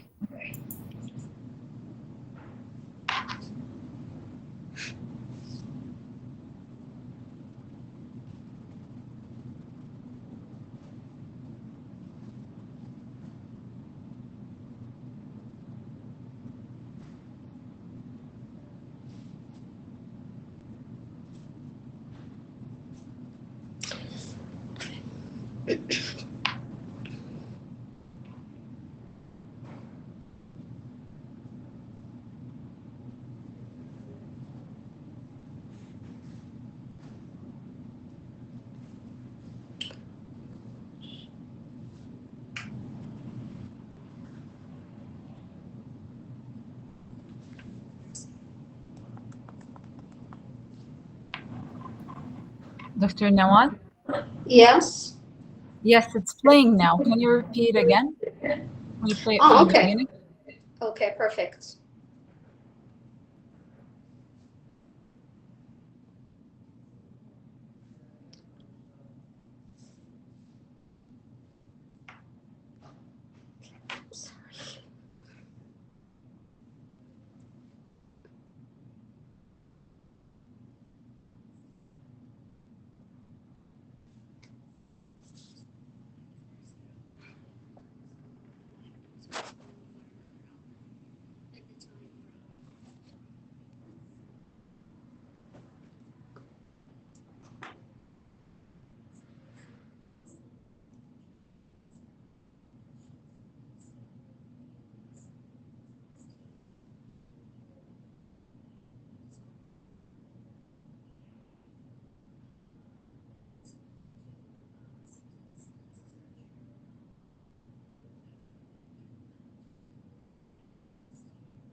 Dr. Nawal, are you playing the video now? Yes, I am. No, but we cannot hear the sound. And maybe if we have a tip here saying share the specific tab in Google for the video to play with sound. Okay, let me try that. When you click share screen, it will ask you, or one of the options will be share tab with audio or share a tab to play video or audio. Okay, so I have share screen, and then I clicked on that. Also, okay, I got it now. Sorry.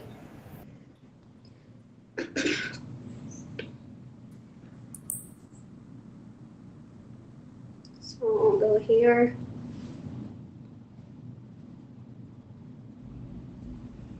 Okay, so I went to Mecca with my family last year. Can you hear now? But the plane was delayed Yes. by several Yeah, but the hours. source, it's very low. There's crowding Could at just the airport, so our make it flight louder, was please. postponed for another hour. It's And the time for our flight the home maximum. was 7 in the morning.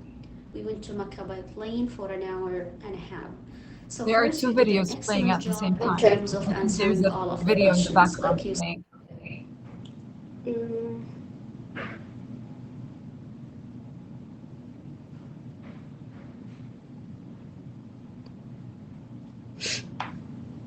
said where Okay, how we about were. You now? said that it was last year, and then you were with your family, and then you described what happened Same. with the flight delay. Yeah, no, this is fine. Now let's move to sentence structure and vocabulary. I went to Macau with my family last year. Good job. We went by plane, but the plane was delayed by several hours. So by here, typically, when we use this phrase like delayed by, we use it to say the cause of the delay. Like the plane was delayed by bad weather. But when we are talking about time, like what you are doing here, we need to use for. Like the plane was delayed for 3 hours or for several hours. While both of them are acceptable, but this is the main difference between by and for. By for the cause of the delay and for with time. Okay, because there is crowding at the airport, so our flight postponed for another hour. So here you're using two coordinating conjunctions, and when we learned about coordinating conjunctions, we said that we need to use one of them in one sentence. Like we can't use both of them together. We use because to introduce a reason, and we use so to introduce a result. The other thing in this sentence is the word crowding. So you need to think of like changing the word itself. So you can either use the noun crowd or use the adjective crowded, or you can think of another word, because I understood here that you wanted to say that the airport was busy. So in the sentence, again, we need to choose one coordinating conjunction and change the word crowding, and of course change the whole sentence accordingly. Then the time for our flight come, and it was 7 in the morning. So in this sentence, we need to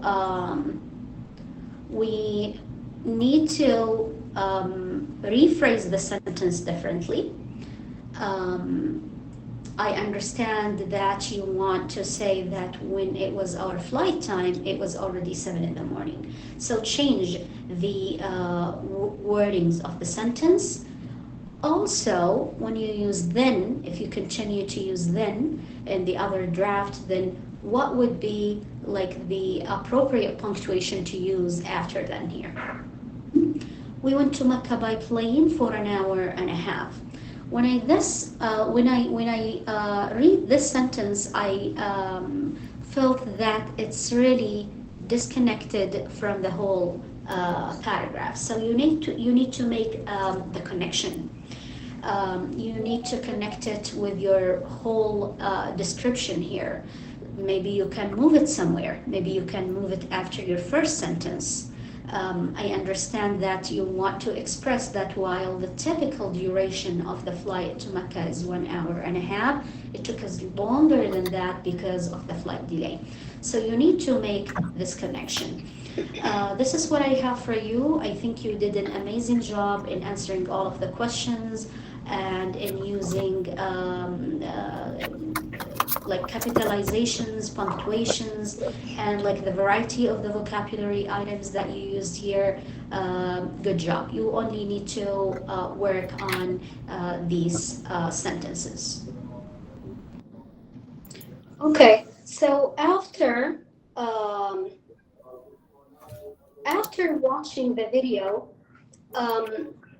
I would like you to have a look and try to like tell me the major difference between like the video feedback and these types of written feedback. So the written feedback can be done through like Word document, or you can do it through some of the teaching platforms. And in the teaching platforms, it can be like using a rubric or using the comment box on Blackboard, for example, or a combination of both. So if you can type in the chat the most interesting feature that you can see, or like difference between the video and written feedback.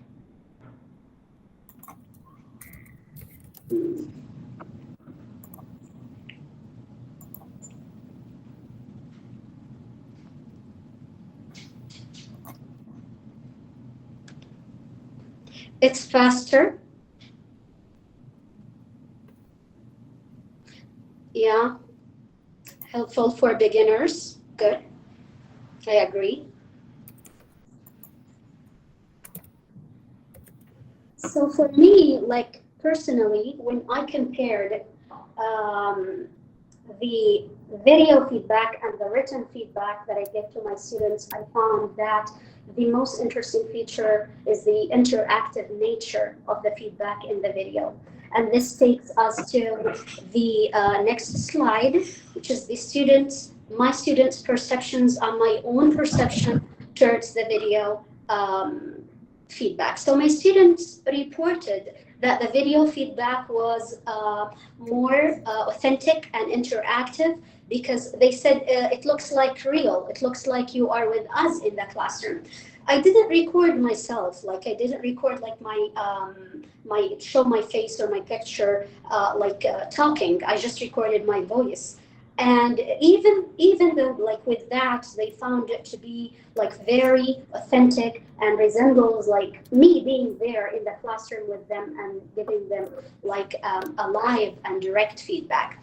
They also said that it was easy for them to understand and it was easy for them to navigate because they can go back and forth. They can pause, work on the comments, and they can also go back and check it. You might think that this is also possible with written feedback. It is possible, but it's easier for them to listen and follow up on their like draft rather than reading their draft and reading my comments. And for me, as I said, I noticed that it's more interactive. And I also noticed that in the video feedback, I tried to make a balance between praise and criticism. So at the beginning, I mentioned the strengths of the paragraph, and then at the end, I said that after giving all the areas that need improvement.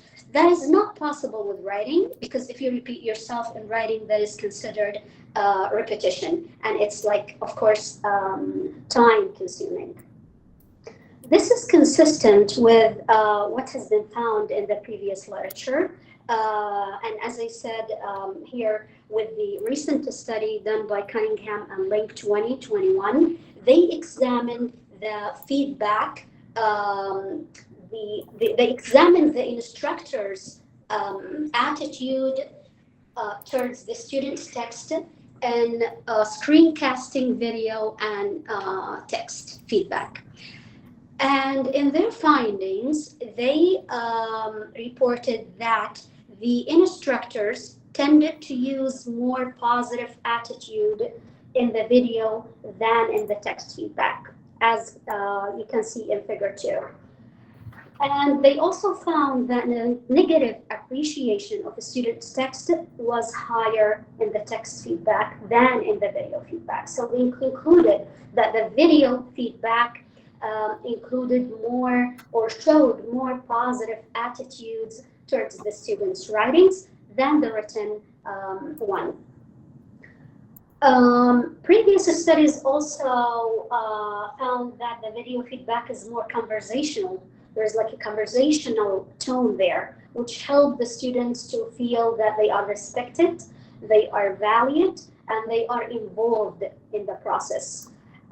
They also reported that the video feedback enhances the sense of interpersonal connection between the students and the instructor. Because especially if you are, like for me in the video, I tried to use the students' names. So they feel that it is more personalized. Research also shows that the video feedback gives more praise and explanation. And this is what Cunningham and Link found as well. They found that their instructors used more suggestions and positive comments in the video. Some of the general guidelines for giving video feedback, definitely you need to send it as soon as possible, so it's still relevant, it's still related and fresh in their minds. You need to make it tailored to each student, and it cannot go without that. When you are recording for a specific student, you're going to mention her name. The students appreciate that. You're gonna you know actually the skills that they are strong in, and the areas that they need to they need improvement. Present carefully, because now we are speaking, so tone and intonation is very important. So make sure that you're not using a tone that makes the students feel that they're being blamed for not following the questions. Or the instructions, or for not like answering all parts of the questions, or a tone that makes them feel that they're being like criticized negatively. And of course, you put the ownership on them for finishing the revision, and that comes with suggestions, like you suggest for them. But You don't give them like the answer or like specific ways to do it. No, they are the owners of their writings, so they finish it. They finish their drafts using their own ideas and keeping their own voice and their own sentences in there. Now, again, discussion. I would like to hear from you the challenges that we might face in using video feedback. So if you would like to scan the barcode.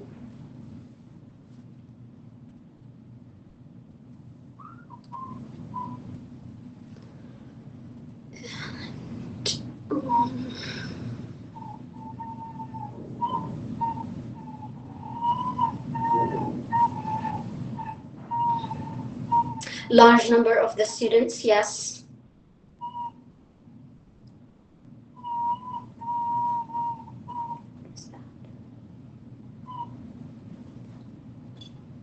Time consuming, again, large number of students.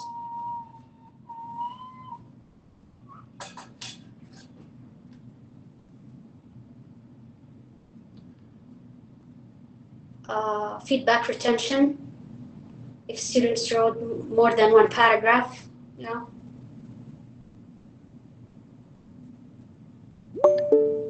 So yes, definitely, especially here with the larger classes, needs good internet connection, of course.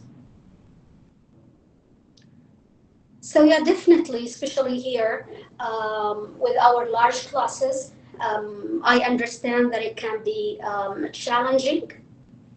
But if the students write, for example, more than one draft, you want to choose the one that is like the most important one, that you want to make sure that they get the areas that you need them to improve.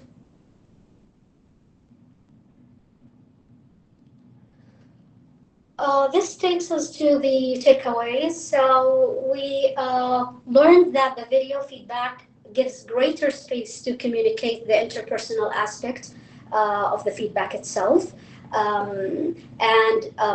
Several studies also found that the instructor and the student perceived the video feedback positively more than the written one.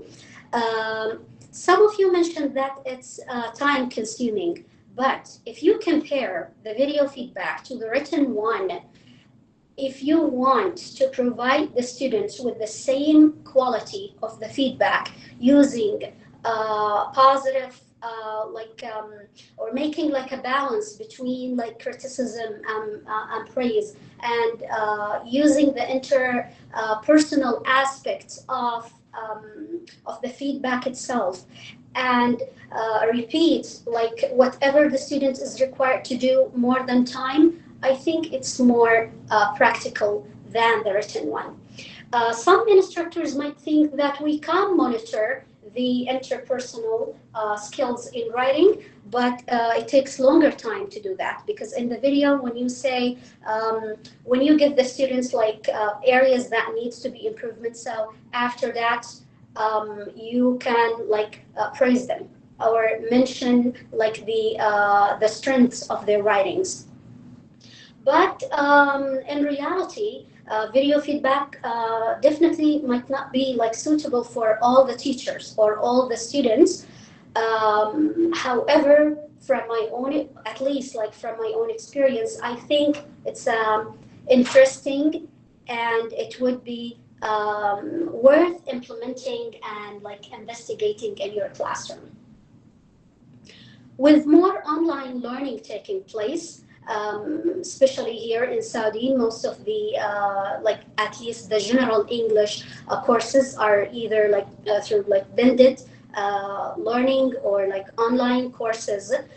So whenever we have the asynchronous sessions, I think the students would appreciate it if you can provide them with more personalized videos for them to work on, instead of just giving them like some general written comments or a rubric that they can use. When choosing video feedback, we need to think about the equipment needed and the procedures as well. So for me, when the Blackboard, I use the VoiceThread. At the beginning, I struggled with it because I didn't know like how to use it, but then it was like very easy to do.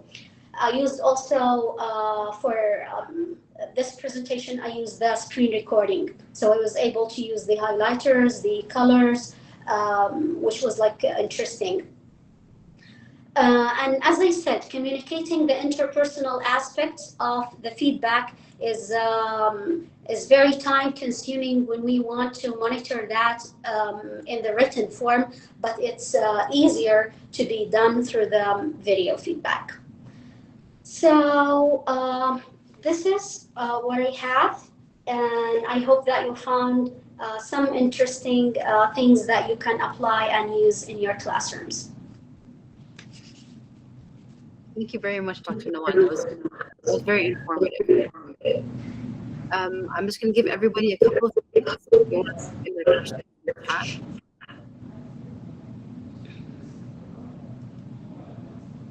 Dr. Nawan, I have a question if you don't mind.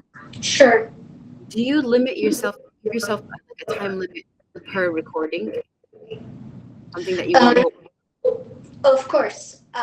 Not more than, like, I would imagine like 5 minutes, because the students would find it like boring. They wouldn't listen. But I think typically like 3 minutes is fine. 4 minutes is the max. What if it's an entire essay? Would you break it down? I would break it down, or I would meet with the students like individually. Okay. Face to face. If it has a lot of issues. I think the individual conference, face-to-face conference with the students would be more beneficial for her, more practical for me. Okay, that makes sense, and that will help us cut down on the time. And if you have 20 plus students in a section, I think approaching it that way would make sense. So per performance level, I guess, is the Yeah, I mean, I know I have 27 students in my class, but I didn't do it for all of their assignments. I just did it for their second draft, because that is the draft that they need to, work on before they submit their final draft. And I don't do it like for all of their assignments, because I understand with like this number of a student is not very practical. But the students really enjoyed it, and they told me that we felt that we are in the classroom. Okay, that's good. That's good to hear. How about when you share the video with them? Do you share a copy of the draft that you marked, so that they? I mean, this would have attention, I would assume. How I shared the video, so they submitted their assignments through the Blackboard. And you have the option when you reply to your students, so reply, and then, so each student will get like her video like separately. But how about the notes on the actual draft? Mm-hmm. What about? Will they get access to that? Yeah, they have it. Yeah, definitely. Yeah. We have a couple of questions in the chat. To what extent is video feedback useful? I mean, that was the aim of what you were talking about. Second question is, how can I avoid overcorrection while giving video feedback? Well, to what extent is video feedback useful? It's very useful, like if you have asynchronous sessions. So as I said, you can tell the students that for this session, they will receive different videos for their writings, for example. It's very useful because like based on my own experience, like when I compared the written feedback that I gave my students in the Blackboard comments box and the videos that I sent to them, I found that in the video, I repeated the things that they need to work on more than one time. So for lower level students, they need that. You cannot write or repeat yourself more than one time in writing, but in the video you can do that. And at the end, I also reminded them of like the good aspects and the aspects that need improvement in their writings. So I think it's very useful, especially for lower proficiency levels.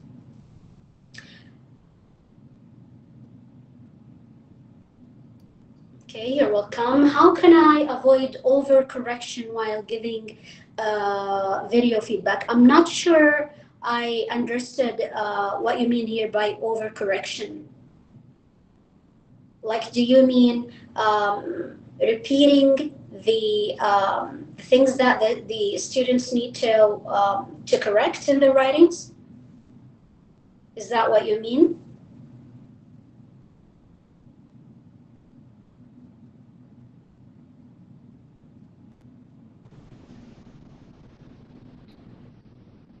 Mr. Roger, if you want to maybe clarify your question.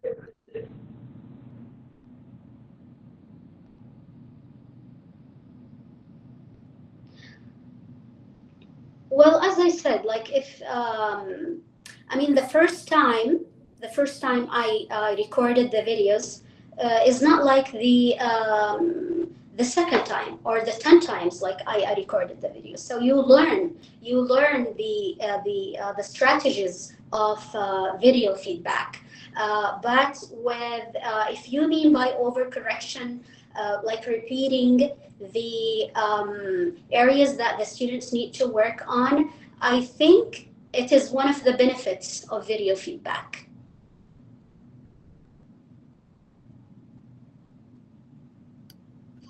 Video feedback, yeah, definitely for students with special needs.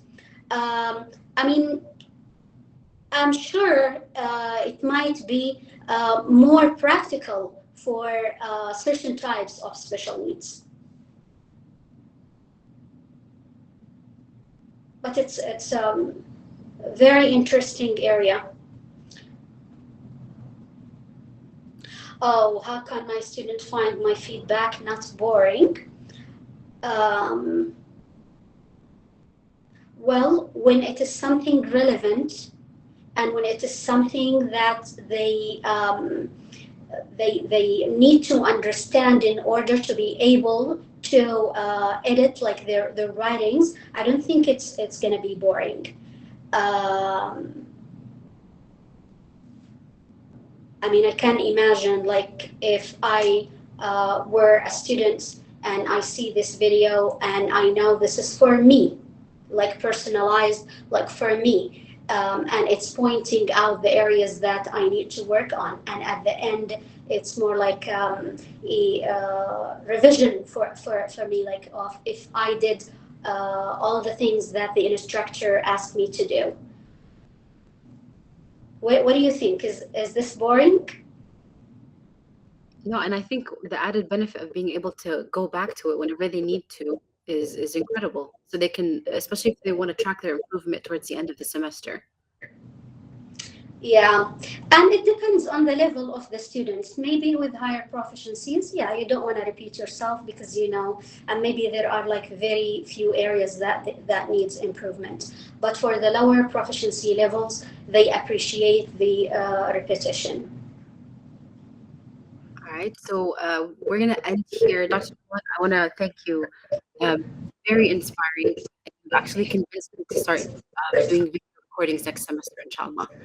And if you don't mind sharing your email, if anybody wants to reach out and possibly ask you questions or anything like that, you can leave. Sure, it's here, and thank you so much for listening to me, and special thanks to the Linguistics and Translation Department at Prince Sultan University for inviting me. Thank you. Thank you very much. We truly appreciate you coming in.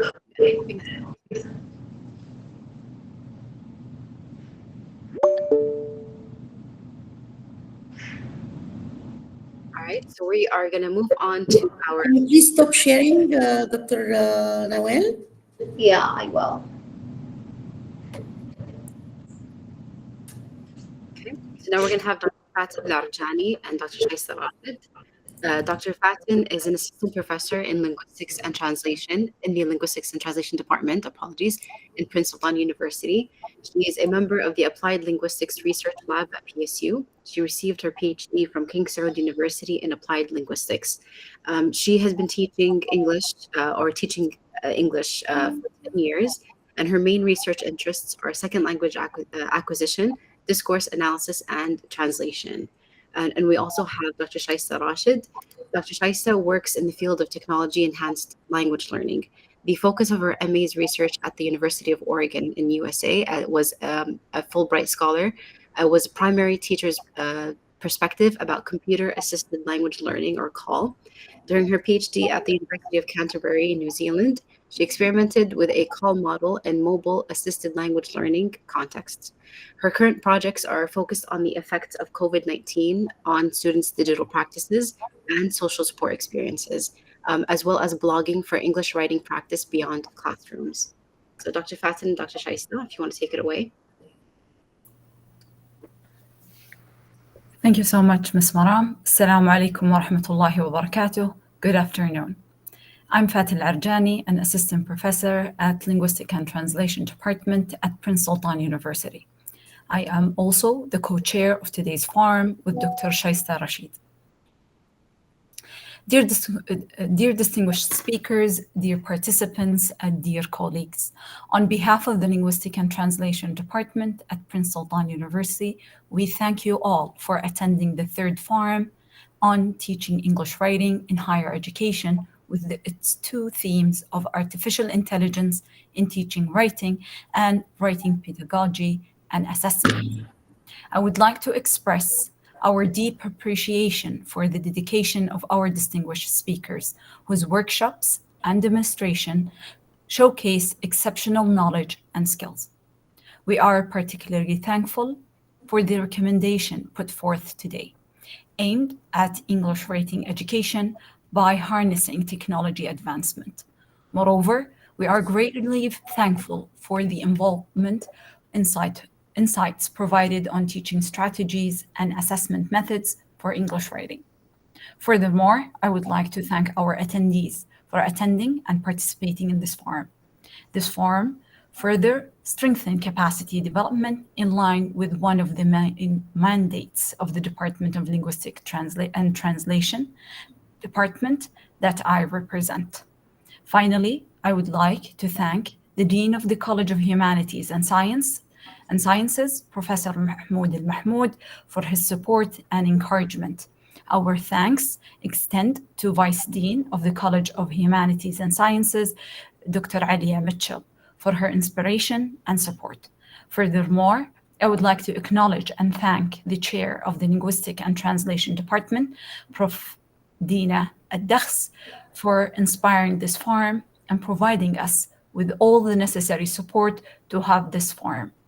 Today's forum is one of the outstanding events organized by the Linguistic and Translation Department at Prince Sultan University. For information about our upcoming events, forums, and symposiums, kindly refer to the department's webpage and follow our social media announcements, which are posted in the chat. We eagerly invite you to join us next Saturday, the 18th of November, for the third forum on translation pedagogy. In conclusion, I extend my gratitude to each one of you for your patience and participation, and wish you all a pleasant evening. Assalamu alaikum wa rahmatullahi wa barakatuh.